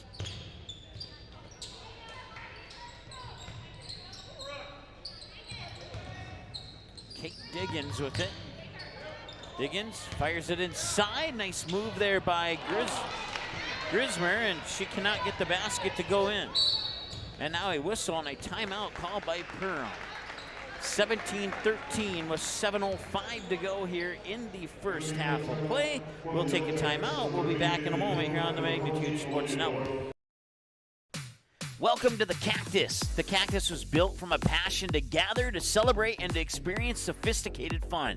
Gather your group, rival friends in a game of golf, or lace up the bowling shoes in a grand rendition of the classic American pastime while you enjoy our classic American cuisine served from our scratch kitchen. Don't forget, the Cactus is your go-to watch party destination for all Perham Yellow Jacket broadcasts. The Cactus, a unique dining and entertainment venue. 43-521 Fort Thunder Road in Perham. Hi, I'm Alec Meyer, and I'm a mortgage lender at United Community Bank. The best part about my job is I get to help people like you buy your dream home. At United Community Bank, we have many different loan options to best suit your needs. We offer loans with as little as 0% down and may have down payment assistance available to help you secure your first home. I'm Alec Meyer, and I'm a mortgage lender at United Community Bank. Stop in and see us or visit us online at ucbankmn.com. United Community Bank, member FDIC, equal housing lender. United Community Bank. All right, welcome back. 7:05 to go. It's going to be Main Streeter basketball. They're up by 4 right now here in the first half over the undefeated Perham Yellow Jackets. Bringing it up over the timeline here is Corton. Corton will deliver it near wing for Emily Peters. Peters up top. Jennison had to save it from the midcourt stripe to prevent it over and back, and now she gets the ball back after another pass. Corton will receive the pass, and it's taken away. On a breakaway, it's Olivia Rosenthal, and she scores. And that pulls the Yellow Jackets within 2 at 17-15.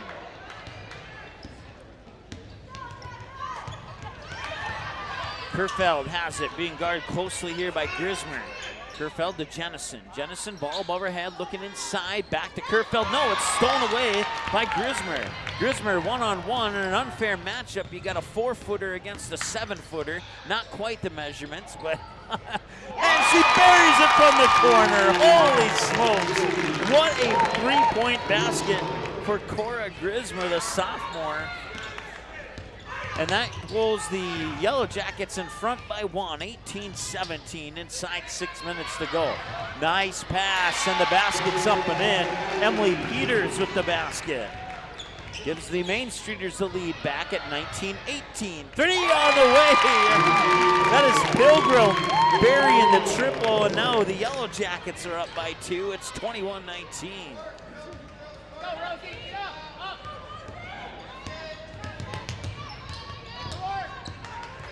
Corton gives it to Kerfeld.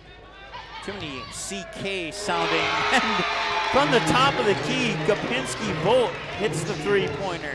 And it's 22-21 in favor of the Sauk Center Main Streeters. Morris to Pilgrim. Pilgrim, 3 on the way. That is Rosenthal. It's in. Oh, Olivia Rosenthal. And back-to-back 3-pointers on 4 possessions here. 2 for the Yellow Jackets, 2. Maybe it's 5 possessions now. I'm not 100% sure. Inside, Jennison can't get the shot to go. Rebound, Yellow Jackets. That's the first missed shot, I think, in the last 5 trips down the court. Pilgrim cuts into the lane, loses the ball, and it's picked up there and stolen away by Gopinski-Volt.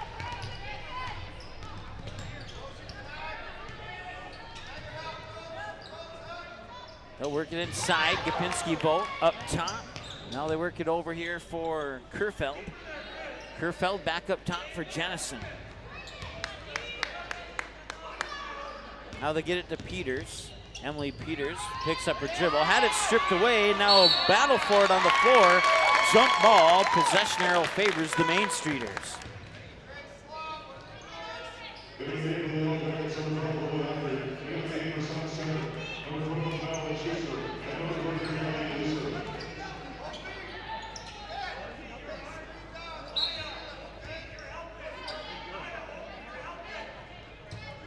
Inbounds pass will come to Jennison. Jennison nearly lost it, fell to the floor, got it to Leeser, and it's a shot clock violation. And not even I knew the shot clock was expiring that time. So that goes into the books as a turnover.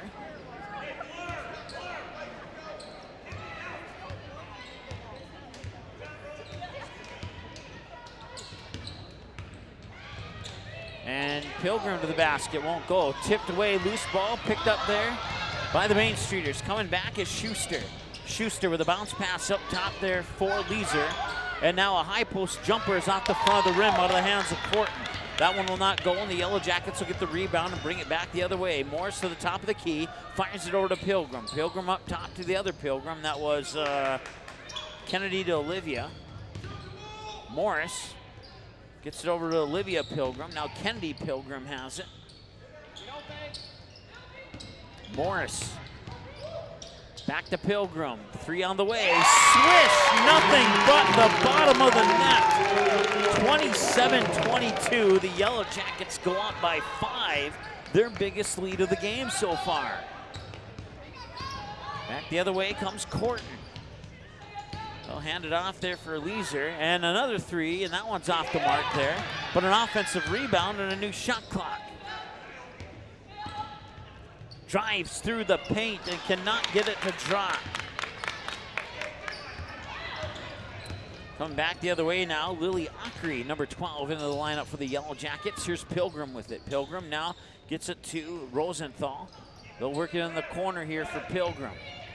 Pilgrim up top, Maya Morris, catch and shoot. Three on the way off the right side of the rim. Rebound comes into the hands of Leeser.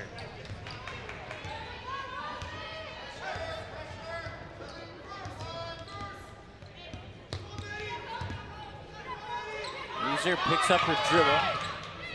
Or no, I'm sorry, that wasn't Leeser. That was Corton who picked up her dribble. And it's a turnover. And the Yellow Jackets up by 5 with 2 minutes and change to go here in the first half.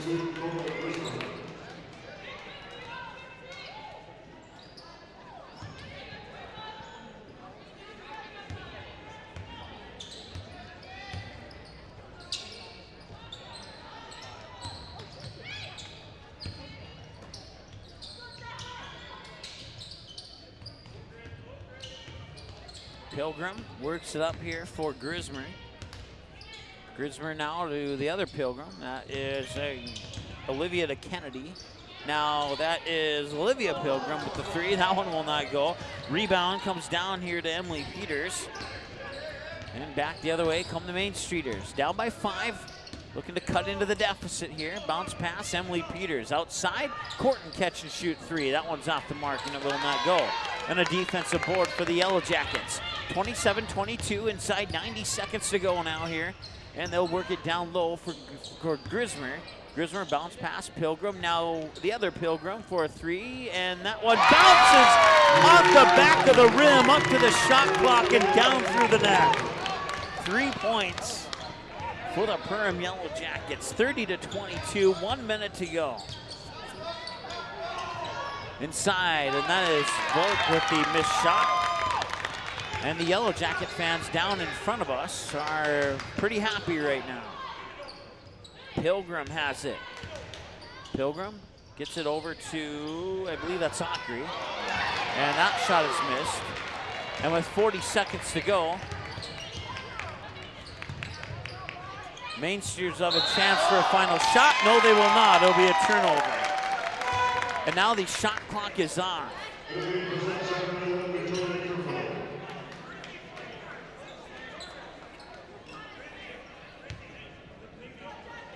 Perham can hold for the final shot if they choose to do so.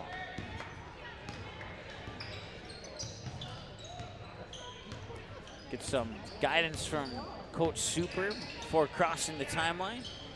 Now Pilgrim has it. That's Olivia Pilgrim. Pilgrim up to Anderson. Anderson, right-handed dribble, back to Pilgrim.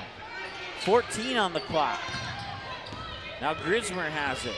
Grismer backs up in between the circles, gets it to Pilgrim. Pilgrim back over to Anderson.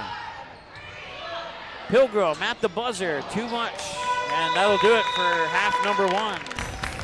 The Perham Yellow Jackets 30, the Sauk Center Main Streeters 22. It's been a fun first half so far. We'll see if that continues in the second half when we return after this break here on the Magnitude Sports Network. Be right back. Your EOT Insurance Halftime Show is next.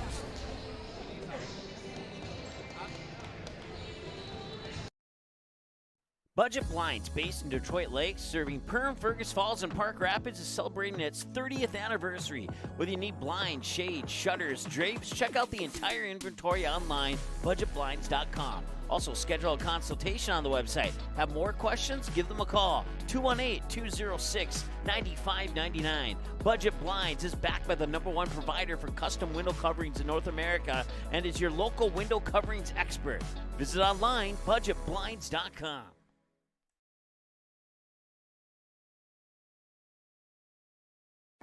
What sets the world's leading hospitals apart from the rest?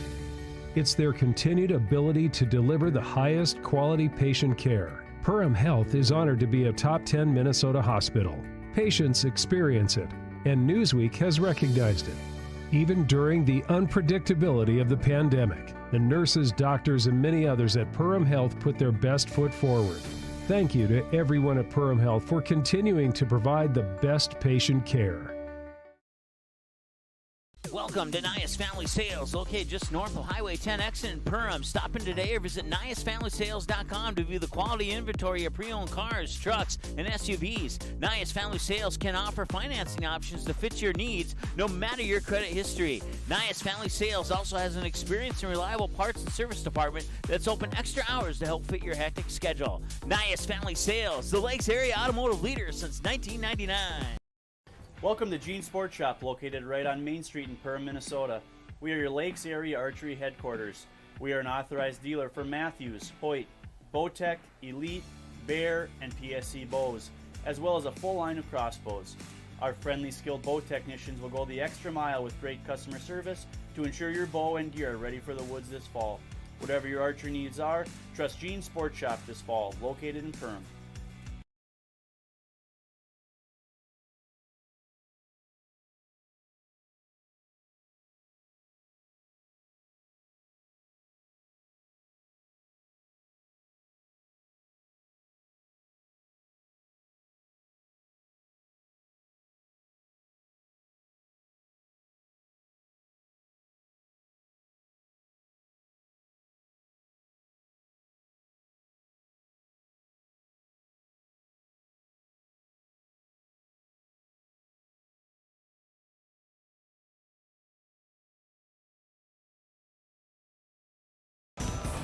All right, welcome back. Halftime of the girls' game between the Yellow Jackets and the Main Streeters, and the undefeated Yellow Jackets have a 8-point lead.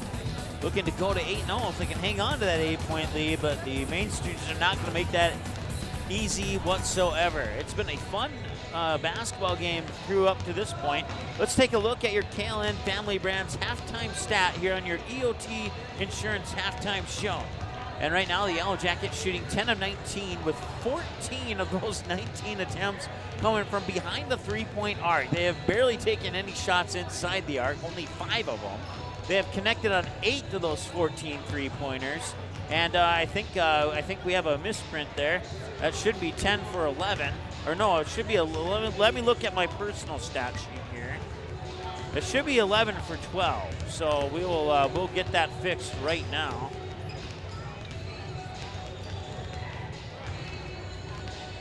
There we go. That's right, I promise you. So 10 for 19, 8 of 14 for the Yellow Jackets. 11 of 12. Let's see here. That's not right. Tell you what, we'll come back to the three-pointers for Sauk Center here in just a moment. Double check everything else. And everything else is indeed matching up. So I'm not sure what happened to that three-point category there. But anyways, 3 of 4, 75% from the free throw line. 1 foul, 5 total turnovers, and 8 for 24 shooting, assuming the three-pointer category is inaccurate. We're gonna take a timeout. We're gonna double check those three-point numbers here, and we'll come back and tell you what really happened on Behind the Arc for the Main Streeters in just a moment here on the Magnitude Sports Media Network. It is the EOT Insurance halftime show here on Magnitude Sports. New Horizons Realty has a beautiful home available on Devil's Lake. No corners cut in this 5-bedroom, 5-bath, walkout-style home that includes a 3-stall garage. Host your friends to a breathtaking lake scenery from your new cedar deck patio that is only steps away from the beach. Make it your home this summer and many summers to come. Visit permrealestate.com for more info and photos of this magnificent lakeside home, or call 218-346-7767 today.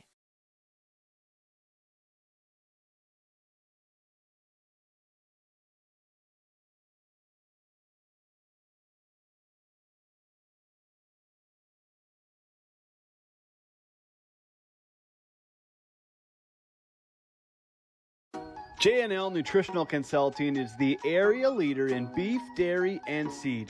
J&L has over 20 years of experience, and they use the latest technology in ration balancing software to make sure every part of your feed is utilized. They provide adjustable profit and loss projections, and their seed division makes sure to bring the best seed for your field, no matter the brand. Contact Mike, Joe, and Andrew at J&L Nutritional Consulting, 218-346-7487.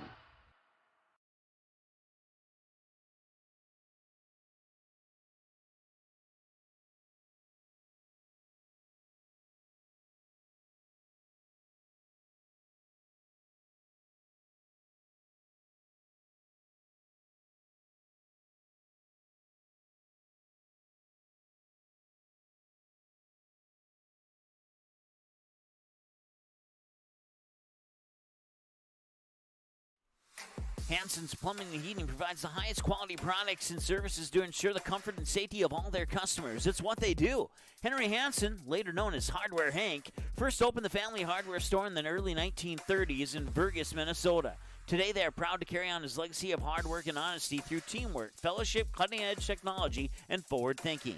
218-346-2422 or make a visit in Perham, Burgess, or Detroit Lakes today. Hansen's Plumbing and Heating, proudly serving Minnesota families for over 80 years.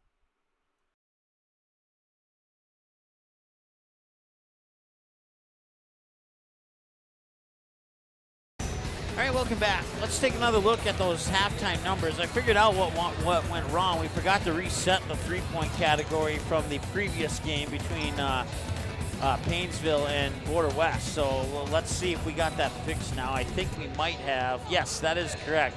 5 of 11, and the 8 of 24 is accurate. I double-checked that with everything. So 5 of 11 shooting from behind the arc there. So we just had to take away the previous team's three-point made and missed shots there, and now we're all good. So your stats are accurate there on the KLM Family Brand scoreboard stat report here at the EOT Insurance halftime report. Once again, at halftime, it is 30-22 with the Sauk Center Main Streeters will come out of the second half looking to cut into that 8-point deficit. When we return, that will conclude your EOT Insurance halftime report, the second half in 2 minutes.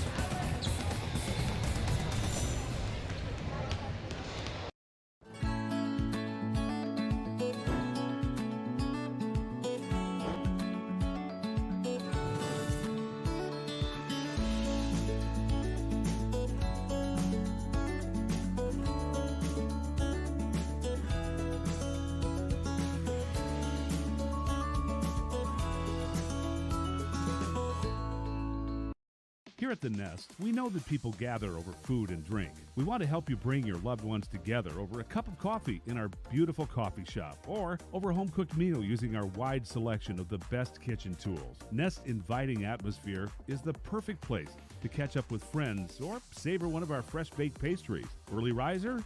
Don't worry, you can wake up with one of our signature specialty coffee drinks. We hope to make your day at The Nest, 902 Market Street in Perham. Ace is the place with the helpful hardware, folks. Why would you wander around a warehouse store looking for paint when you could just swing by your neighborhood Ace? In addition to Ace's award-winning service, we have top-rated paint brands. Plus, our color matching technology allows us to match any color. So stop wandering and start painting. Head to your neighborhood Ace today. Hi, this is Mallory Stotterell and Erica Saylor from Lakes Ace Hardware. You can expect expert help for your next project at Lakes Ace Hardware, right here in downtown Perham. Can I have a piece of that Willy Willoughby? Wally Wibbly. Wiley's Wallabies. Wallaby Wallies. Wilby Wobbaby. It's pronounced Wiley Wallaby. Well, it's very good. It's called Wiley Wallaby, and it's delicious. All right, welcome back. We are ready for half number 2 here between the 6-1 Sauk Center Main Streeters and the 7-0 Perham Yellow Jackets. And right now, the undefeated Yellow Jackets looking to go 8-0, have an 8-point lead over the Sauk Center Main Streeters. But I'm sure the Main Streeters will have something to say about that here as we start the second half of play. It will be Yellow Jacket basketball to start the second half. Inbounds pass will go from Pilgrim to Maya Morris. And we're underway here in half number 2 now. 3 seconds in, Morris has it. Works it up to Pilgrim. Olivia Pilgrim over to Kennedy Pilgrim. Pilgrim inside for Willow Thiel. Willow Thiel with a bounce pass out there, and now they'll work it back over to Pilgrim. That's Kennedy Pilgrim. Back to Willow Thiel on the far side. 15 on the shot clock. Willow Thiel drives, kicks it out. Olivia Pilgrim. 1, 2, no, it is a 3. 33-22. It's an 11-point lead now. Is bringing it back the other way is Victoria Kerfeld. She'll hand it off there for Sierra Corton.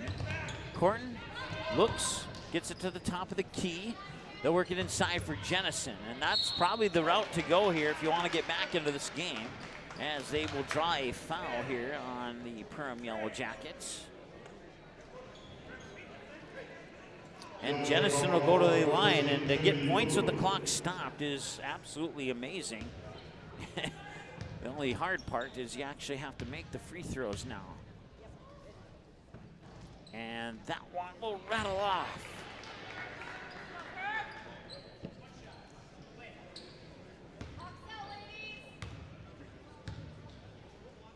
Second free throw is in, no problem. 1 for 2 on that trip to the Reuter Family Dentistry free throw line. Maya Morris will bring it up for the Yellow Jackets. She'll cross the timeline with 17:07 to go here in the second half of play. On the far side is Olivia Pilgrim. Now they work it up for Olivia Rosenthal, and now inside for Willow Thiel.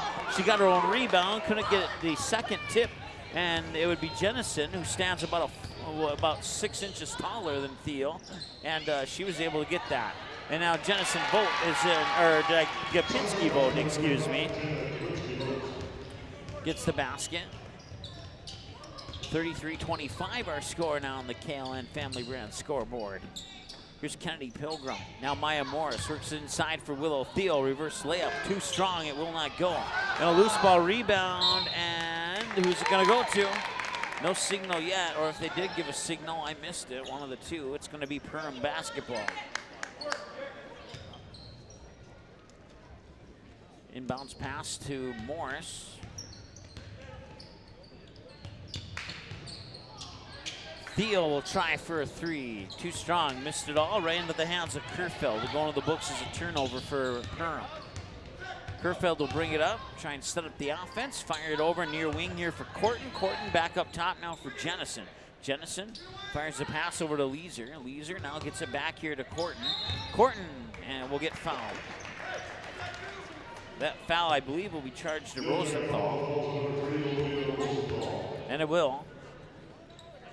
33-25, second foul on the Yellow Jackets here in the second half. Inbounds pass into the corner there for Leeser. Now up top for Corton. Kerfeld had it tipped, but right back to Kerfeld. She'll let the defender go by, swing it up to the top for Jennison. Jennison hands it off there for Corton. Corton back to Kerfeld. Kerfeld now to Jennison at the top of the key. Jennison swings it over there to Leeser. Leeser now gets it back to Kerfeld. Kerfeld doing a good job of not moving that pivot foot, as she was pressured rather heavily there on the defense. Spinning around, it rolls off the rim and it won't go.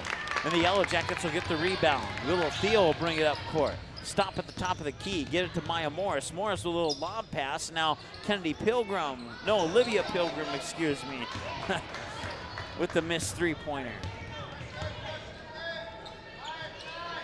Kerfeld looking inside. Jennison will tee it up for a three. She got it!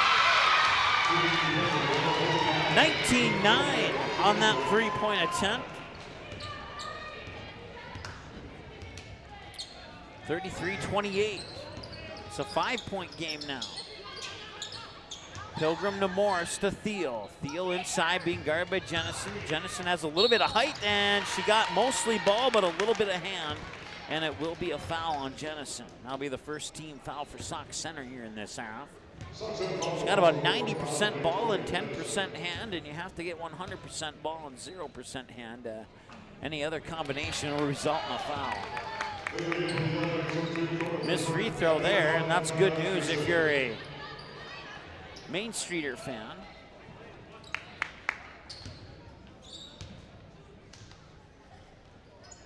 Second one's up and in.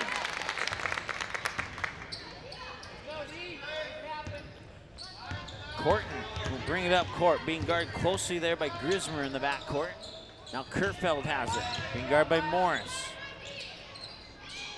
Lipinski Vogt will throw it out of bounds. She tried to, a little miscommunication. She thought she had a teammate down in the paint, and I'm going to the books as a turnover. Unintentional turnover, but a turnover nonetheless. 34-28.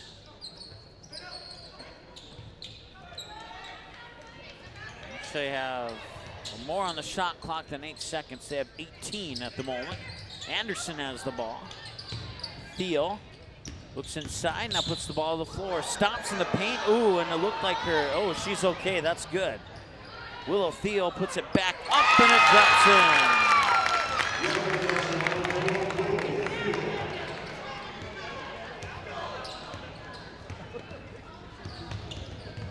Back the other way now.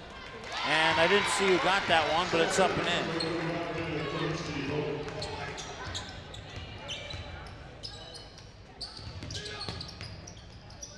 I did not, yeah, I'm looking at the roster. I don't recognize the name of the PA announcer called either. Back the other way. Sierra Corton with it.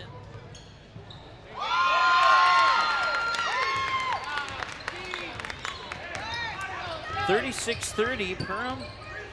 Some turnovers on back-to-back possessions here. Here's Maya Morris, gets it to Grismer. Grismer to the hoop, and it rolls off the rim and a missed shot, and another chance here for Kerfeld and the Main Streeters to cut into that 6-point deficit. Inside 13 minutes to go now. Up top, works it in for Jennison, and she gets the basket. Nice pass there from Gabinski Vogt to Jennison, the two tall ladies on the Main Streeters. And now it's a 4-point game at 36-32.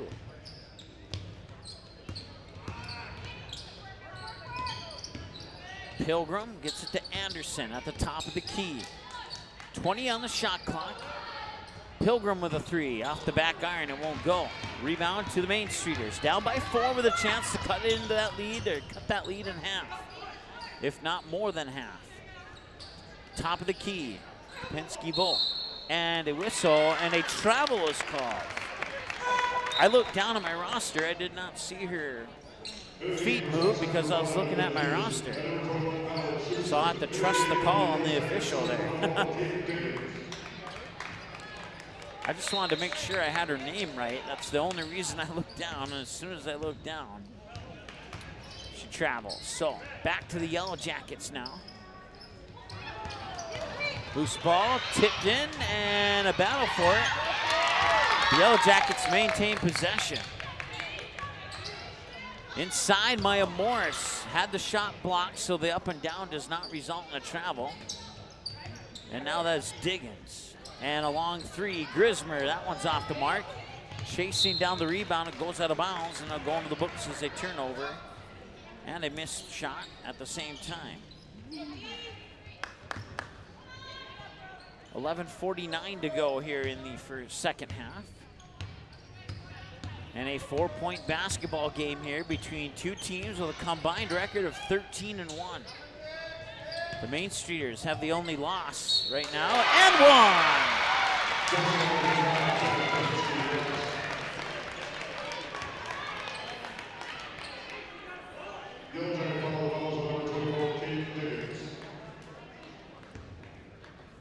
36-34, and a big free throw, and it's in. And it's a 1-point game on the old-fashioned three-point play with the bucket and the foul. 11.5 to go. We could say 11.5 to go in regulation. You just never know. Here's Maya Morris. Bounce pass out to the Pilgrim, I believe. And now up top for Grismer. Grismer gets it to Anderson. Anderson with a right-handed dribble to the free throw line. Pilgrim back to Grismer. Grismer looks left, dribbles right. Up top, I believe that's Morris, and it is. And Morris puts up a three. Diggins with the rebound, back to Morris. Long three, Pilgrim off the mark, won't go. And now the Main Streeters will slow it down just a little. And they have a chance to retake the lead. Here's Peters. Horton drives to the hoop, lays it in, and the Main Streeters take the lead. 37-36 on the KLN Family Brand scoreboard.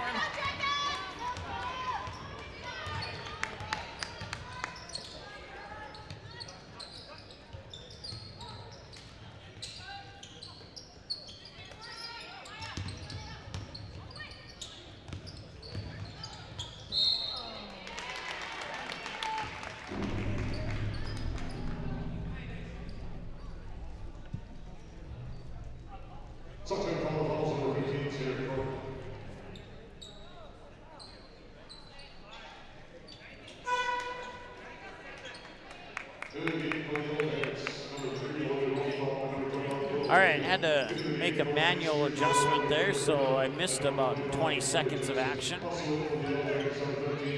But the good news is you didn't.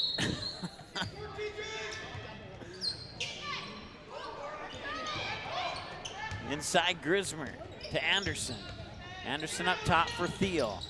Thiel backs up, fires it over. Grismer looked at the basket, dribbles up top of the key, switches back to the left. Anderson has it. Right-handed dribble, cuts into the lane through the mid-post to the basket. Scores! Kaya Anderson with the basket. 38-37, Yellow Jackets with the lead. Back the other way, Kerfeld hands it off for Peters. Peters, free throw line travel.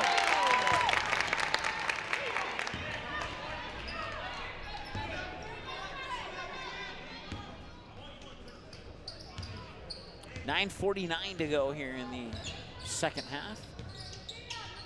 Yellow Jackets with the 1-point lead, looking to add to it. Here's Willow Thiel, up and under, didn't go, and the additional shot didn't go.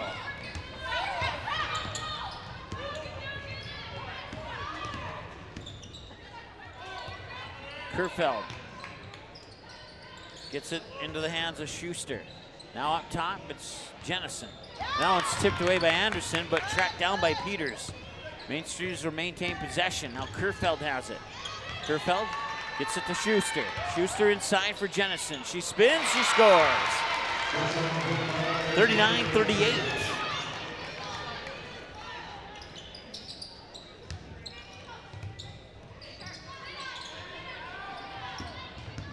Willow Thiel to the hoop. She'll score. And we have a timeout on the floor. 8:52 to go here in the second half. I want to thank our sponsors, including Nias Family Sales, Jeans Sports Shop, New Horizons Realty, J&L Nutrition, The Backyard in Perham, Hanson's Plumbing and Heating, Perham Co-op, Community Co-op, The Goose Group, The Nest, Lakes Ace Hardware,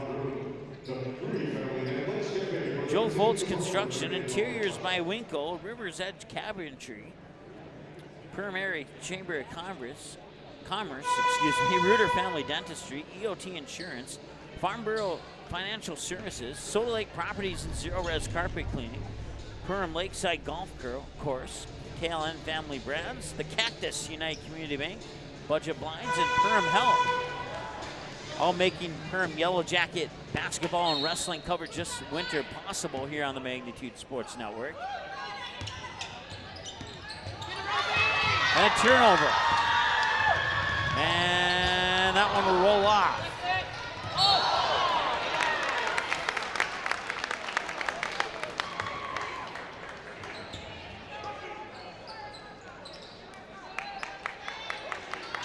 (40-39), Yellow Jackets have the lead. 8:41 to go here, second half.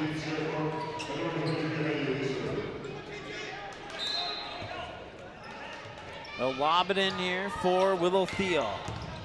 She'll go to the right, and she'll draw the foul. And Willow Thiel will earn a trip to the Reuter Family Dentistry free throw line.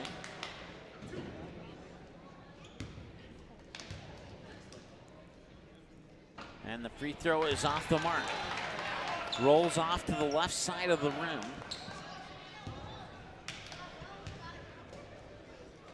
And the second free throw is in.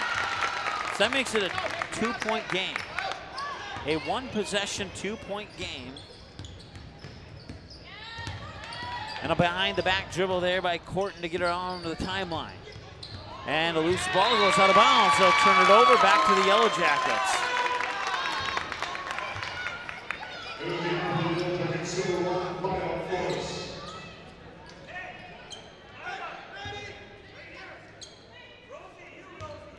Morris will bring it up court here for Perham. 8:22 and counting to go. Morris still with it. She'll drive all the way to the baseline, and she stepped out of bounds. And that'll be a turnover, and it'll go back to the Main Streeters. Kerfeld will give it in there to Corton. Corton guarding in the backcourt there by Rosenthal. Give it up there for Schuster. Oh, nearly lost it. Picked up by Leeser in the corner. Now Kerfeld has it up top. Cuts down the main side of the lane. A little baby hook shot. Ooh, and a foul on Willow Thiel. She went to swat the ball in there, and her forearm went into the nose of Victoria Jennison.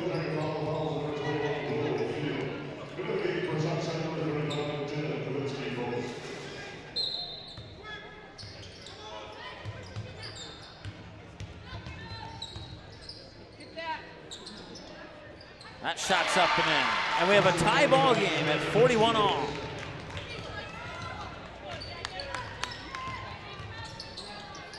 Anderson has it for the Yellow Jackets. Fires it over. I think that is Morris on the near corner. Lost it through her hands on the pass from Rosenthal. And out of bounds and a turnover.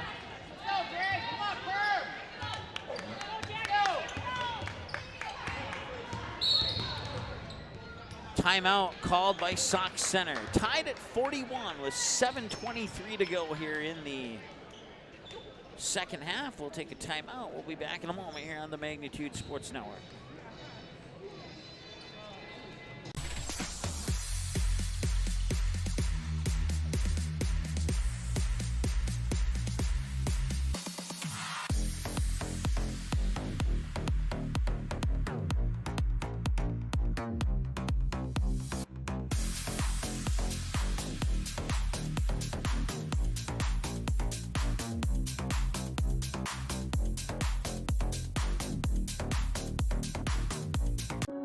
There is a voice inside of you. Do you hear it?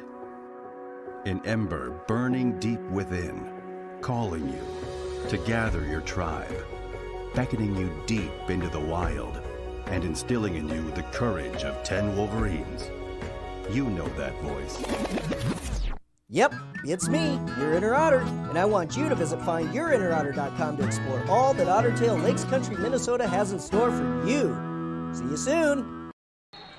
All right, welcome back. Tied at 41, 7:25 to go here in the second half. 23 on the shot clock. Apparently, it didn't reset like I thought it was going to. Top of the key three, Jennison left it a little bit short. Offensive rebound and a whistle and a foul. And that foul's going on the Perham Yellow Jackets. It'll be a baseline inbounds pass for the Main Streeters. And now the shot clock will reset. Lofted in. Up top, Kerfeld will try for three, and she got it.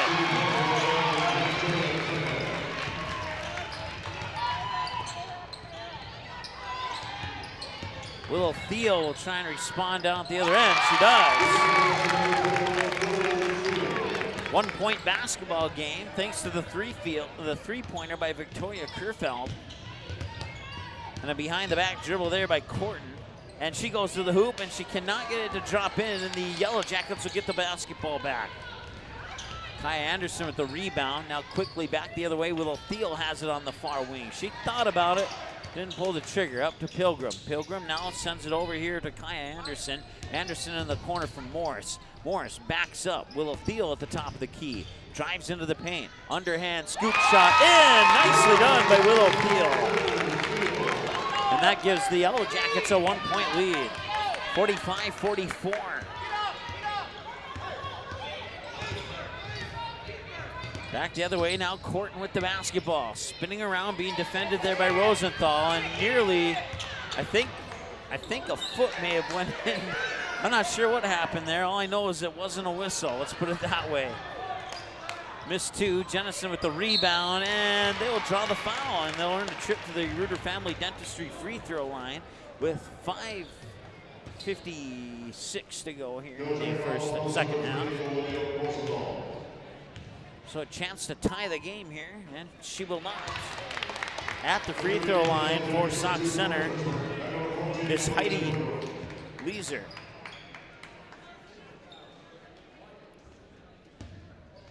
Missed the first free throw. This one can tie the game, and it doesn't. Battle for the rebound out of bounds. It goes back to Perham.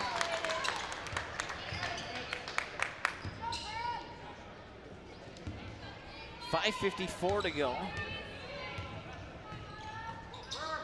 Three-pointer from Pilgrim. That one's off the mark. Out of bounds.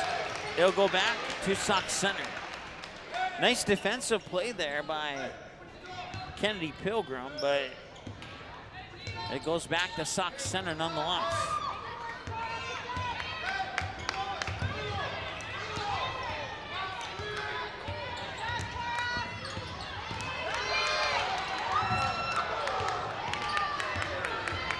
Now Kerfeld has it. Kerfeld backs up near wing. Bounces it into the corner. And a whistle. Oh, I don't know. Was it a foul or yeah, they're calling a charge on that.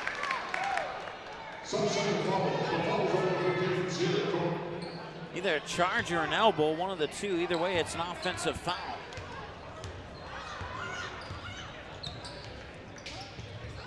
With it is Grismer now. Grismer being guarded closely there by Kerfeld.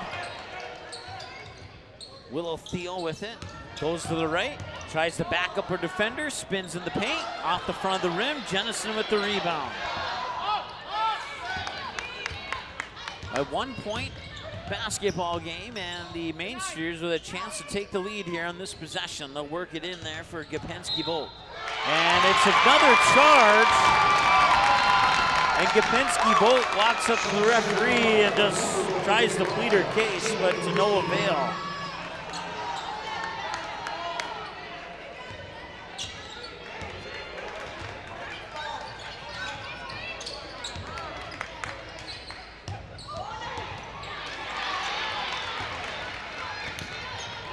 Both teams with 6 fouls now.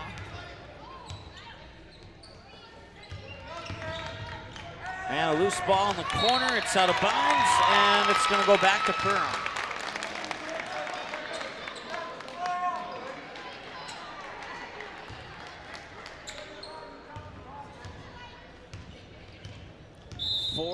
And a whistle and a timeout called by Perham. Now stop the clock with 4:24 to go here in the Let's see here, and I believe there'll be 31 on the shot clock coming out of the timeout. This is an offensive timeout. We'll see if I'm right when we come back from the commercial break. Right after this, here on the Magnitude Sports Network. Reuter Family Dentistry, with locations in Perham and Wadena, is now hiring. The purpose-driven team at Reuter Family Dentistry strives for the core values of excellence, commitment, and a positive culture. My favorite thing about being part of Reuter Family Dentistry is just our values and our commitment to each other and to the patients. I know I can leave here every day feeling good about what I've done.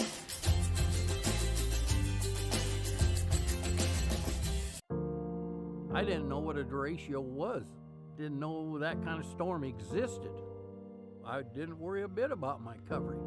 It did not let me down. I was not caught blindsided. The secret is to have an agent that gets you insured for your needs. If you don't have Farm Bureau, you don't have good insurance. Contact Farm Bureau agent Michelle Beck in Perham at 218-345-4010. All right, you just missed the inbounds pass. So we bring it back from the break. Little Theo will draw the foul, and she'll earn the trip to the Reuter Family Dentistry free throw line. And with her team leading by 1, she has a chance to extend the lead.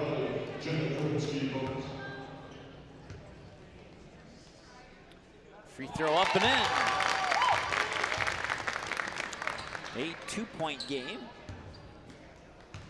46-44. Second one. Rattles in and out. Back the other way quickly is Kerfeld. That one won't go. Offensive rebound on the missed shot. They get it to Corton now.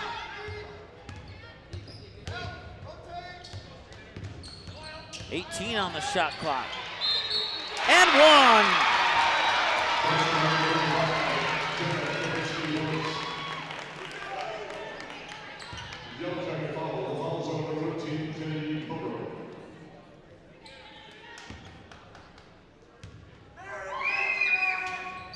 And that one rolls in.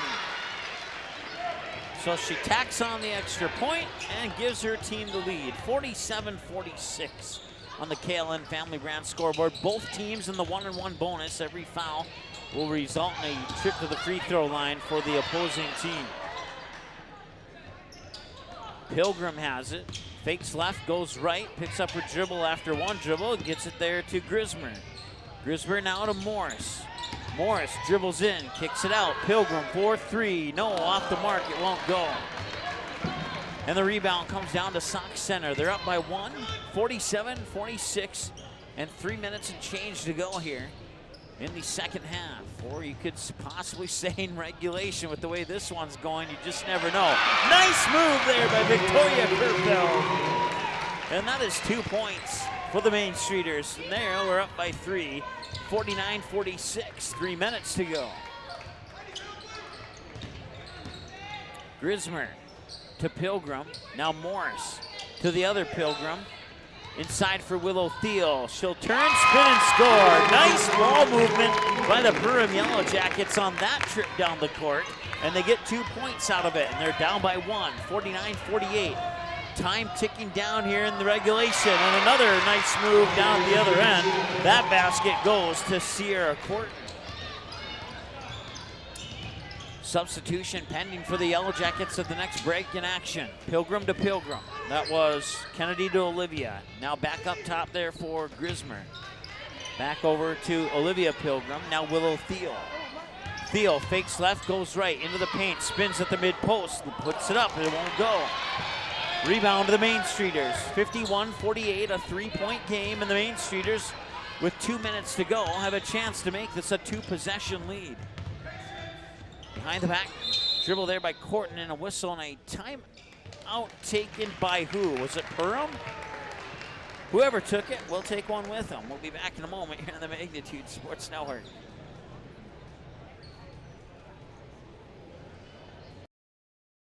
Soda Lake Properties is a property management company that offers a wide range of local services year-round. Yard care and landscaping services in the spring and summer, and snow removal and watercraft solutions in the winter. They also offer interior design services that will make your home or office look refreshed and inviting. Not to mention soda cleaning services for residential and commercial buildings, along with construction sites. To learn more about all these services and the revolutionary zero-res carpet cleaning, visit the website today. Just type in SodaLakesProperties.com.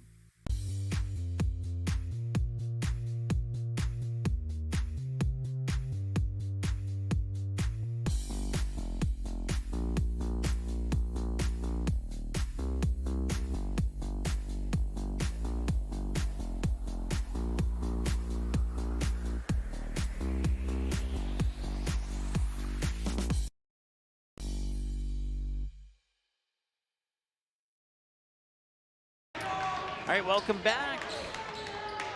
We have 1:54 to go. 23 on the shot clock.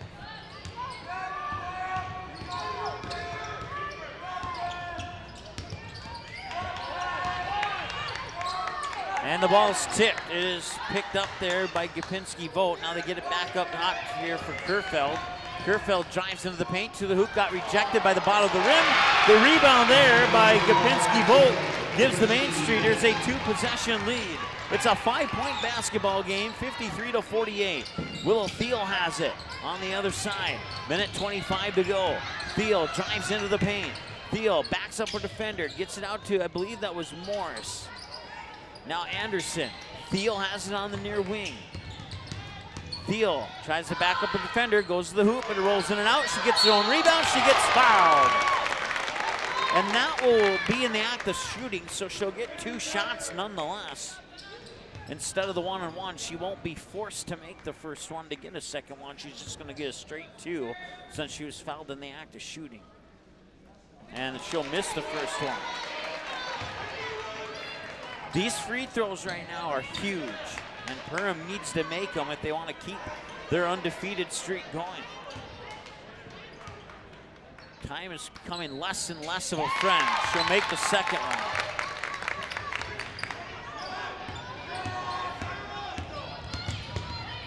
Back the other way is Corton. Over the timeline being guarded by Rosenthal. Inside, buckets up and in. And things are looking good for the Main Streeters right now, and a timeout taken by Perham. 53.2 seconds to go. 55-49, the 6-1 Main Streeters lead the undefeated Perham Yellow Jackets inside the final minute of play. We'll be back in a moment here on the Magnitude Sports Network. Welcome to the Cactus. The Cactus was built from a passion to gather, to celebrate, and to experience sophisticated fun. Gather your group, rival friends in a game of golf, or lace up the bowling shoes in a grand rendition of the classic American pastime while you enjoy our classic American cuisine served from our scratch kitchen. Don't forget, the Cactus is your go-to watch party destination for all Perham Yellow Jacket broadcasts. The Cactus, a unique dining and entertainment venue. 43-521 Fort Thunder Road in Perham. How has United Community Bank helped Snacks Plus grow throughout these years? United Community has been, we came to Perham in 2004. And the way we got connected with United Community is the family that we bought the business from at that time, they banked here. So we obviously needed a partner in that part of it, and they've been great. I mean, every step of the way. Every time we have needed a partner and needed help with doing a project, which has been many, they've been right there. All right, welcome back. Perham Yellow Jackets ball. They need 2 3-pointers in 52 seconds. Willow Thiel has it. 48 seconds to go. Thiel drives the lane and puts it up on the reverse layup. 55-49 our score. Main Streeters have the ball, and Perham's going to need to foul here, possibly, and they do. Stops the clock with 35.2 seconds. Both teams with 8 fouls. Still 1-1, so at the free throw line here for Sox Center is Madeline Schuster. If she misses the first one, Perham can get the rebound and come down quickly. We'll see what happens here. It's in and out, and Perham does not get the rebound. Loose ball out of bounds. It goes to Perham.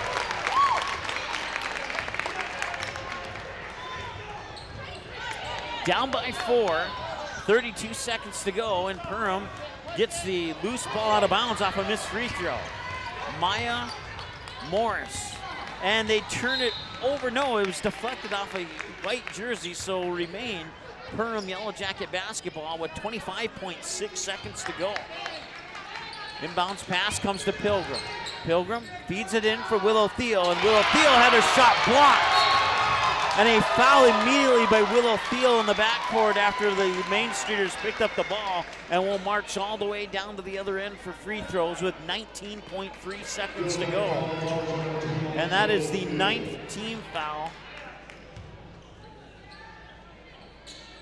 on the Yellow Jackets. One more will put Sox Center in the double bonus. Free throw line is Sierra Corton. She missed it.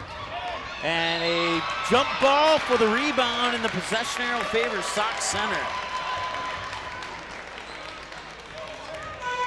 17.9. Victoria Kerfeld will inbound it from the near sideline. Inbound, 17.9, fouled with 16.6. So that is team foul number 10, and that puts Sox Center into the double bonus.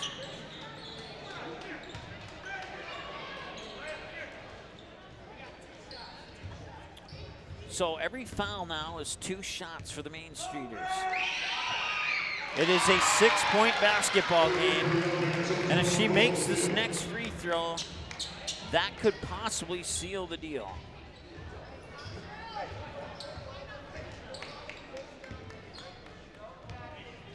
Second free throw's up, and it's in. It's a 7-point game, and it's going to be an uphill battle. Back the other way. Grismer had it, almost lost it. Morris, long three, 9 seconds off the front of the rim. It won't go. Kerfield gets the rebound, bounces it out, and that will do it. 1 second, 2 second, and that is your final score. The Sox Center Main Streeters hand the Perham Yellow Jackets their first loss of the season by the final score of 57-51. What a basketball game that was, and if you thought that was fun, just wait one more moment. We got the same 2 teams coming up on the boys basketball game, and don't expect that one to be any less entertaining than this one was.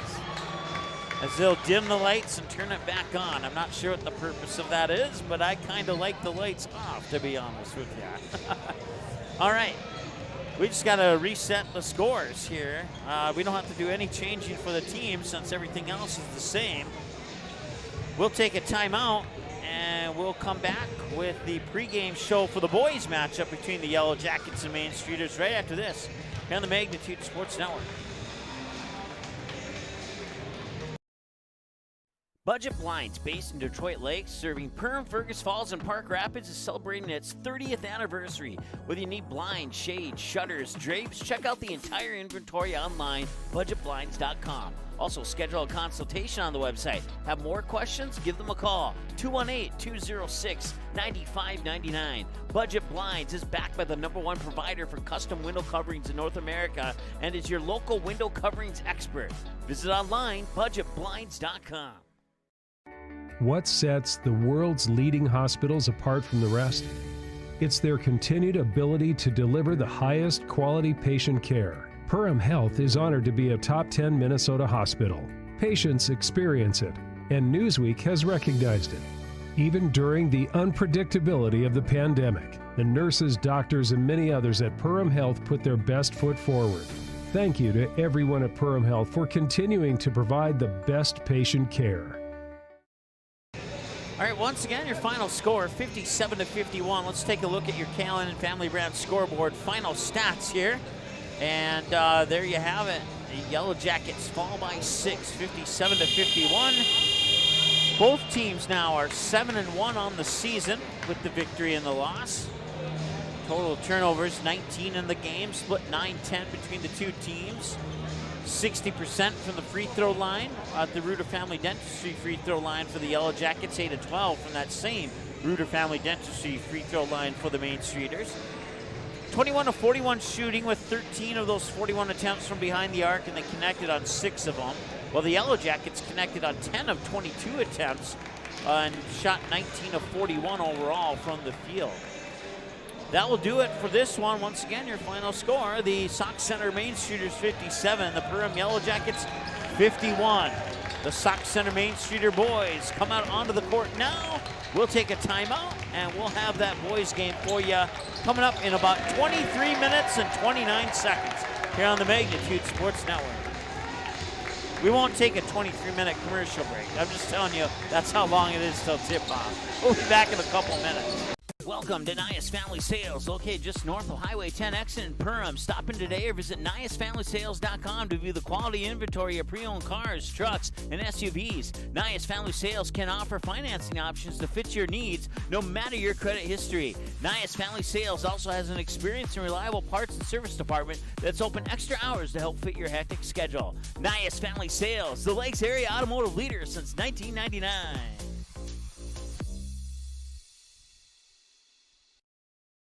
Welcome to Gene Sports Shop, located right on Main Street in Perham, Minnesota. We are your Lakes area archery headquarters. We are an authorized dealer for Matthews, Hoyt, Bowtech, Elite, Bear, and PSC bows, as well as a full line of crossbows. Our friendly, skilled bow technicians will go the extra mile with great customer service to ensure your bow and gear are ready for the woods this fall. Whatever your archery needs are, trust Gene Sports Shop this fall, located in Perham. New Horizons Realty has a beautiful home available on Devil's Lake. No corners cut in this 5-bedroom, 5-bath, walkout-style home that includes a 3-stall garage. Host your friends to a breathtaking lake scenery from your new cedar deck patio that is only steps away from the beach. Make it your home this summer and many summers to come. Visit PermRealEstate.com for more info and photos of this magnificent lakeside home, or call 218-346-7767 today. Every day, thousands of dogs in the Lakes area are told to stay. When they wanted to play at the Backyard Playcare, Doggy Daycare, or Playcare is the perfect spot for your dog. 100% supervised playtime and 100% fun in a brand new facility that opens this fall. Contact the Backyard Boarding and Playcare at 218-346-4104 or check us out on Facebook today.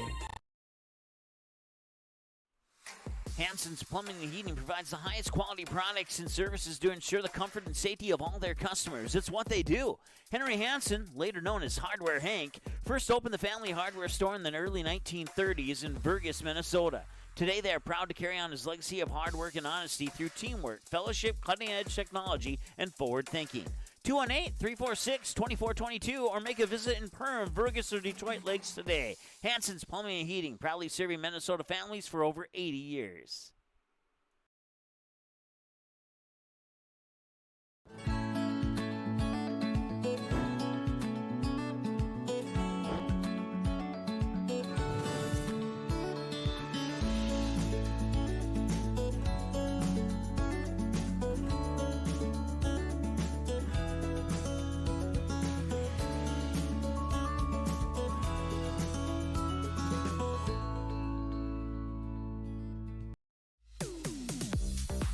Wild Goose has a one-of-a-kind gift store and is the premier location for gifts, lake essentials, and decor. We believe in bringing comfort, fun, and style to every area of your life and home. Stop in for a visit today, the Wild Goose in Perham. Ace is the place with the helpful hardware, folks. Why would you wander around a warehouse store looking for paint when you could just swing by your neighborhood Ace? In addition to Ace's award-winning service, we have top-rated paint brands. Plus, our color matching technology allows us to match any color. So stop wandering and start painting. Head to your neighborhood Ace today. Hi, this is Mallory Stotterill and Erica Saylor from Lakes Ace Hardware. You can expect expert help for your next project at Lakes Ace Hardware, right here in downtown Perham.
Reuter Family Dentistry, with locations in Perham and Wadena, welcomes new patients.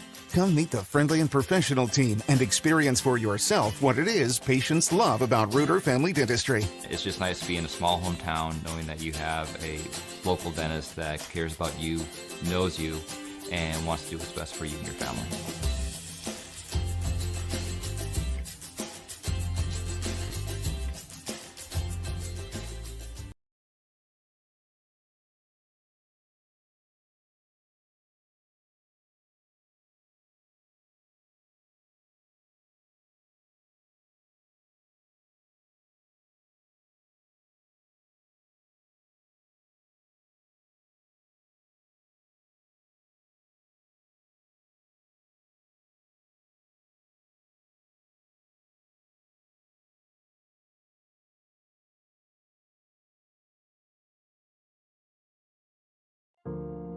I didn't know what a derecho was.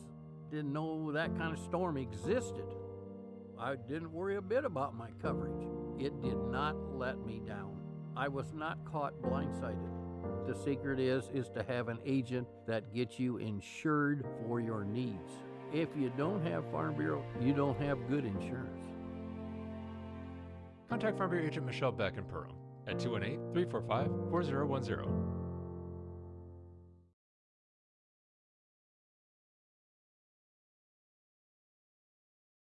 Soda Lake Properties is a property management company that offers a wide range of local services year-round. Yard care and landscaping services in the spring and summer, and snow removal and watercraft solutions in the winter. They also offer interior design services that will make your home or office look refreshed and inviting. Not to mention soda cleaning services for residential and commercial buildings, along with construction sites. To learn more about all these services and the revolutionary zero-res carpet cleaning, visit the website today. Just type in sodalakesproperties.com.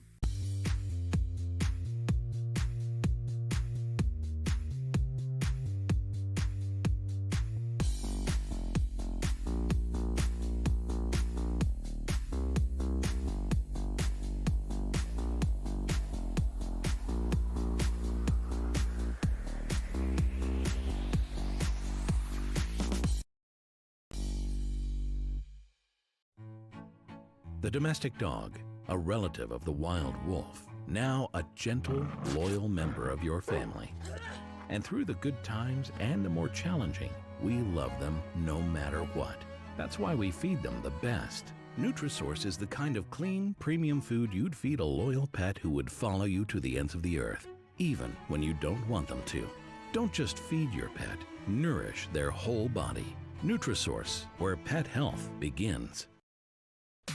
Welcome to the Cactus. The Cactus was built from a passion to gather, to celebrate, and to experience sophisticated fun.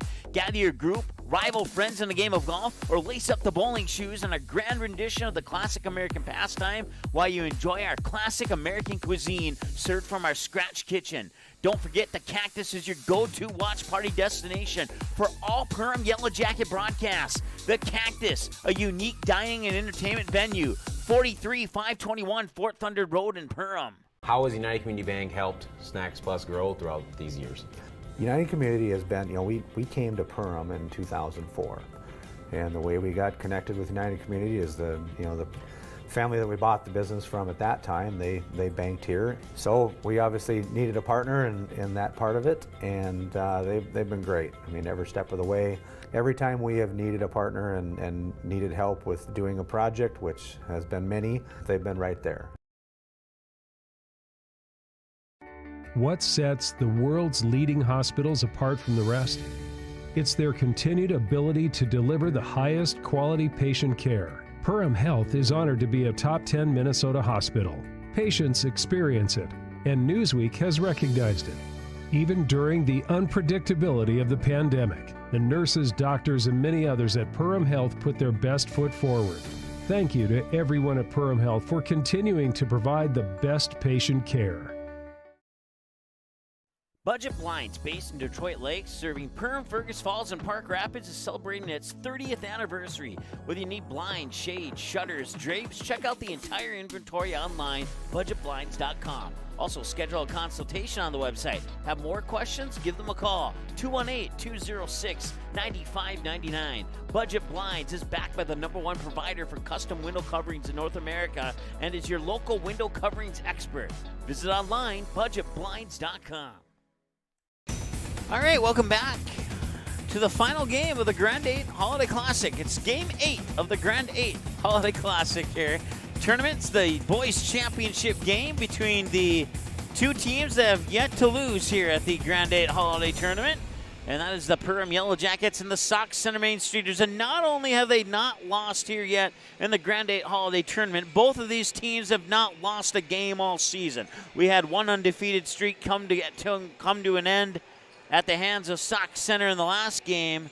Can they do it again, or will Perham put an end, get revenge on the girls and put an end to the Sauk Center undefeated streak? We will see. It should be another fun one. We've had a bunch of fun games today, and I've said that many times. I should have just said it once, record it, and played it back. Maybe, I don't know, but this was a fun one yesterday. The Perham Yellow Jackets escaped. They kind of Paynesville kind of kept pace with Perham early in that first half, but towards halftime and all of the second half was pretty much dominated by the Yellow Jackets.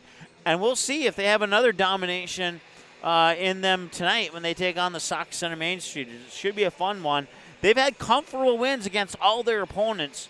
Let's see if they have another comfortable one, or if this one's a little bit closer, or even worse if you're a Yellow Jacket fan, or better if you're a Main Streeter fan. Maybe they won't be on the winning side of the scoreboard this time. You just never know. It's why they play the games, as they always say. We'll take another timeout. We're about 11 minutes away from the start of this one here. It's the undefeated Perham Yellow Jackets taking on the undefeated Sauk Center Main Streeters when we return after the break here on Magnitude Sports. Welcome to Nias Family Sales, located just north of Highway 10 exit in Perham. Stop in today or visit niasfamilysales.com to view the quality inventory of pre-owned cars, trucks, and SUVs. Nias Family Sales can offer financing options to fit your needs, no matter your credit history. Nias Family Sales also has an experienced and reliable parts and service department that's open extra hours to help fit your hectic schedule. Nias Family Sales, the Lakes area automotive leader since 1999.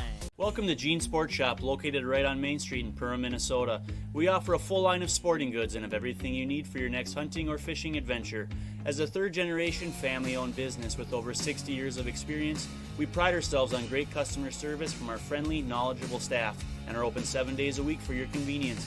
We have you covered on all your fishing and hunting needs and have a great selection of clothing, bait, tackle, firearms, ammunition, and a full archery department. Gene Sports Shop, located in Perham. New Horizons Realty has a beautiful home available on Devil's Lake. No corners cut in this 5-bedroom, 5-bath, walkout-style home that includes a 3-stall garage. Host your friends to a breathtaking lake scenery from your new cedar deck patio that is only steps away from the beach. Make it your home this summer and many summers to come. Visit PermRealEstate.com for more info and photos of this magnificent lakeside home, or call 218-346-7767 today. J&L Nutritional Consulting is the area leader in beef, dairy, and seed. J&L has over 20 years of experience, and they use the latest technology in ration balancing software to make sure every part of your feed is utilized. They provide adjustable profit and loss projections, and their seed division makes sure to bring the best seed for your field, no matter the brand. Contact Mike, Joe, and Andrew at J&L Nutritional Consulting, 218-346-7487. All right, welcome back to the Hive in Perham. Game 8 of the Grand8 Holiday Classic. It's the boys' championship game between the undefeated Perham Yellow Jackets and the undefeated Sauk Center Main Streeters. Let's take a look at these two teams a little bit more in depth. We'll start with the visitors on the scoreboard. The Sauk Center Main Streeters out of Section 6AA. They play in the West Central Conference. They are 4-0 overall, 2-0 in section, 1-0 in conference, 1-0 on the road, 1-0 on neutral court, 2-0 on home court. They have a QRF ranking of 60.6. That ranks them 12th out of 125 in the class of 6AA and 65 out of 412 in the state of Minnesota. or in the AA state of Minnesota, I should say. They started off with 3 wins, 67-58 over Foley, 68-36 over Minnewaska area, 76-59 over Kimball area, 78-61 over Border West yesterday here at the Perham Grand8 Holiday Classic. And that brings them into today's game with the Perham Yellow Jackets, who are 5-0 on the season, 3-0 in section, 1-0 in conference, 2-0 in away games, 1-0 in neutral, 2-0 here at the Hive. And they play in Section 8 AA out of the Heart of Lakes Conference. They are ranked 57.3 on the QRF scale compared to 60.6 QRF for Sauk Center. So that would suggest that QRF is a little bit better according to QRF rankings. But that ranks the Yellow Jackets 17 out of 125 teams in the Section 8 AA and 76 out of 412 teams in state AA basketball here in the MSHSL on the Minnesota side. So there's a little preview of your matchup. Perham with wins over Attican on the road, 84-32. 81-22 over the Frazee Hornets, 81-42 over Park Rapids, 72-35 on the road at Wadena Deer Creek, and 78-48 against Painesville yesterday. So 30 or more point victories for the Yellow Jackets in every single one of their games this season. As we flip it back over to Sauk Center, they haven't quite had the margin of victory that Perham has had. So that's going to say one of two things. Either Perham's going to have another big win due to the fact that that Sauk Center probably hasn't played a team like Perham, or maybe they have played, maybe all their opponents have had similar play like Perham, and it's going to be a little bit closer matchup, and it could be a coin flip on who wins the game. So we'll see. We really don't know due to the fact that I don't really know too much about Foley, Kimball area, Royalton. The only teams I've seen play are Border West and Minnewaska area. And I know that Minnewaska area is kind of struggling this year. And Sauk Center defeated them by 32 points, 68-36. So, but all their other games have been, 11, 12, 15, 17-point victories. So except for that one against Minnewaska area, and they beat them by 32 points, and that's a team that if you were to say they should win that game by 20, 30 points, well, they did win that game by 20, 30 points. So that's a little preview of what you can maybe expect in this contest here. I expect a lot of fast-paced back-and-forth action. I don't expect this game to be slow at all. I expect a lot of three-pointers from both sides of the teams, from both shooting squads. And don't be a bit surprised if you might see a dunk or two in this game too. There's certainly candidates on both sides who have the capability of doing that. I know Perham tried a dunk yesterday. We saw a dunk from Painesville yesterday. So we'll see if Sauk Center pulls a dunk out of their bag of tricks or not tonight. All right, that's the story here. The 4-0 Sauk Center Main Streeters taking on the 5-0 Perham Yellow Jackets. We're 5 minutes away from the start of this one. Should be a thriller to end the Grand8 Holiday Classic here at the Hive in Perham. And we're 5 minutes away from finding out. We'll be back in a moment here on the Magnitude Sports Network. Hansen's Plumbing and Heating provides the highest quality products and services to ensure the comfort and safety of all their customers. It's what they do. Henry Hansen, later known as Hardware Hank, first opened the family hardware store in the early 1930s in Burgess, Minnesota. Today, they are proud to carry on his legacy of hard work and honesty through teamwork, fellowship, cutting-edge technology, and forward thinking. 218-346-2422 or make a visit in Perham, Burgess, or Detroit Lakes today. Hansen's Plumbing and Heating, proudly serving Minnesota families for over 80 years.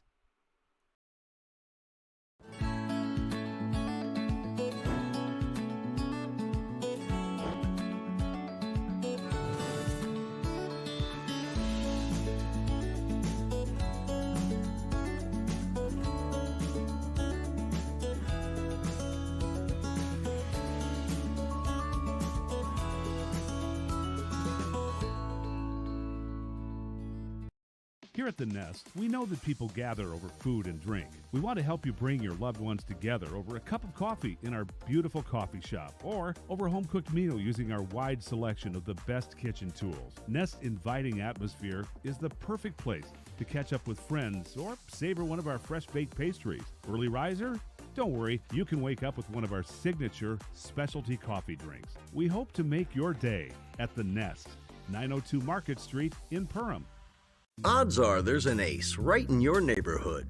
With expert advice and the right tools to make your quick fixes even quicker.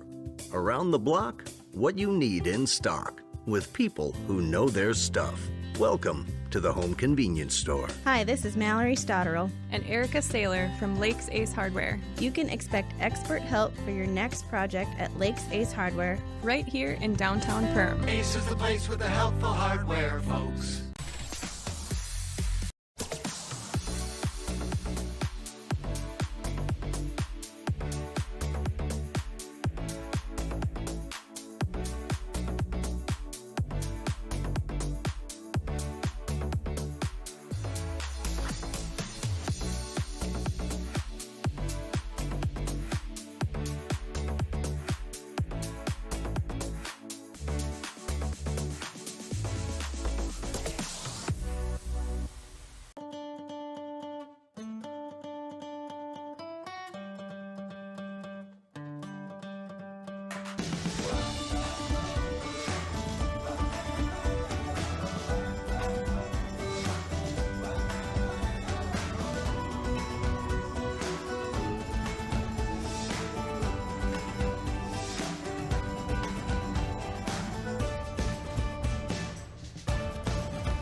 Reuter Family Dentistry, with locations in Perham and Wadena, welcomes new patients. Come meet the friendly and professional team and experience for yourself what it is patients love about Reuter Family Dentistry. You know, Dr. Reuter is just so kind and inviting, and she's very proactive, and she has instilled it in her staff to be so friendly and inviting also, and that just makes it a wonderful experience.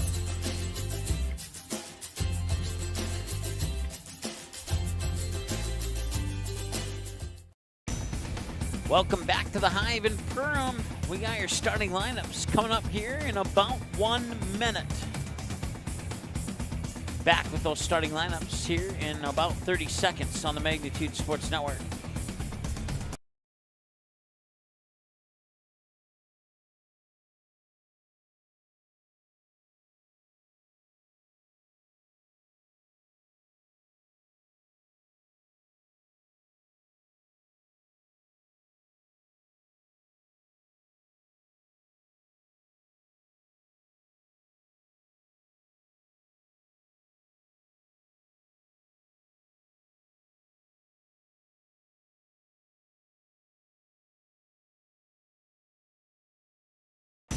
All right, welcome back.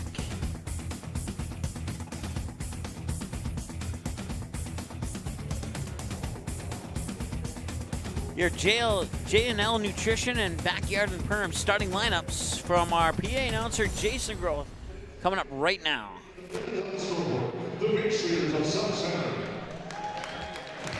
Sox Center in the white, the Perham Yellow Jackets in the black and yellow.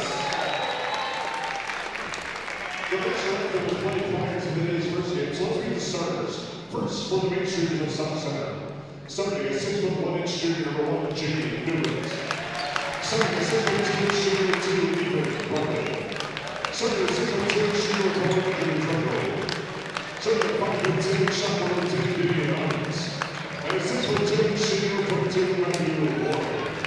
The Main Street, coached by assistants Brad Riley, Trey Johnson, and all right, so once again, the starters are Jay Newbert, Ethan Riley, Andrew Drevlo, Damian Arons, and Matthew Waring. And now your starters for the Perham Yellow Jackets.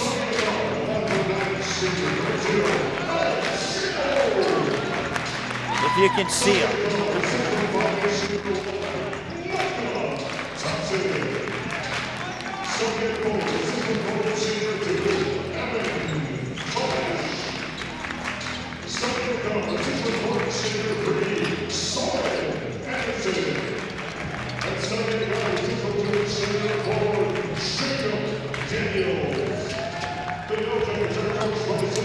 All right, so your starters for Perham, once again, Alex Ohm, Micah Thompson, Evan Kovash, Soren Anderson, Jacob Daniels. As I named them, jersey numbers 0, 1, 2, 3, and 4.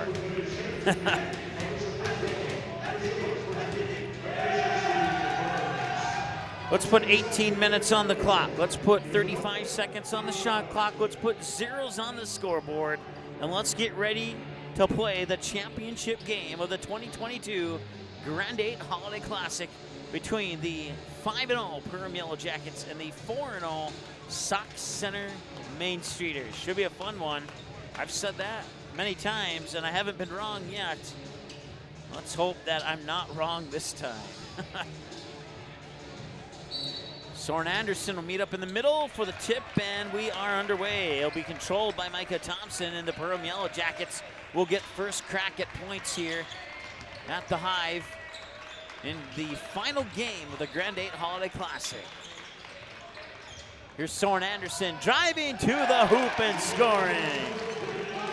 2-0 Perham Yellow Jackets on the basket by Soren Anderson, and it almost looked like he was maybe gonna dunk it, and I said, watch for that possibly. He didn't do it there. Newbert will try for a three. That rattles in and out, no good. Rebound coming down.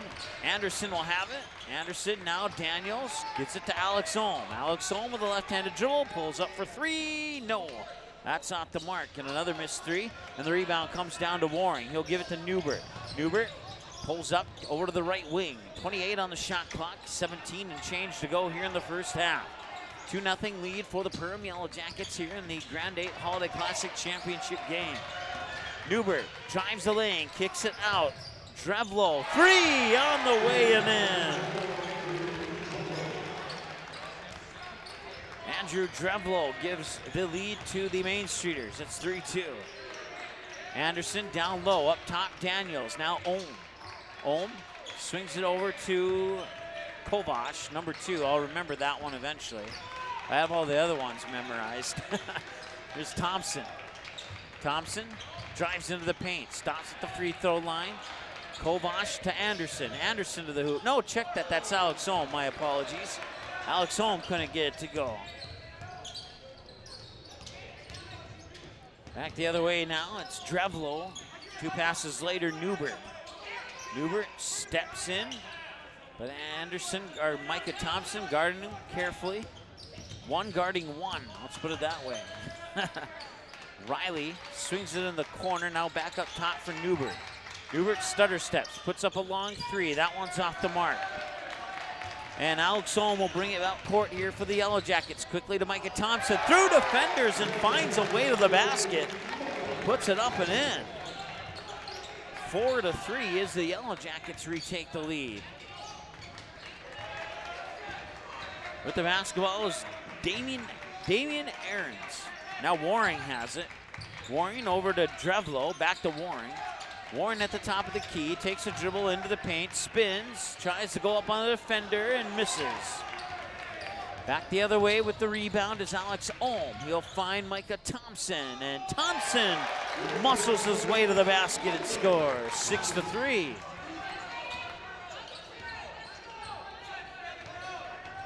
Newbert with the basketball. Hands it off there for Riley. Riley with the top of the key three won't go. Micah Thompson will pull down the rebound.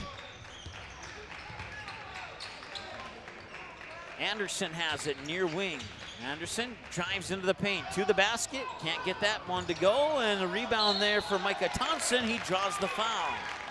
And Micah Thompson will make a trip to the Reuter Family Dentistry free throw line.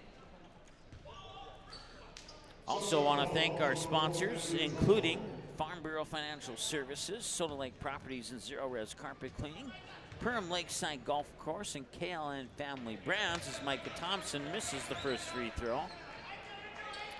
The Cactus hosting a live watch party. If you haven't been there, I strongly encourage you to check it out. Micah Thompson makes a second one. United Community Bank, Budget Blinds, and Perham Health, among others, making this coverage of this game and all games for Perham this winter possible. Pass inside, tipped out of bounds by Micah Thompson. 24 on the shot clock, 14:32 on the game clock. Ahrens gets it to Newbert. If you don't know who Newbert is, look for the bright pink shoes. That's Newbert. And Ohm gets the deflected pass across the baseline up to Daniels. Daniels bounce pass to Soren Anderson. Anderson directs traffic as he dishes it off to Micah Thompson. Thompson travels, or was there a push? Okay, the push came before the travel. So it'll be a foul on Sauk Center. Alex Ohm will trigger the baseline inbounds pass to Daniels. Daniels will feed it back to Ohm. Ohm now hands it off for Thompson to Soren Anderson. Defense steps up quick. Anderson couldn't get pull the trigger on the three. Now inside there for Kovac. Kovac to Anderson. Anderson tipped it out. Daniels for three. Yes, he got it. Jake Daniels with the triple from 19-9. He trickles the twine.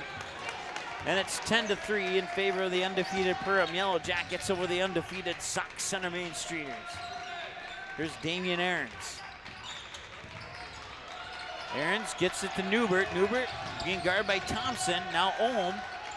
Back to Ahrens. Back to Newbert. Now Warren. Warren, right-handed dribble, kicks it out to Newbert. Newbert steps into a three, and that one's off the mark.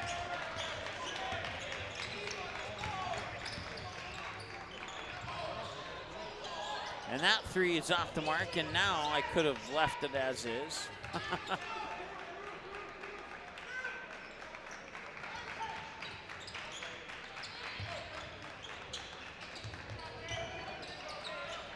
Up top for Alex Ohm.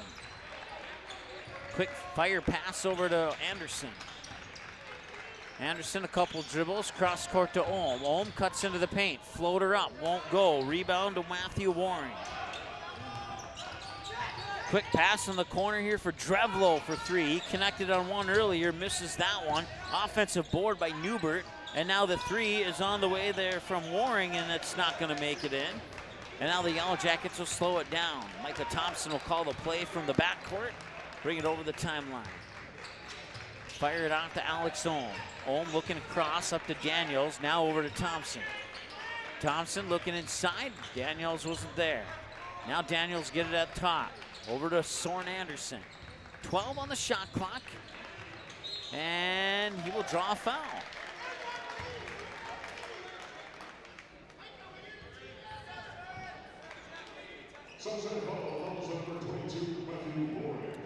Third personal on Sauk Center. And Soren Anderson will go to the free throw line. The Reuter Family Dentistry free throw line. First one is on the way. And it's in. 11-3 now in favor of the Perham Yellow Jackets here early on in this game.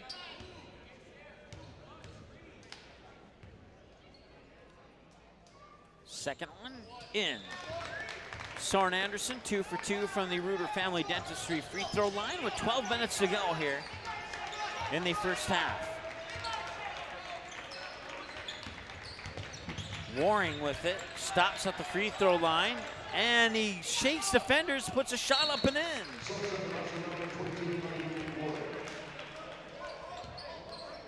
And we have a timeout on the floor. A timeout taken by Perham. We'll take one with them. We'll be back in a moment here on the Magnitude Sports Network. I didn't know what a derecho was. Didn't know that kind of storm existed. I didn't worry a bit about my coverage. It did not let me down. I was not caught blindsided. The secret is to have an agent that gets you insured for your needs. If you don't have Farm Bureau, you don't have good insurance. Contact Farm Bureau agent Michelle Beck in Perham at 218-345-4010. Soda Lake Properties is a property management company that offers a wide range of local services year-round. Yard care and landscaping services in the spring and summer, and snow removal and watercraft solutions in the winter.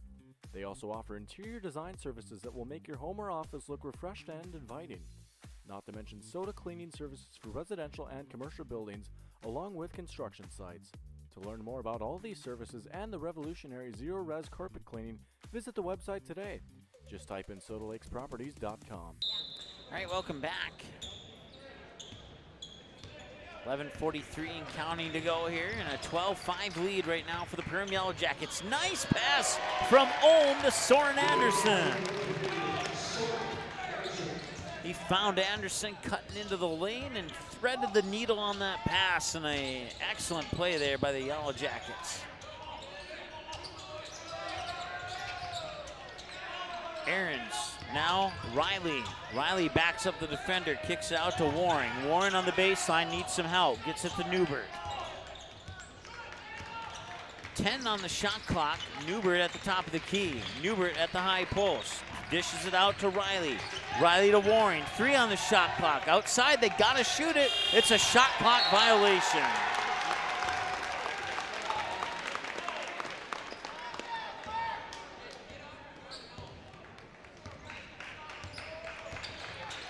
Goes into the books as a turnover. Alex Ohm to Daniels, to Soren Anderson. Anderson spins around, gets it back to Daniels. Now back to Ohm. 18 on the shot clock. Fire it over to Anderson. Anderson inside for Micah Thompson, and Thompson charges. Offensive foul on the Yellow Jackets, their first of the game. But they're up 14-5 on the KLN Family Brand scoreboard. We'll take a look at your KLN Family Brand scoreboard halftime stats during the EOT Insurance halftime show coming up here in about 10 minutes or so. Missed shot back the other way, and now out of bounds and a turnover. Or no, it was last touched by Sauk Center, so stay with Pearl.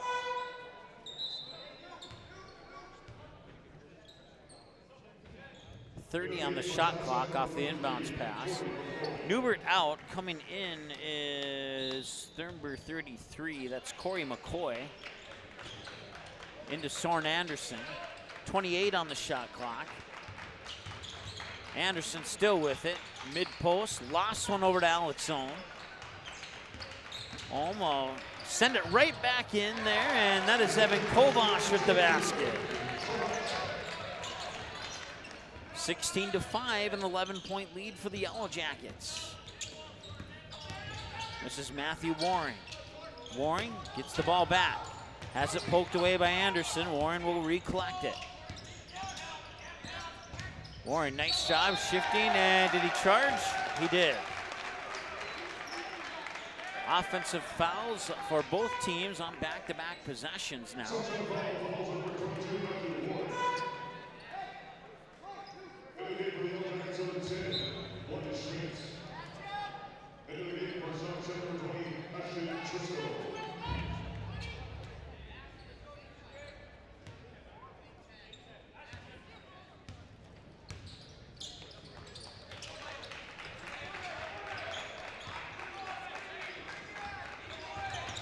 Anderson directing traffic, gives it up to Ohm.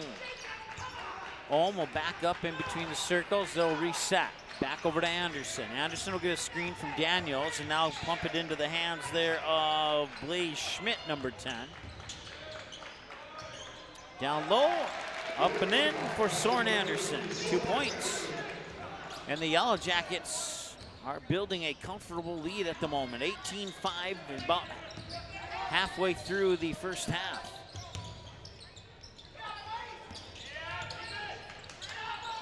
Nice movement on his pivot foot to get the shot off. It didn't go. Offensive rebound is there, and that one will not go. And then the other rebound's tipped out of bounds, and it'll stay with Sauk Center. I'll reset the shot clock.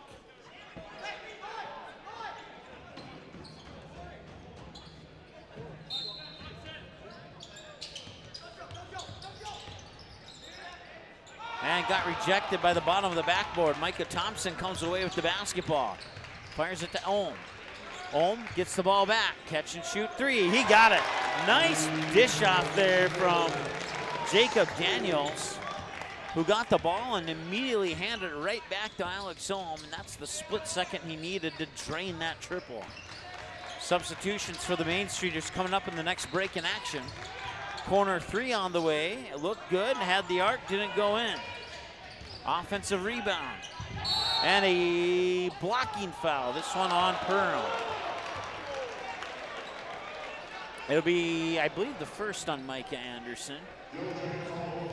Or Micah Thompson, excuse me.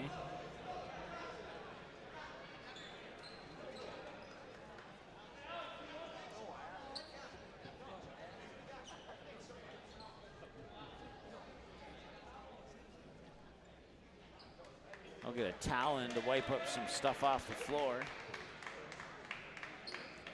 Blaze Schmidt will do the honors. Now I'll get some help from Anderson.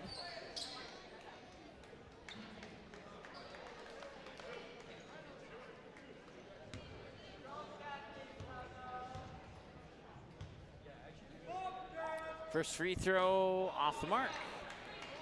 Hit the right side, bounced off to the left side.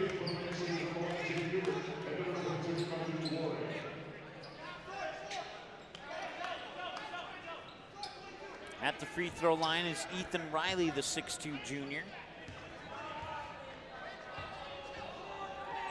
And that one will rattle off as well.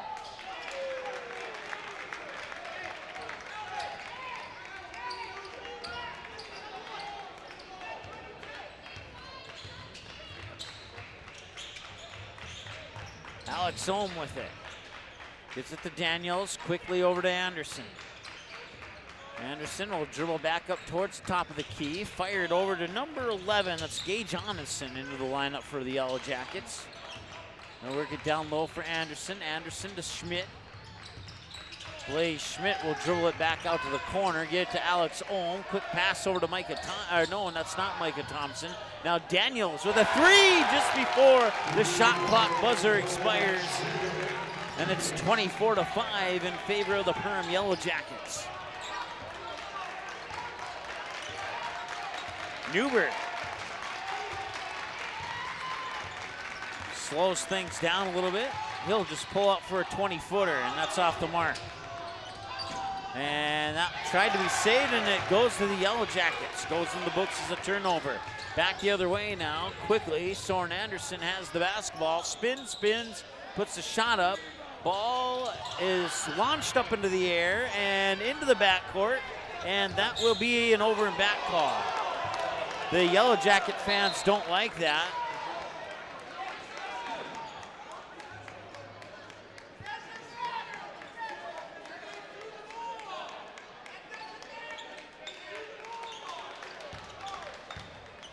So it will, and now they are going to award it back to the Yellow Jackets.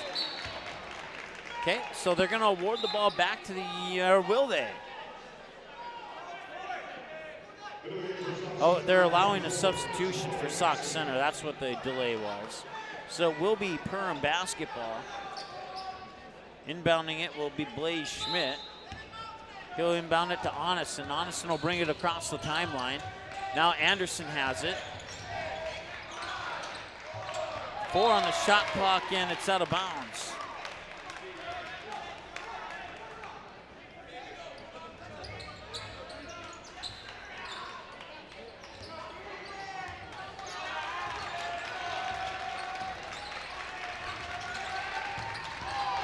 Waring gets it to, couldn't see who that was, but he missed the shot. Back the other way come the Yellow Jackets.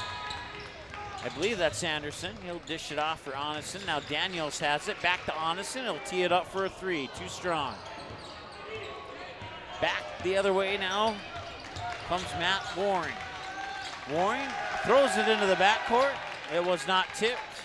And it'll be over and back, and that'll be a turnover.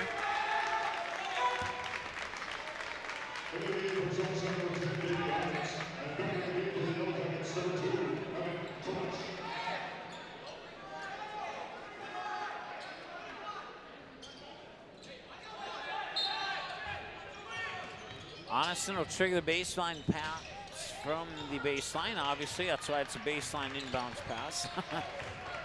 Anderson, cross court. Onison drives the baseline, lost the ball. It was stolen away, and the Main Streeters will get it back. Jay Newbert with it. Newbert, a little move to the basket as he easily got around Blaze Schmidt.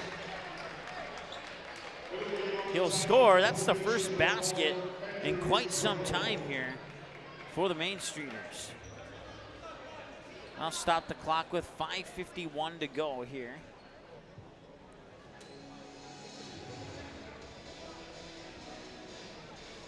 And we'll take a timeout. We'll be back in just a moment here on the Magnitude Sports Network.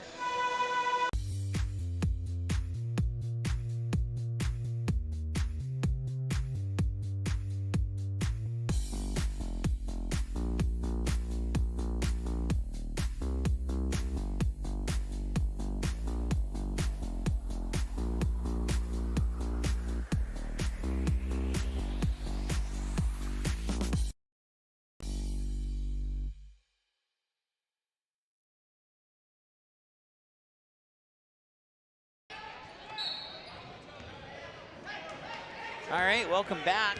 24-7. Jay Newbert with the recent basket after a long scoring drought for the Main Streeters. And we'll see if that, holy, that's a long three. And it just went off the front of the rim. Had he taken a step in, he may have swished that one. And they'll fight the way to the basket. Nice job by Damian Aarons to draw the foul and earn a trip to the Reuter Family Dentistry free throw line.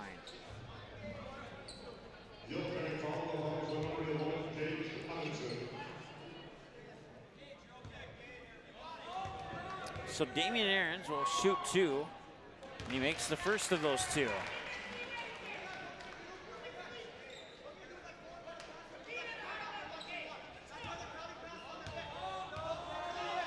Second one is in. Took a moment, but it dropped in. 24-9, and right now Sauk Center is on a 4-0 run right now. Long pass, Anderson for three. You betcha! 27-9 now. And a foul on Perham. Stops the clock with 5 minutes and change to go.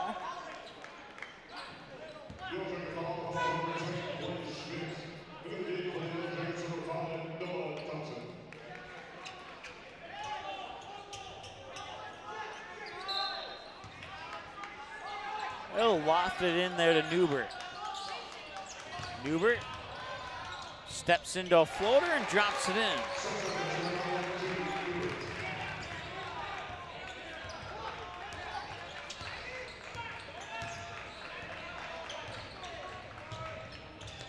Nice job there by Kovash to keep it alive here.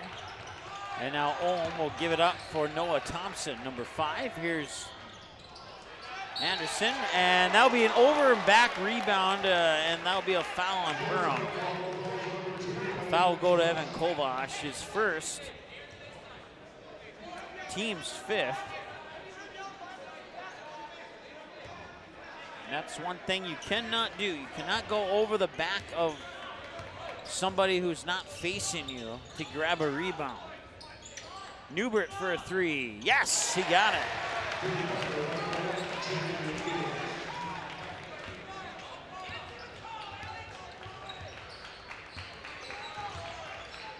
Four minutes and 12 seconds to go, and that one gets swatted into the backcourt.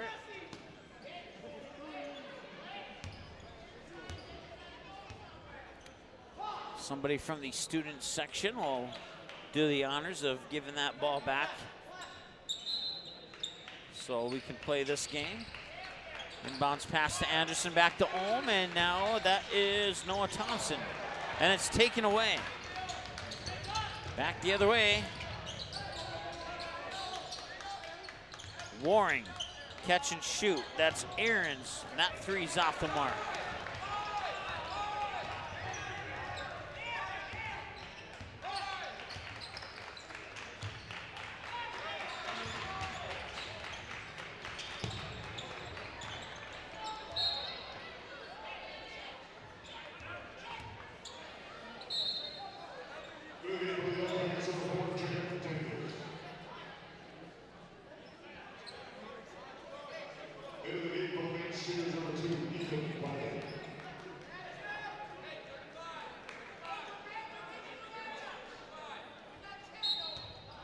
22 on the shot clock.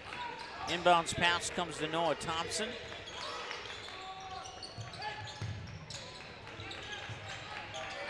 Corner, baseline, back to Ohm. Ohm fakes the pass, looks to the right, nobody there. He backs up. 5 on the shot clock. Anderson with a floater, and it hits the rim, and that resets the shot clock as he misses the shot. And now Newbert has it. Newbert will direct traffic. He'll dribble to the right side. Newbert will spin on Ohm. And wide open for 3, but good look at the basket, but couldn't make the connection. 27-14 at one point. The Jackets are up 24-7.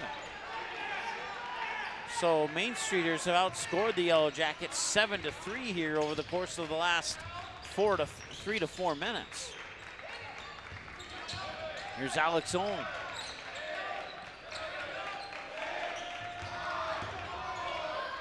Three on the shot clock. That one won't go. Missed shot and back the other way. Newbert has it. Kicks it over to Riley. Riley to the hoop and scores. Nicely done. 27-16. It's now a 9-3 run for the Main Streeters, but still a hill to climb.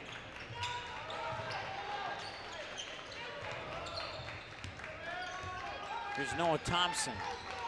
Thompson feeds it up to Ohm. Ohm dribbles down the far side of the lane to the baseline. Kicks it back out to Soren Anderson. Anderson will make a move, had it poked away.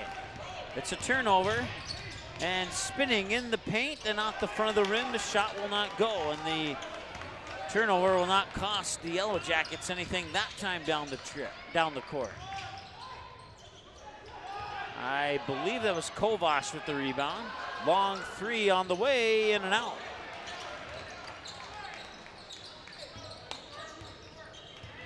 Just over a minute to go here in the first half. Another long 3, that one's off the mark.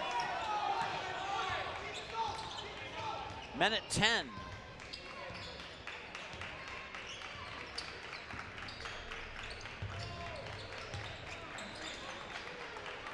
Trouble seeing here. I need to stand up. Here's Alex Ohm. Inside for Soren Anderson, who gets the basket, and he'll go to the Reuter Family Dentistry free throw line to try and make that a 30-16 lead. Right now, 29-16. It's the third personal on Matthew Waring for the Main Streeters. Both teams have 5 fouls.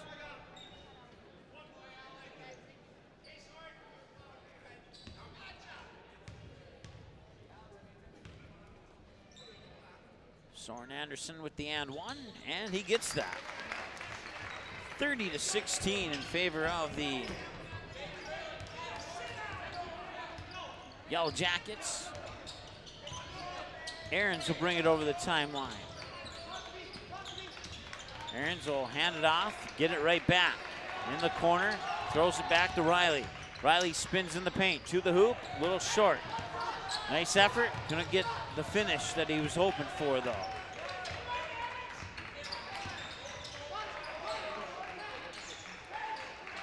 Shot clock is off.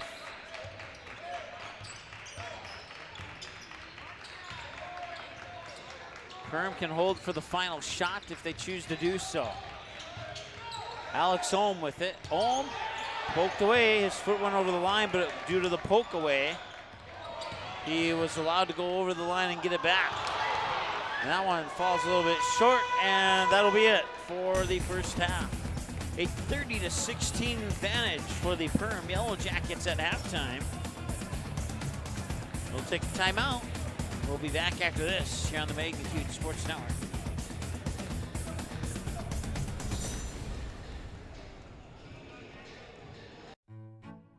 The domestic dog, a relative of the wild wolf, now a gentle, loyal member of your family. And through the good times and the more challenging, we love them no matter what. That's why we feed them the best. Nutrisource is the kind of clean, premium food you'd feed a loyal pet who would follow you to the ends of the earth. even when you don't want them to. Don't just feed your pet, nourish their whole body. Nutrisource, where pet health begins. Welcome to the Cactus. The Cactus was built from a passion to gather, to celebrate, and to experience sophisticated fun. Gather your group, rival friends in a game of golf, or lace up the bowling shoes in a grand rendition of the classic American pastime while you enjoy our classic American cuisine served from our scratch kitchen. Don't forget, the Cactus is your go-to watch party destination for all Perham Yellow Jacket broadcasts. The Cactus, a unique dining and entertainment venue. 43521 Fort Thunder Road in Perham. Hi, I'm Jen Hendrickson, mortgage lender at United Community Bank. Whether you're buying, building, or refinancing, we are here to help you through the process and answer all of your questions. Mortgage rates are great right now. You can check out our website at ucbankmn.com to get pre-approved, sign up for Rate Watch, and check out our mortgage rate calculators. United Community Bank, member FDIC, equal housing lender. Budget Blinds, based in Detroit Lakes, serving Perham, Fergus Falls, and Park Rapids, is celebrating its 30th anniversary. Whether you need blinds, shades, shutters, drapes, check out the entire inventory online, budgetblinds.com. Also, schedule a consultation on the website. Have more questions? Give them a call, 218-206-9599. Budget Blinds is backed by the #1 provider for custom window coverings in North America and is your local window coverings expert. Visit online, budgetblinds.com. What sets the world's leading hospitals apart from the rest?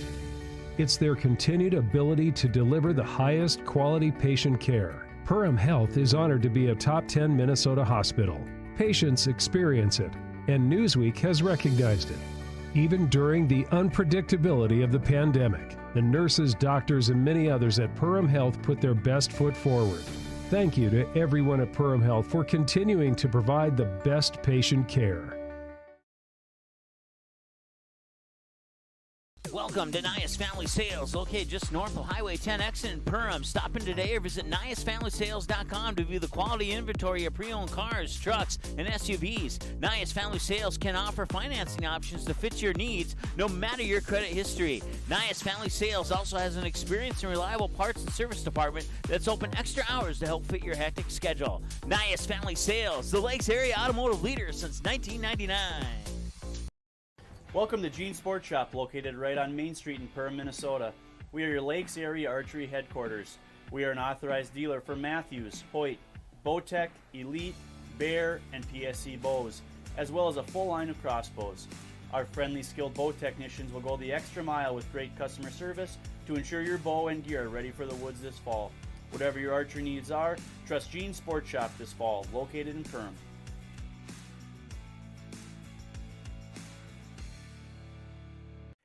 New Horizons Realty has a beautiful home available on Devil's Lake.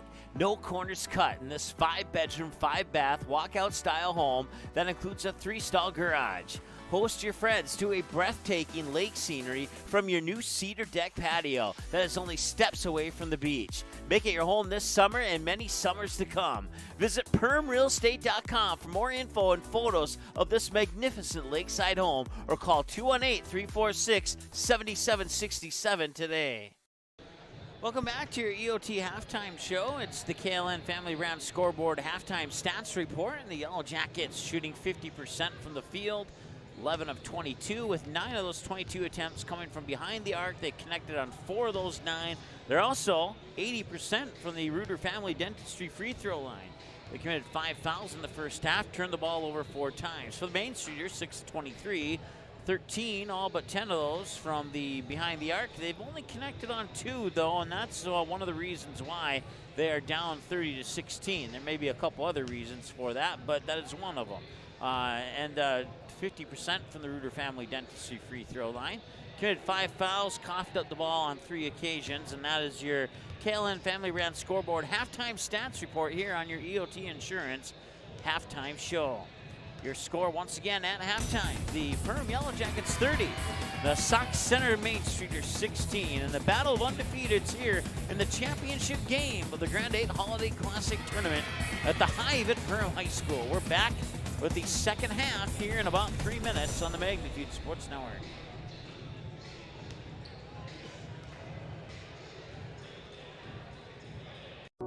Every day, thousands of dogs in the Lakes area are told to stay.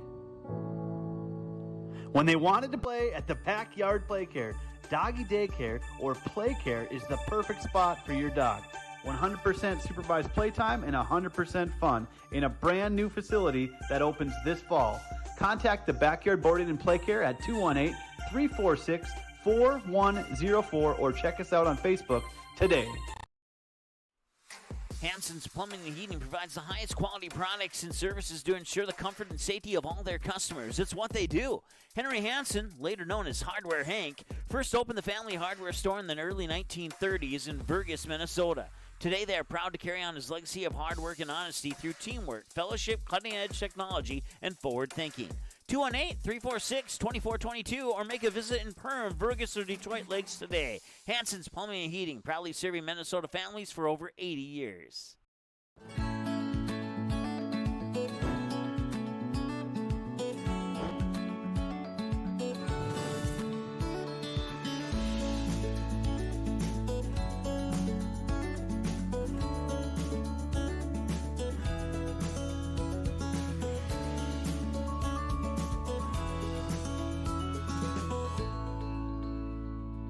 Located in Lakes Country of Minnesota, you can find 7 unique Find Your Goose destinations to enjoy. It's about recognizing the moments of happiness on your journey of life. The places you go and the people you meet become your community. Here at Find Your Goose, community is our priority. Find Your Goose businesses are guaranteed to have a friendly staff, high-quality products, and a commitment to giving back to the community. 7 unique locations. A million reasons to visit. Come find your goose. There's something for everyone. Ace is the place with the helpful hardware, folks.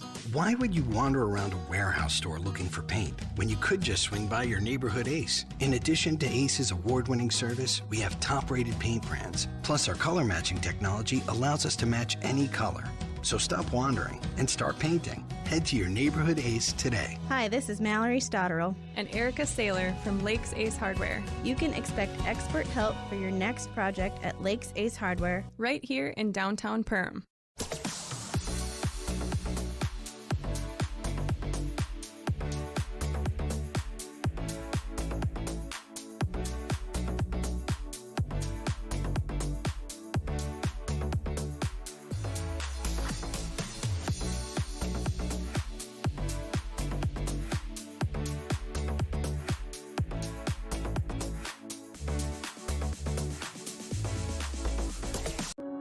There is a voice inside of you. Do you hear it?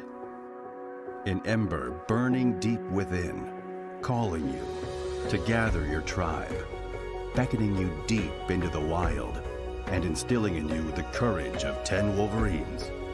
You know that voice. Yep, it's me, your inner otter, and I want you to visit findyourinnerotter.com to explore all that Ottertail Lakes Country, Minnesota has in store for you. See you soon. Reuter Family Dentistry, with locations in Perham and Wadena, welcomes new patients. Come meet the friendly and professional team and experience for yourself what it is patients love about Reuter Family Dentistry. It's just nice to be in a small hometown knowing that you have a local dentist that cares about you, knows you, and wants to do what's best for you and your family.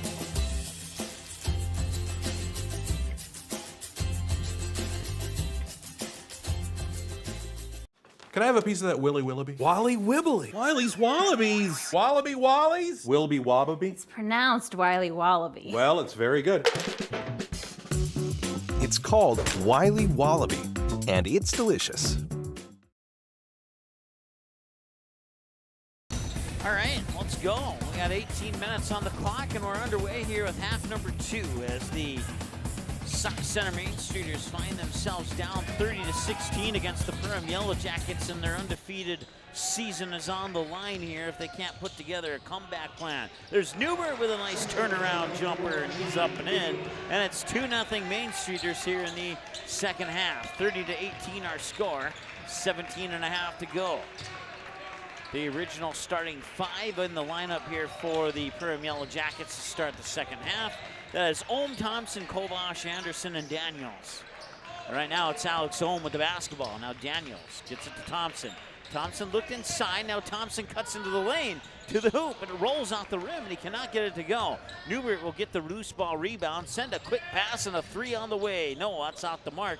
Newbert tried to tip it back in. Rebound comes down to Kovash, and back the other way come the Yellow Jackets. Anderson has it, fakes out his defender, cuts into the lane, and can't get that one to roll on the right side of the rim. Another missed shot and another opportunity here for the Main Streeters. Here's Newbert. And Newbert will make a nifty move and get it up and in. Nicely done. 4-0 Main Streeters here in the second half, and they've trimmed the lead down to 10. And all of a sudden, that halftime deficit doesn't look as large right now. Here's Alex Ohm trying to change that. That one will roll off the backside of the rim on the three-point attempt and back the other way. Newbert will bring it slowly over the timeline. Newbert with a bounce pass. I thought he was going to get it right back, and he will get it right back. A nice reverse layup for Newbert, and it's 6-0 Main Streeters here to open up half number 2. And they're within 8. The lead is down to single digits as Micah Thompson brings it to the near wing. Daniels, now Ohm, feeds it inside for Anderson. Back to Ohm, back to Daniels, back to Kovash, now Thompson. Daniels will tee it up for a 3. He got it. And the Yellow Jackets score their first bucket of the second half, and it's back to an 11-point lead. 33-22 our score.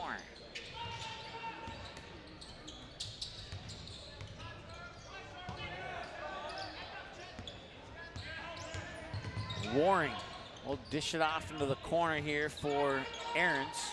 Back to Waring, 4-3, in and out, won't go. Thompson with the rebound.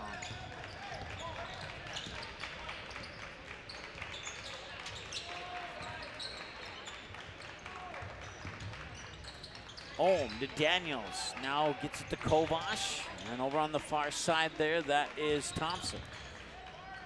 Thompson, Daniels, now Anderson, nearly lost it, regain control. Thompson will reset up top. Over to Ohm. 7 on the shot clock. 4 on the shot clock. Anderson, baseline. 1 on the shot clock. It's a shot clock violation.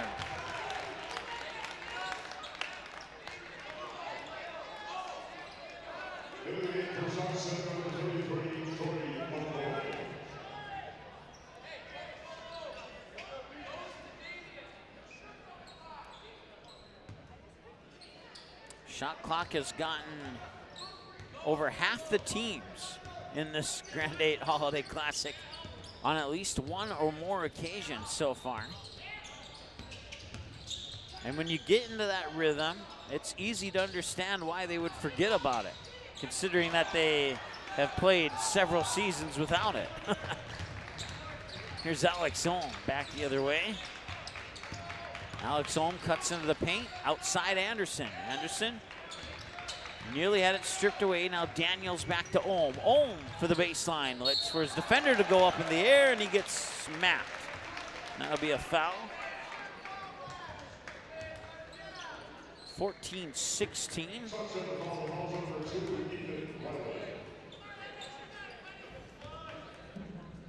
As Alex Ohm will go to the Reuter Family Dentistry free throw line, and he will not connect on the first one. 14-16 to go here in the second half. That one's up and in. Aarons will bring it up court here for the Main Streeters. 34-22, down by 12. Plenty of time here. And Newbert has it. Newbert has the ability to knock down threes. I've seen him do it plenty of times, not only this weekend, but over the last year or so when I've seen Sox Center play, and a travel. So the ball will go back to Perm.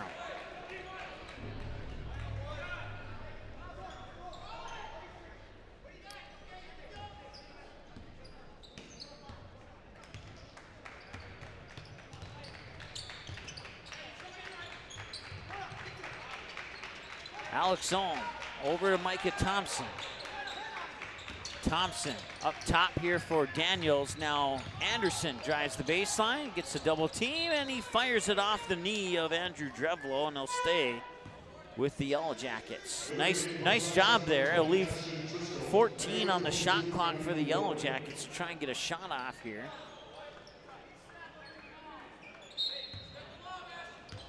Ohm will trigger the inbounds pass. Coming to Anderson. 10 on the shot clock now. Thompson has it over to Alex Ohm. A 22-footer is in. Holy smokes. Alex Ohm with a long three-pointer, 37-22. Waring will dish it off for Riley. Riley up against Daniels. Back out to Waring at the top now. Waring gets it out to Aarons. Aarons will reset at the top. Aarons with a right-handed dribble and tried to fire it there to McCoy. McCoy nearly lost it, but the Main Streeters will regain control. Three-pointer on the way, and that's off the mark. Alex Ohm back the other way.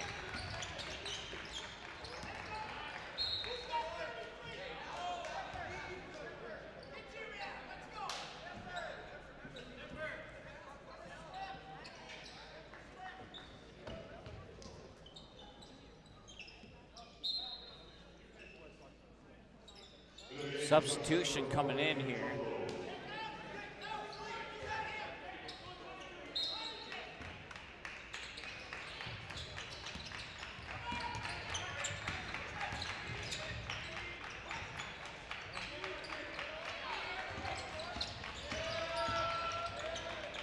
Here's Alex Ohm driving the baseline. Micah Thompson off the glass. Got it. Give the assist to Alex Ohm, and it's 39-22 with 12 and change to go here in the second half. Waring with it. Now he'll give it up for Drevlo. Back to Waring. Waring at the top of the key. Fakes left, fakes right, goes left. And the missed shot will be rebounded there by Evan Kovash. Thompson brings it up court.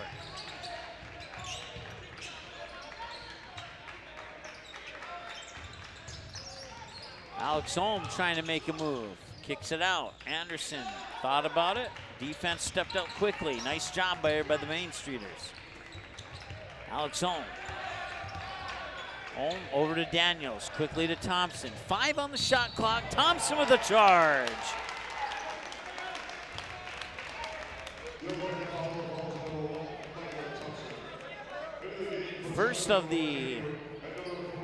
First for the team of the half, the third for Micah Thompson. So he needs to be a little bit careful. He has 2 fouls to work with.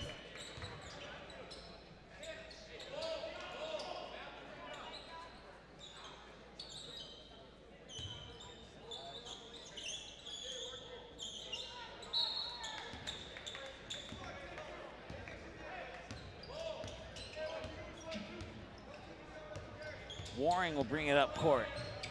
Give it out to Newbert. Newbert looks inside, 44, that's Troy Hansen. First time I've called his name this weekend. Back the other way, they lost it out of bounds, and it will go back to the Main Streeters. 39-22. You take away the first half, and the Main Streeters have a lead right now here in the second half, but not a big enough lead to close the gap from the first half deficit.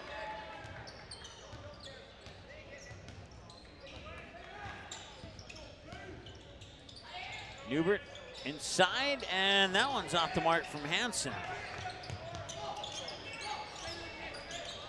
Inside 11 minutes to go now. That is Thompson. Thompson gets it to Schmidt. Schmidt over to Anderson. 23 on the shot clock. Anderson with a right-handed dribble. Lost it over to Alex Ohm. Ohm fakes right, goes left, finds a seam to the basket, scores! Nicely done by Alex Ohm. 41-22, 10.5 to go here on the KLN Family Brand scoreboard. Here's Newbert. Newbert dishes it off. Three-pointer on the way. That one's off the mark, courtesy of the attempt by Drevlo. Another one. Holy smokes. That was an unconventional three-pointer there, but it's good enough, and it's a timeout. 10-11 to go here, and we'll take a timeout. We'll be back in a moment here on the Magnitude Sports Network.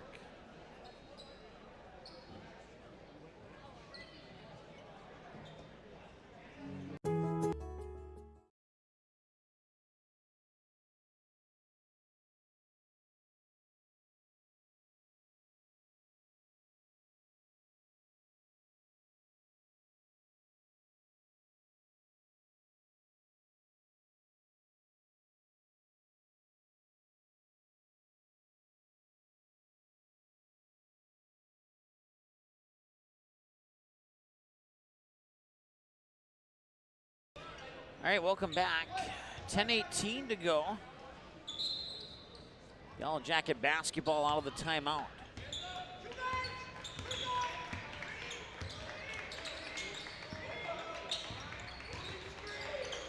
Three from Ohm off the front of the rim, won't go.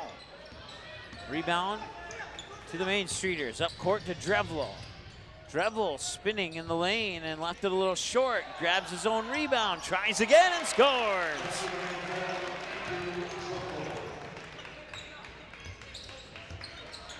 (41-27). Micah Thompson with it now. Thompson down to the baseline and tried to kick it out to Anderson, but the pass was intercepted, and then his foot was out of bounds, and he'll stay with the Yellow Jackets.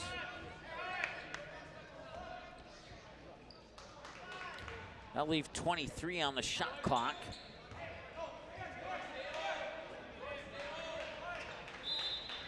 Oh, no, it won't. It'll reset the shot clock, I guess.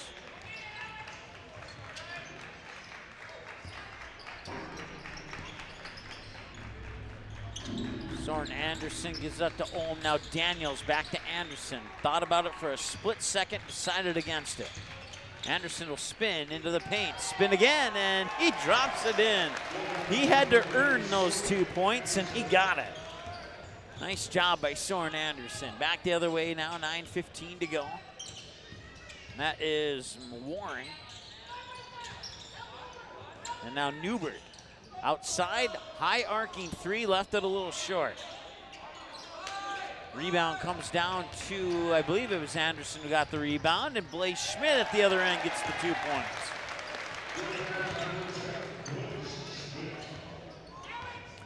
(45-27), inside 8 minutes to go. Waring has it, drives into the paint, leaves it for it's Hansen, and now Newbert has it again. Newbert, step back three, can't bounce it off the rim, and Anderson pulls down the rebound. Back the other way now. Anderson still with it. No, Alex Ohm with it, excuse me. Schmidt missed the shot. Thompson battles for the rebound. There's a foul. And Micah Thompson will make a trip to the Reuter Family Dentistry free throw line.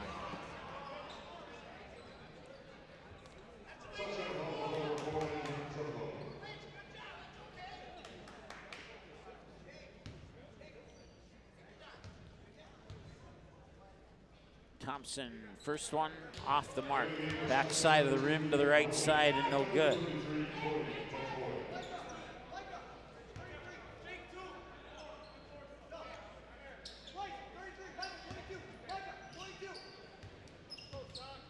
Thompson's second free throw. Swish, got it.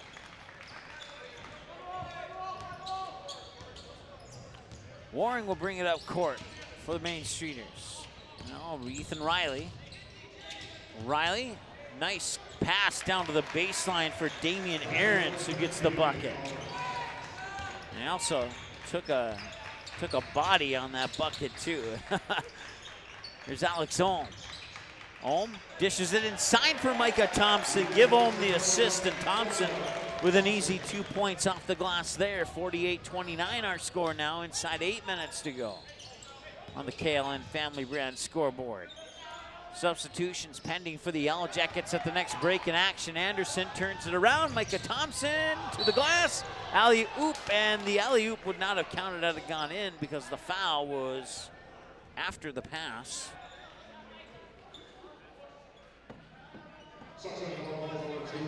So going to the free throw line is Micah Thompson. Thompson just at the Reuter Family Dentistry free throw line. Now he makes another trip to it. 1 for 2 last time, and he's 0 for 1 this time.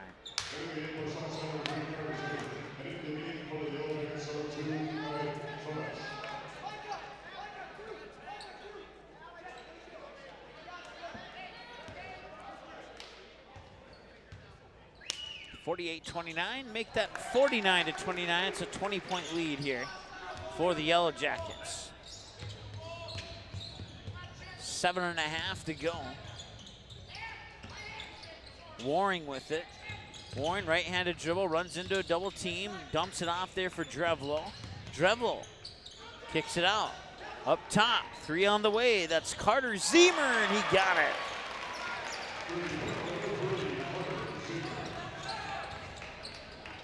Seven and change to go here. 49-32. Alex Holm over to Kovac. Kovac now to Anderson. Anderson looking inside, flips it across to Micah Thompson. Thompson tried to find a cutting Anderson, and Anderson looked like he took something to the face there, but he got right back up. Long 3, that's in and out, won't go. Battle for the rebound and a new shot clock here for the Main Streeters. And a loose ball out of bounds. It'll stay with Sauk Center, and that will give us 29 on the shot clock.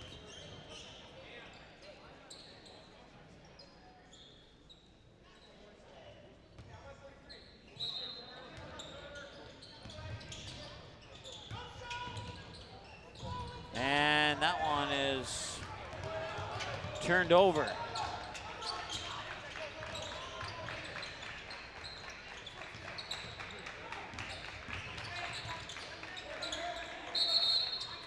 A timeout is called by Perham. We'll take one with them. We'll be back in just a moment here on the Magnitude Sports Media Network. I didn't know what a derecho was. Didn't know that kind of storm existed. I didn't worry a bit about my coverage. It did not let me down. I was not caught blindsided. The secret is to have an agent that gets you insured for your needs. If you don't have Farm Bureau, you don't have good insurance. Contact Farm Bureau agent Michelle Beck in Perham at 218-345-4010. Soda Lake Properties is a property management company that offers a wide range of local services year-round. Yard care and landscaping services in the spring and summer, and snow removal and watercraft solutions in the winter. They also offer interior design services that will make your home or office look refreshed and inviting. Not to mention soda cleaning services for residential and commercial buildings, along with construction sites. To learn more about all these services and the revolutionary zero-res carpet cleaning, visit the website today. Just type in sodalakesproperties.com. All right, welcome back to the Hive. 49-32 with 6:20 to go here. And 22 on the shot clock off the inbounds pass.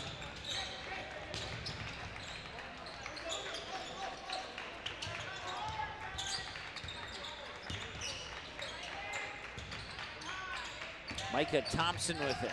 Now Daniels. Back to Thompson. 3 on the shot clock. Thompson to the hoop. And it's out of bounds. He'll stay with Perham, but here's the trick. It's going to have to be a catch and shoot off the inbounds pass to avoid a shot clock violation. 1 second on the shot clock. And they do get it off. And it's in at the buzzer. Nice drop there by Evan Kovac.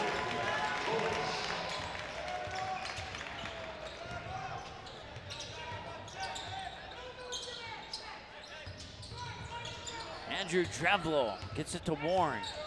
Warren with a right-handed dribble, picks it up, uses it up, looks inside, and a whistle and a foul away from the ball. The foul's on Soren Anderson, I believe.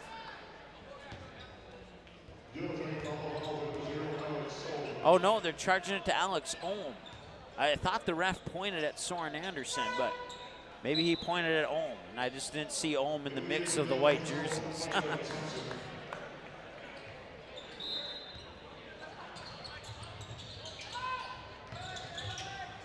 Waring will receive the inbounds pass. He'll cut immediately into the lane and lay it in. Nice job there by Waring.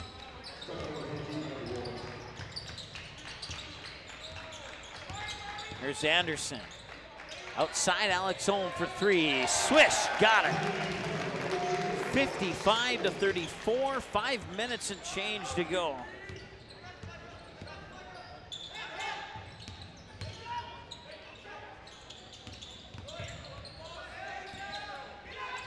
Newbert will have it, and he'll reset up top.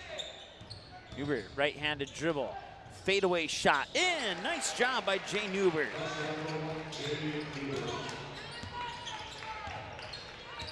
55-36 now. Check that Ohm. Gets it to Micah Thompson. Thompson to Anderson. Anderson through a triple team, and he gets fouled. He'll earn a trip to the Reuter Family Dentistry free throw line.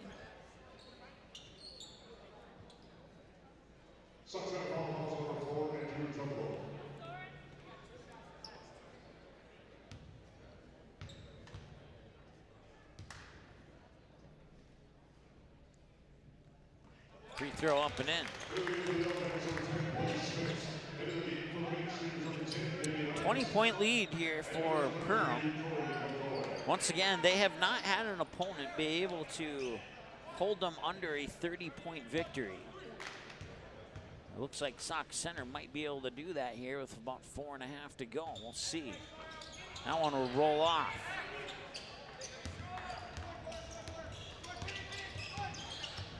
Perham has won all their games by 30 points or more this season.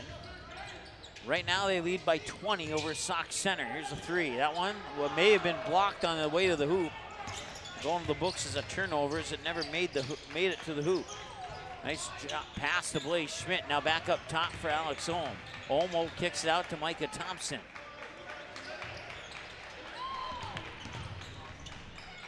.16 on the shot clock.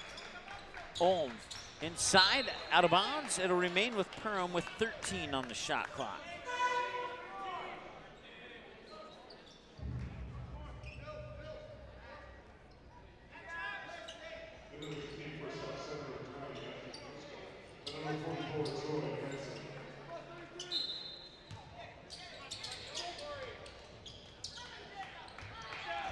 Three, Anderson in, got it.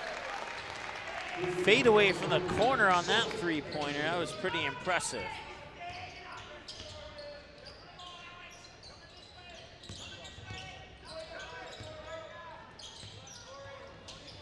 With the basketball there is Trisco. Trisco to Drevlo. Try and say that 3 times fast. Drevlo has it again. Outside, three on the way. That one's off the mark.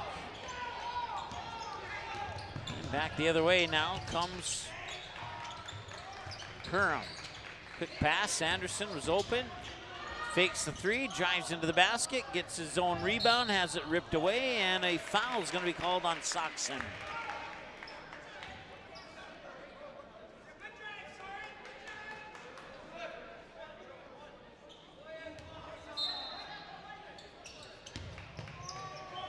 And a nice job there. That's an easy 2 points. We'll stop the clock here. 3:09 to go in the second half.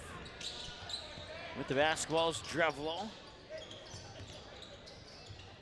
Now 3 minutes to go. Drevlo gets it back. He'll tee it up for a three, and he got it. Nice job.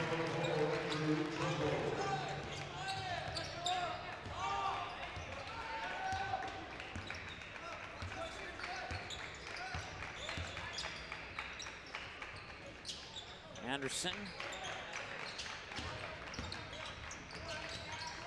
Double team, gets it to Blaze Schmidt, excuse me. Now Micah Thompson has it. Thompson up top with 10 on the shot clock. 5 on the shot clock. Thompson uses up his dribble, needs some help. Alex Ohm with a 30-footer, and it hits the rim to avoid the shot clock violation.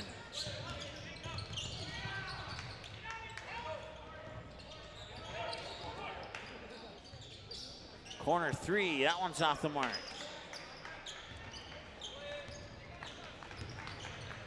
2 minutes to go in the ball game here. 61-39 in favor of the Perham Yellow Jackets. Three on the way. Daniels hits.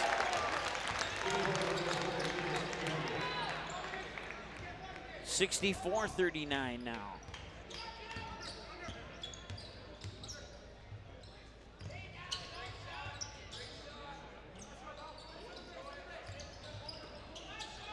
Drevlo. And a whistle. There'll be a foul on Perham. I'm not sure who got the foul, but it's a foul on Perham. And we'll have a wholesale change. 5 in, 5 out for the Yellow Jackets. We'll try and get you up to date here on the new faces on the court.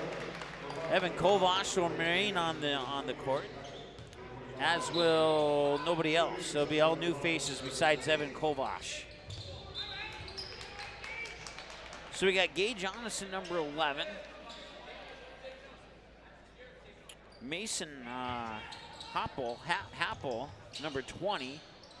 You have Noah Thompson, number 5. And you have Ashton Detloff, number 25. And I think that covers everybody.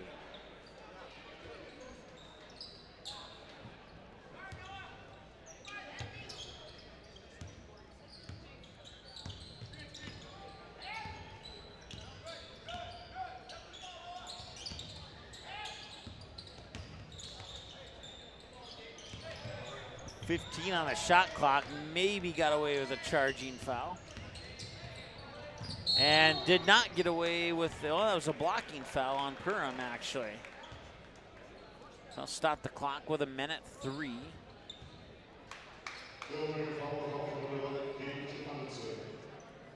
Both teams with 4 team fouls. And going to the Reuter Family Dentistry free throw line, looks like Damian Arns, excuse me, and he misses the first one.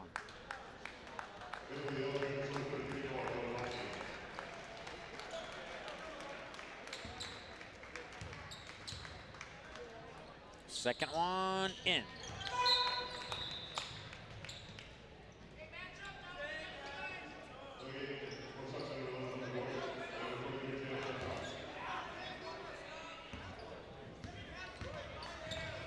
One minute to go. 1 minute to go in the ball game. 24-point lead here for the Yellow Jackets. And that one nearly taken away. Also into the lineup now is Noah Novotny, number 33.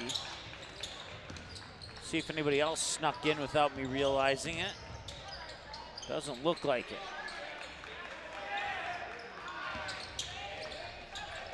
5 on the shot clock.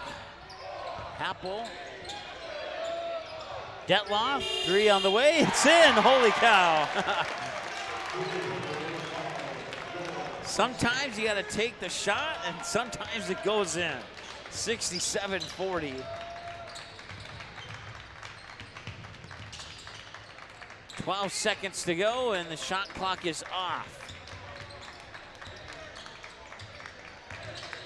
Sox Center will get the final shot if they choose to take it. Jarek Schlogo, if I'm saying that incorrectly, I apologize. Number 5 into the lineup, and that does it. Your final score, 67-40, as the Perham Yellow Jackets remain undefeated and hand the Main Streeters their first loss on the season. We'll take a timeout, and we'll come back with the post-game show and wrap up the Grand 8 Holiday Tournament here in a moment on the Magnitude Sports Network. Be right back.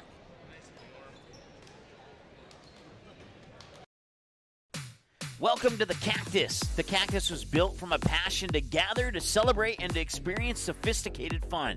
Gather your group, rival friends in a game of golf, or lace up the bowling shoes in a grand rendition of the classic American pastime while you enjoy our classic American cuisine served from our scratch kitchen. Don't forget, the Cactus is your go-to watch party destination for all Perham Yellow Jacket broadcasts. The Cactus, a unique dining and entertainment venue. 43-521 Fort Thunder Road in Perham.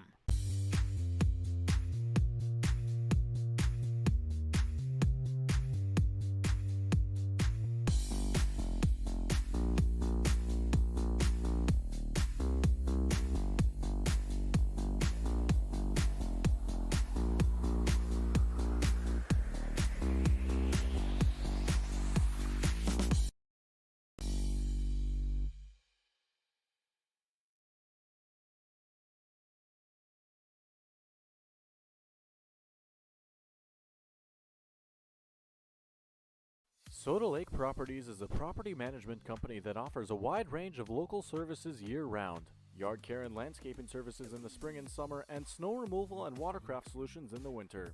They also offer interior design services that will make your home or office look refreshed and inviting. Not to mention soda cleaning services for residential and commercial buildings, along with construction sites.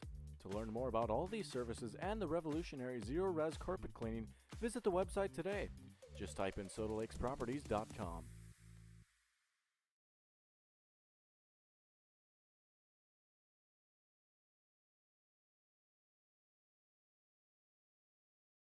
How has United Community Bank helped Snacks Plus grow throughout these years? United Community has been, we came to Perham in 2004, and the way we got connected with United Community is the family that we bought the business from at that time, they banked here. So we obviously needed a partner in that part of it, and they've been great. I mean, every step of the way. Every time we have needed a partner and needed help with doing a project, which has been many, they've been right there.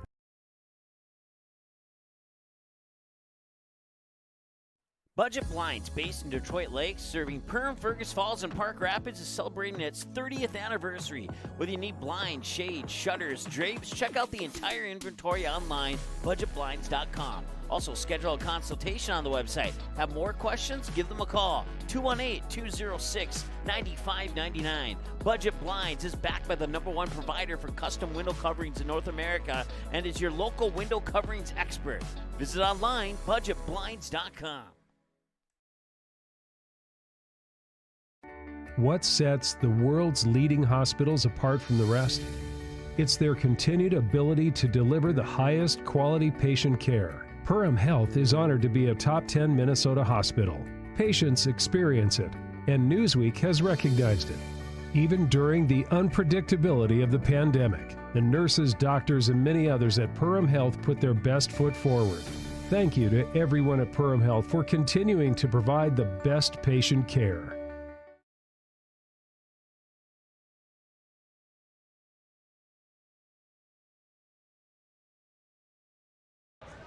All right, welcome back to the Hive here as we wrap up the Grand8 Holiday Tournament. And congratulations to the Perham Yellow Jackets. They win it here, 67-40.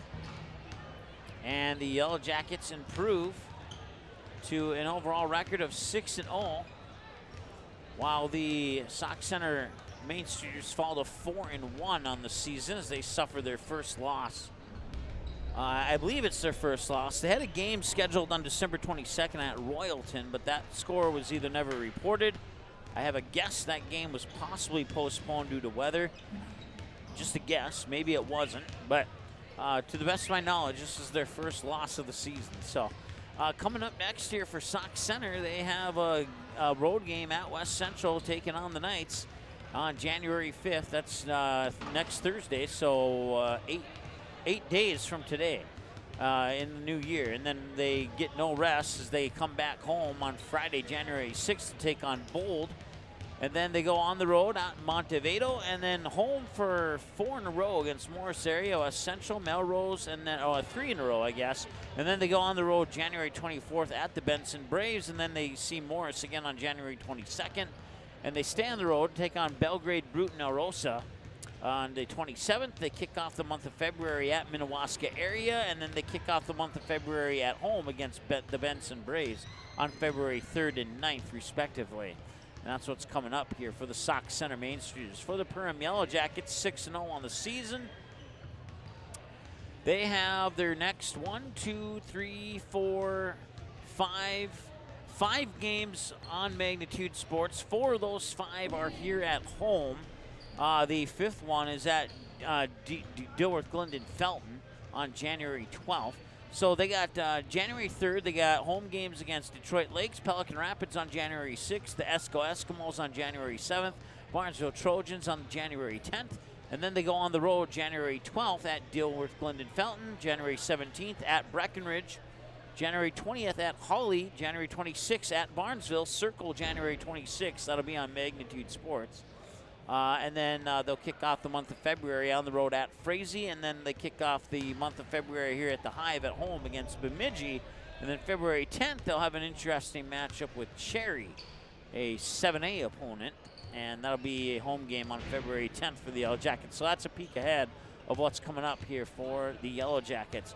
I want to thank all of our sponsors one more time, including Nias Family Sales, Gene Sports Shop, New Horizons Realty, J&L Nutrition, The Backyard and Perm, Hanson's Plumbing and Heating, Perm Community Co-op, The Goose Group, The Nest, Lakes Ace Hardware, Joel Foltz Constructions, Interiors by Winkles, Rivers Edge Cabinetry, Perm Area Chamber of Commerce, Reuter Family Dentistry, EOT Insurance, Farm Bureau Financial Services, Soda Lake Properties, Zero Res Carpet Cleaning, Perm Lakeside Golf Course, KLN Family Brands, The Cactus, United Community Bank, Budget Blinds, and Perm Health for making coverage of the Perm Yellow Jackets possible on Magnitude Sports this winter. Without them, it would not be happening, and we certainly appreciate your support and your continued support. And for the ones who are supporting for the first time, we thank you for your first-time support and hope that you will continue to support as well in the future. Coming up on Magnitude Sports, that's going to wrap it up for the holiday tournament, but we have one more broadcast for you here before the end of 2022 as we head to Bismarck. The Shiloh Christian Skyhawks and the Kindred Vikings. Girls and boys doubleheader kicks off at 3 p.m. with the boys game to follow at about 4:30. Crossing my fingers, hoping they'll start at maybe 4:15 so I can get out of there a little bit early and watch my hockey team that night. So we'll see what happens. But and then the Perm Yellow Jackets will see them again in the new year in a girls-boys doubleheader. The girls will take on Crookston. The boys will take on Detroit Lakes. It says 7:30 for both games, but the girls' game versus Crookston actually starts at 6. That's just a typo on our schedule there. And then we'll see wrestling again on January 5th when Barnesville takes on West Central Area and Bertha Hewitt Verndale. And then Perham will take on DGF and girls basketball live here at the Hive. Of course, you can dig deeper into that schedule if you'd like, but checking out our website, magnitudesn.com, click on the schedule button. You can also follow us on our social media platforms. Subscribe on youtube.com/@magnitudesn. Give us a follow and like at Twitter and Facebook, and then Magnitude Sports is the handle you'll find us on Instagram. So feel free. We'd appreciate it. And that will pretty much do it. Your final score, one more time. The Perham Yellow Jackets 67. And the Sauk Center Main Streeters 40. The Perham Yellow Jackets are 2022 Grand8 Holiday Tournament champions here on Magnitude Sports. Have a great night. We'll talk to you again soon. The proceeding has been a presentation of the Magnitude Sports Network. Don't forget to subscribe, click the bell, and visit our website at magnitudesn.com for a schedule of our upcoming broadcasts.